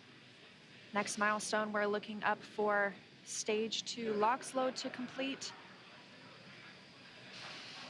Additionally, shortly after that, we'll hear gas closeout begin, isolating the feed lines from the different gas systems for the Falcon 9 rocket. Those will get vented overboard through the umbilicals and the strong back itself.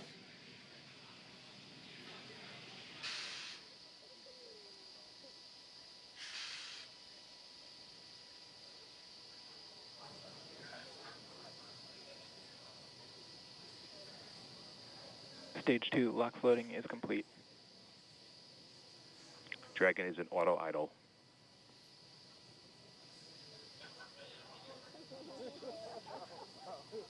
Confirmation that stage 2 LOX load is complete. Dragon and Falcon 9 fully fueled. Gas closeout has started. Expect loud venting. There's the gas closeout call that we expected. Additionally, we will be in auto idle. This puts the rocket in a state the flight computers understand before it takes over, making sure the transition to final countdown is smooth. Coming up at T-minus 1 minute, we'll hear that Dragon is in countdown. Its computer will switch to countdown mode. We'll also hear that the flight termination system on Falcon 9 is armed. Falcon 9 is in startup. Dragon's in terminal count.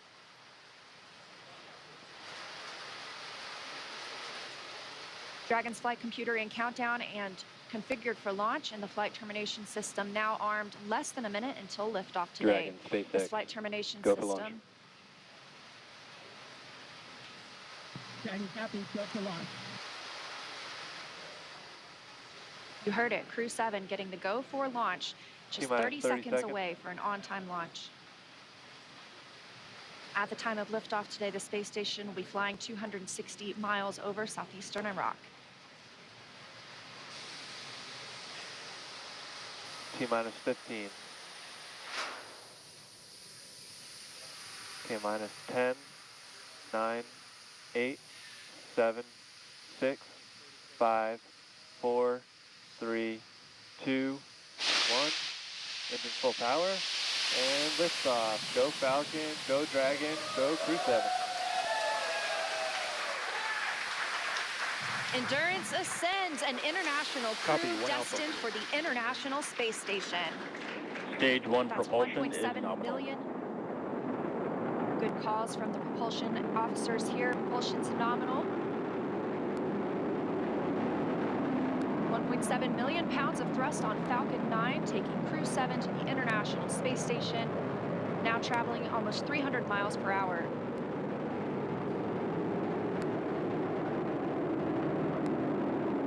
Nominal power and telemetry. We are just about T Stage plus 1 throttle 45 down. seconds into the 7th rotational crew mission on board Dragon and Falcon 9, and right now the vehicle is throttling down to help us pass through the period of maximum dynamic pressure.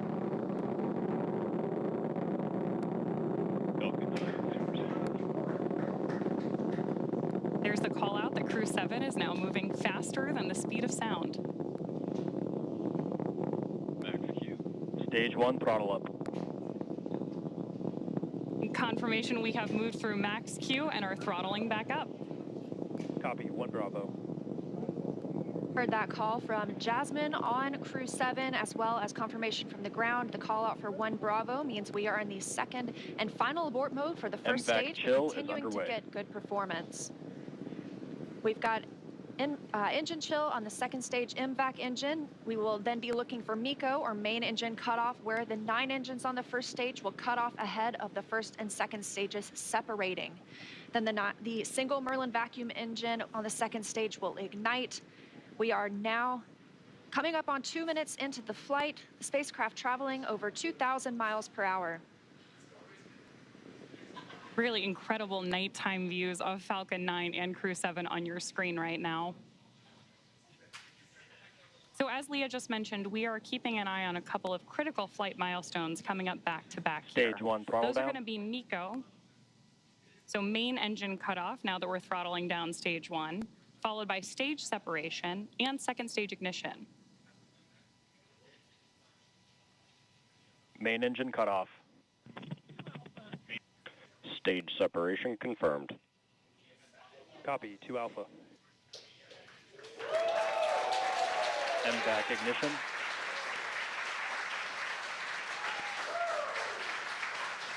So there you heard and saw Miko stage SEP, and hopefully you heard Jasmine call out for the 2 Alpha abort mode just before second stage ignition. And of course, this is the second stage, powering Dragon on its flight, now traveling almost 4,000 miles per hour. Over 3 minutes since launch, the second stage will continue to power the spacecraft. And our first look at the crew inside.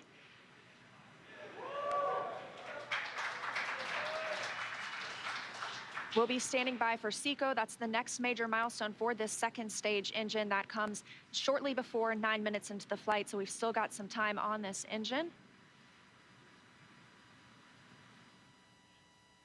So right now, while Crew 7 makes its way to orbit, our first stage booster is making its way back to land. So you may hear the call-outs here on the net shortly that we are in the middle of our boost back burn.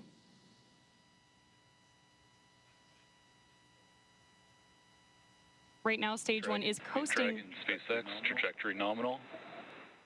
Good call-outs there that Dragon is on the right track. And confirmation from Commander Jasmine Mogbelli. Continuing to see good performance on this lone Merlin vacuum engine on the stage. Also, as we've heard, nominal trajectory. That's the guidance, navigation, and control officer here at SpaceX stating that we are on the correct path. Dragon's pointed in the right direction. The second stage continues firing until, like we mentioned, second stage engine cutoff at about 8 minutes and 50 seconds into the flight. Right now, we are 4 minutes and 30 seconds since our on-time liftoff, now traveling at 5,000 miles per hour.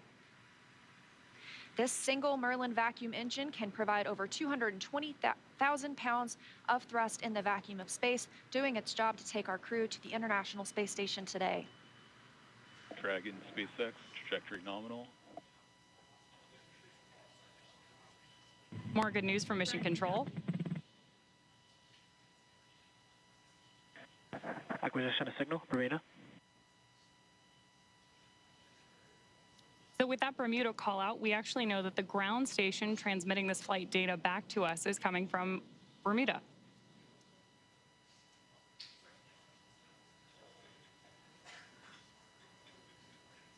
The crew is currently pulling a little more than 1 G as the second stage engine continues to propel their flight. Continuing to hear good calls to the crew, now 5 minutes and 30 seconds into the flight, traveling at 6,400 miles per hour. Again, we will continue to see the second stage fire for about 3 more minutes.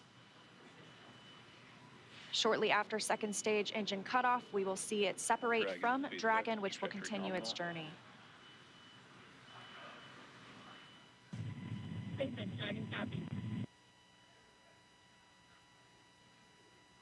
Now, at this point in the flight, we are just about 15 seconds away from stage 1 entry burn start. At this point, the center engine on Falcon 9 will be lit for just about 10 seconds to help us slow the vehicle down as it re-enters the Earth's atmosphere. That's not the only thing helping us on re-entry, though. The first stage sees high drag on re-entry, which scrubs roughly 70% of the velocity by the time the landing burn begins, which you just had great views of on the left-hand side of your screen. Florida Space Coast beginning to come into view in the background.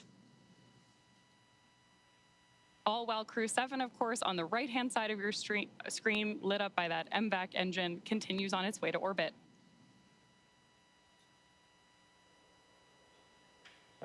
And we are now coming up on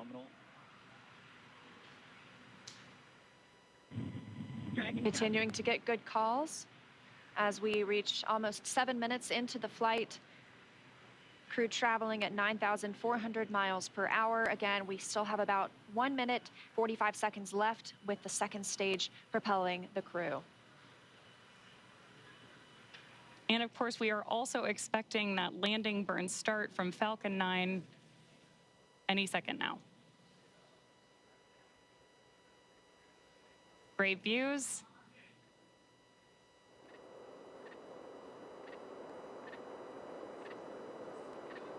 Stage 2, F2. GPS has saved.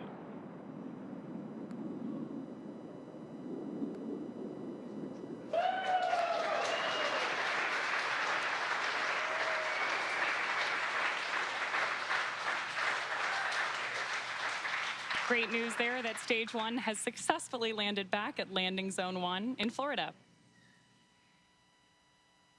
And Stage 2 continues to propel Dragon and our Crew 7 crew members. We now are coming up on SECO, second stage engine cutoff. Again, looking at that about 8 minutes and 50 seconds into the flight. Everything continues as planned today, now traveling over 13,000 miles per hour. Again, we're looking for eventually a good orbital insertion at which we'll be traveling. Good calls here at Mission Control in Hawthorne.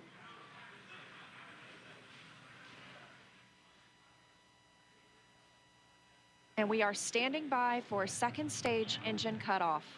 Copy, Shannon. Heard that call for Shannon. That is the call out for Shannon, Ireland, the final abort zone.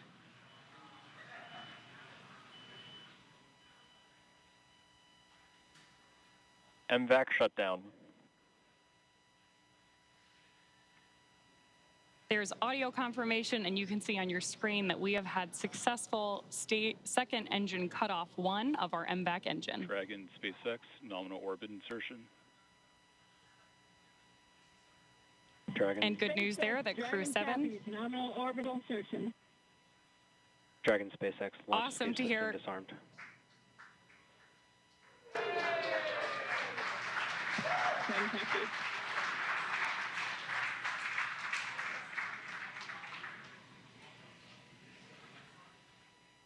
That's the first look at the crew, now in microgravity, confirmation of a good Earth orbit insertion.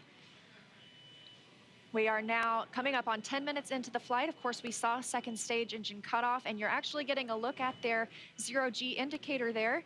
We'll stand by for them to tell us a little bit more about that shortly, but we are also standing by for second stage separation from Dragon. Acquisition of signal in Finland. So as Leah mentioned, right now, Dragon and Stage 2 are still attached. Great views of that zero-G indicator there.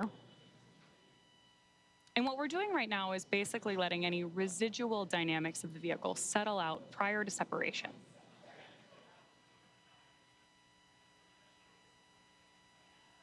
We are expecting that separation event in probably about 90 seconds. Crew looks like they're having a great time up in space, too. And as we stand by for that separation, shortly thereafter, we'll be looking for the nose cone to begin deploying. That command will be sent, and we'll see it open shortly after. We'll need the nose cone to open to expose those forward bulkhead thrusters, as well as the docking mechanism with which they will use to link up with the International Space Station. After their ride, it's almost 30 hours long.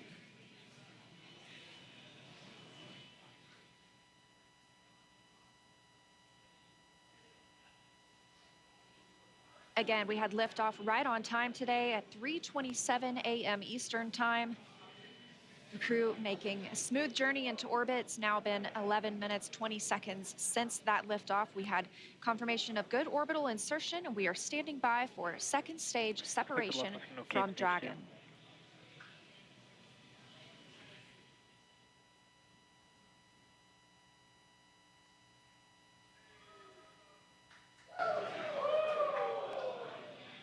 Great views of Mission Control here in Hawthorne, California.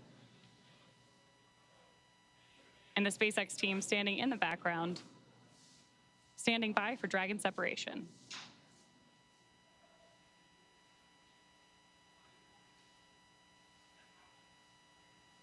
Of course, you also have continued telemetry readouts from Dragon and Stage 2 in the bottom left-hand corner of your screen.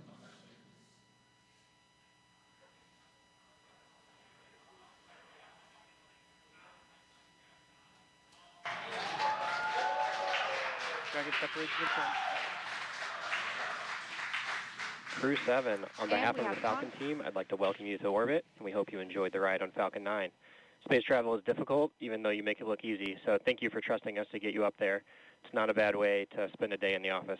Stand by for words from the launch director. Hello, Crew 7. This is Launch Director here on Countdown. On behalf of the entire SpaceX Launch and Recovery team, I'm honored to welcome Dragon's first ever all-international crew to orbit. Счастливого пути, Gotor, Iterashai. Godspeed, Crew 7. Cheers. SpaceX, thanks for the ride. It was awesome. On behalf of Andy, Satoshi, Toshi, and I, we'd like to thank the multitude of people who've led us to this unique moment. We may have 4 crew members on board from 4 different nations, Denmark, Japan, Russia, and the USA, but we're a united team with a common mission. We hope the work we do serves to benefit our beautiful home planet and those on it. As you said, human spaceflight requires an unparalleled level of vigilance and rigor, and we thank all those who prepared not only us, but also this truly impressive spacecraft for flight. Finally, to our families, carry the greater burden of our choice to explore. Thank you. Go Crew 7. Awesome ride. Really incredibly moving words from Commander Jasmine Mogbelli now that she and her international team are up in space. That is going to end our coverage from Hawthorne until we pick back up with our docking coverage, like Leah mentioned, just about 30 hours from now. But for now, I'm going to hand it back over to Daryl and Jessica at Kennedy Space Center to wrap up our launch coverage tonight. All right, thank you very much, and great job. And Jessica, what a launch. It was spectacular. Like we said, those night launches are something to see. You see all those bright lights. You see those little nitrogen pulses when that first stage is coming back down. Spectacular. Phenomenal roar, the thunder, you could feel it in your chest. And then, of course, the booster came back and landed, and that was some extra pop. Pretty impressive all around. Sights, sounds, and even those feelings. That's new, of course, to crew, to NASA crew, is bringing the booster back. NASA decided they have a lot of prop margin, propellant that is, and so they burn the first stage a little less and the second stage a little more. It allows them to bring the first stage back and back to land, which is good to see. And so you saw the zero-G indicator floating around. Tell us what it was. I did. Well, that, Daryl, was a 3-toed sloth. Important distinction, not a 2-toed sloth. Oh, really? Yeah, so apparently this is one of Andy's kids' favorite animals. And as a family, they were even fortunate enough to see one in the wild in Costa Rica last Christmas when they were on vacation. So it was all kind of fate leading up to this, I think. How about that? This is Andy Mogensen. Andy Mogensen, the pilot. That's correct. That's right. And I guess his family calls him the slowest person in the world. So another reason why this 3-toed sloth had such meaning for all of them. Well, that actual sloth in the capsule looked like it was moving slow as well, but he's got an excuse. You know, we have a saying in space, and it's often true. Yeah. Slow is smooth, smooth is fast. And when you rush too much, especially in space, doing a spacewalk or anything that you're doing, you get in trouble. So slow is smooth, and smooth is fast. Wise words from our veteran space flyer, Jessica Meir, sorry. It's early. Hey, we got some social questions. Let's take a few. You do mind? Absolutely. All right. Well, let's look on our screen here, and here we've got one that says, come Sunday morning. Beautiful shot right there, though, of the spacecraft looking out the back. Boy, that is high-resolution image. Come Sunday morning, Earth Eastern Time, what are the first few tasks the crew will do, and how will they best acclimate and get dialed into their mission? Well, when we wake up in the morning on board the space station, we open up our computer and we have a plan that lays out our entire schedule for the day, whether it's scientific experiments, hardware, maintenance, whatever it is that you need to get done. I know what this crew will be doing. One of the first things they do, of course, is a safety briefing. So we want to make sure that they have all of the information they need in case they had any kind of situation on the space station where maybe they needed an emergency breathing mask or a fire extinguisher, anything like that. Safety first at NASA, and that's the first thing that we do when you arrive on board the space station as well. The veteran crew that is up there will take them through that, show them where everything is, talk through some of the main messages, and then they'll have a longer session usually the next day or later that week. They'll get into their crew quarters. Usually your crewmates will do a favor for you and unpack some of your things so you don't have to do all that when you get there. You arrive to your crew quarters and already have some of the things that you need out, maybe even some pictures from home. When I arrived, my crewmates had really taken great care of me. They had decorated my crew quarters. I had pictures of my friends and family. Everything was all laid out, and that really made it a nice, smooth transition, because those first few moments in space, especially when you've never been there before as a rookie, you're not quite that graceful yet. You know, you don't have your space wings quite yet, and you're getting used to just moving around and being in that three-dimensional microgravity environment. And so you're talking about, you know, getting used to the environment up there, and having a little something from home is important too. You took up a flight kit. These astronauts all have a flight kit. You, in fact, brought a few things that you took up into space. What were a couple of the more meaningful ones that you took? I did. You know, we often pictures of family and friends, like we've talked about before, or things that represent places we've been and worked. I brought up a picture of my wedding photo of my parents. Unfortunately, my father had passed away before I went to space, so I wanted to have a piece of him up there with me. I brought up some things to represent other things along the way. My home state of Maine. I had a university flag with me from my undergraduate university. Yeah. Sometimes we bring up presents for each other because we're up there for birthdays or holidays. Drew Morgan, my crewmate, brought us these harmonicas. Nice harmonica. And briefly, let's look at the screen here. We can see that the nose cone is deploying, and we have confirmation of it deploying.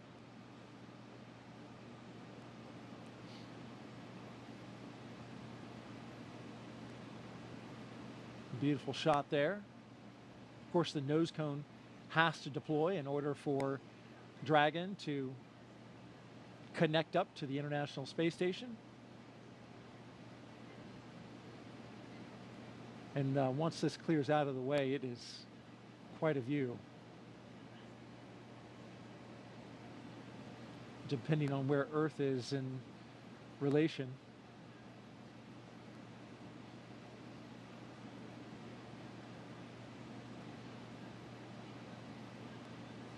Okay, looks like we're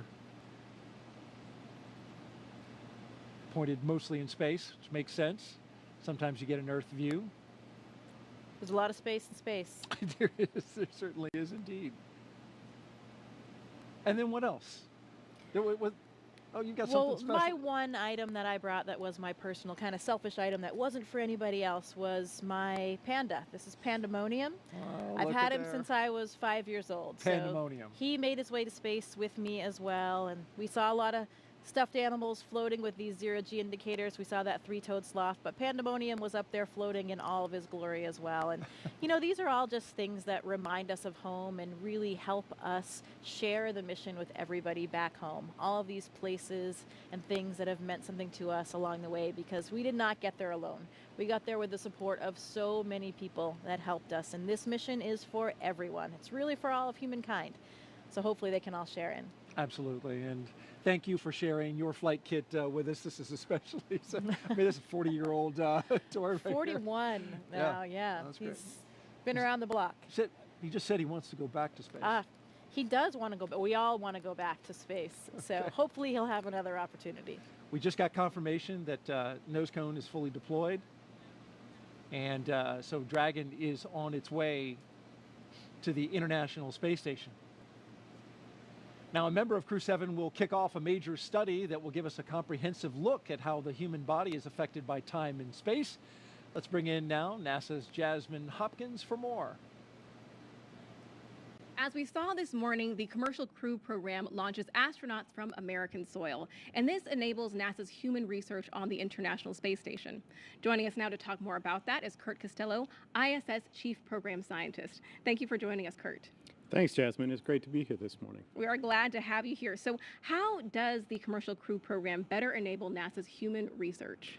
So the Commercial Crew Program has enabled us to launch again from U.S. soil. And what that means is a lot of our sensitive science that needs to be loaded within the last few hours before we launch can now be quickly transported from our labs here at KSC to the vehicle on the launch pad. So this enables us a late load capability that allows us to get our samples, critical samples, onto the vehicles. And the Commercial Crew Program has also enabled us to launch more frequently and regularly. So a lot of our sensitive investigations that need specific timing for when we get those samples to the space station and then back down are enabled by that program. That is great, Curtin. Can you tell us a little bit more about the new human research investigation going to be part of Crew 7? Sure. I think you're referring to CIPHER, and CIPHER is not just one investigation, but 14 in one. And what it is really setting out to do is to help us understand whether we have risks from my wife. to humans being in Hey, space I'm always for longer than 6 the months. last to leave the house whenever we're going anywhere. Personally, I think it's with good reason. But they say I'm the slowest person alive, which is also why it's a 3-toed sloth, not a 2-toed sloth, because apparently that would be too fast for me. So welcome to space, Sasha the sloth.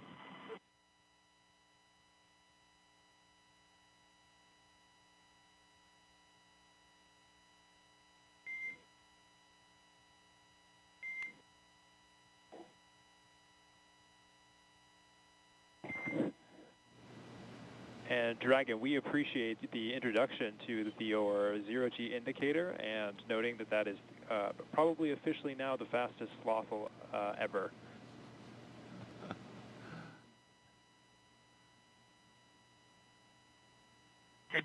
This is Satoshi. It's nice to be in space, and I'm very glad to see happy faces. 日本の皆さん、国際宇宙ステーションへ、再びして着実に仕事をしてきます。 Yes, I'm very excited. First of all, a few words in Russian, then in English. Всем большое спасибо, огромное восхищение тем, как мы прокатились на ракете, мы в космосе. Невероятно. Полет в космос – это результат действий скоординированных тысяч людей, которые работают в разных странах. Всем большое спасибо. Роскосмос, НАСА, ESA, JAXA, SpaceX. Моим друзьям и семье большое спасибо. Thank you very much for all your hard work. SpaceX, Роскосмос, NASA, ESA, JAXA, and all the partners involved in manned space flight. That's a profound example of how much we can achieve working together in harmony. Let's continue. Cool. Thanks a lot to everyone, to my family as well. Thanks.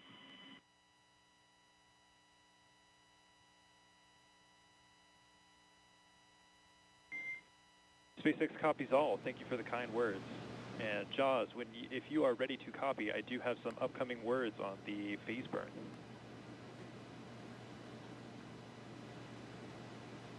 Expect a level signal. Good, Ellie. Dragon is ready to copy.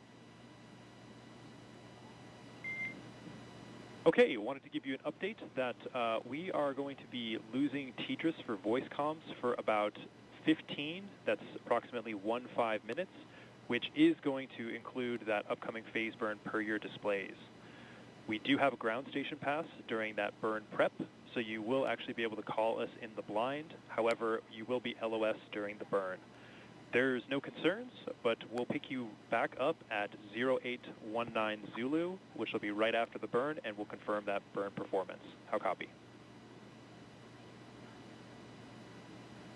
SpaceX, Dragon copies all. We'll lose you on TDRS for the phase burn, but we can make calls via the ground station in the blind, and we'll catch you on the backside at 0819. Good readback. Okay, you just heard some communication between Commander Jasmine Mogbelli and SpaceX's launch team.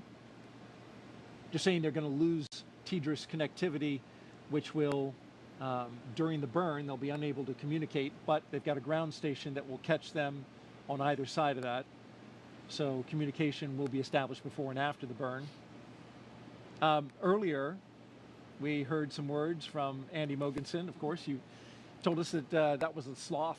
I wasn't sure that we were going to be able to, get some words from him, but it was good to hear from him and the other crew members about, now that they're in space and sharing a message with the world.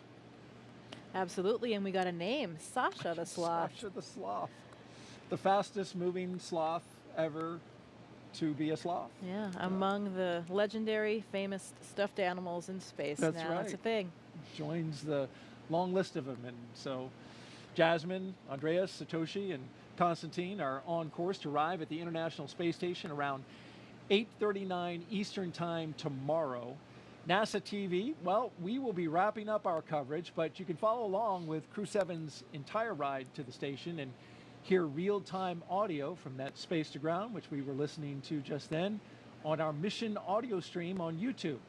Make sure you look for the link on our NASA social media accounts and in the description of the NASA YouTube launch broadcast. And though our coverage here at Kennedy Space Center is concluding, Crew 7's mission has only just begun.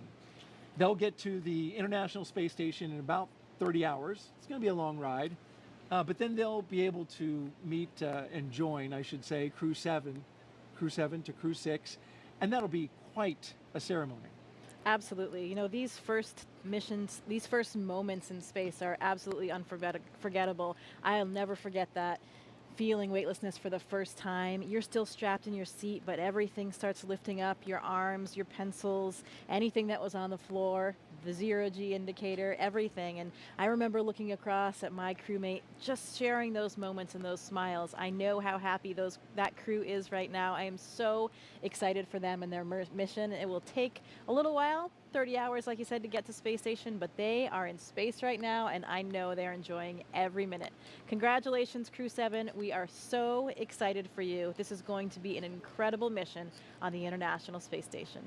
Great words, Jessica. Appreciate those. And Crew 6 will be coming back down in about a week. They'll have a roughly 5-day handover, and then they'll return. Next up for us is our post-launch news conference scheduled at 5 a.m. Eastern Time on NASA TV. And of course, we'll have live joint coverage of docking and the Crew 7 welcome ceremony starting tomorrow at 6:45 a.m. Eastern Time on NASA TV, as well as SpaceX's YouTube channel.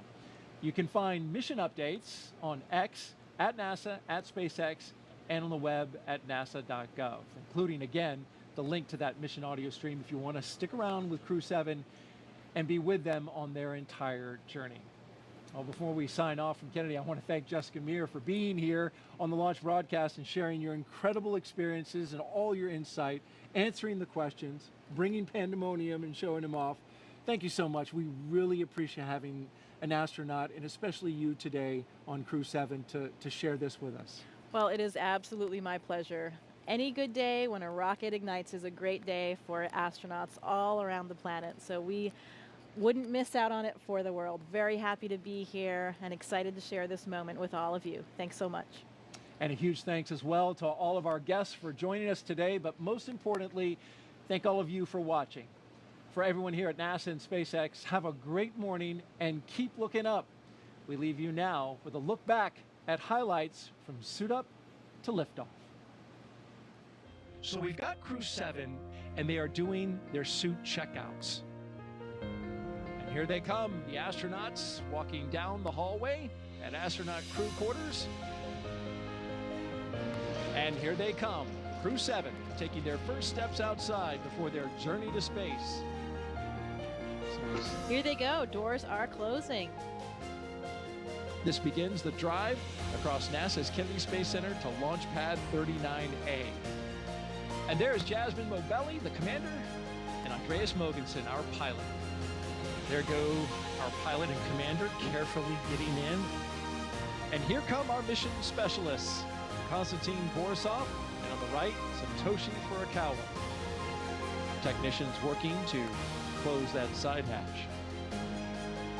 1, engine full power, and liftoff. Go Falcon, go Dragon, go Crew 7. Endurance ascends, an international crew destined for the International Space Station. Stage 1 That's propulsion is 1.7 nominal. billion. Good calls from the propulsion officers here. Propulsion's nominal.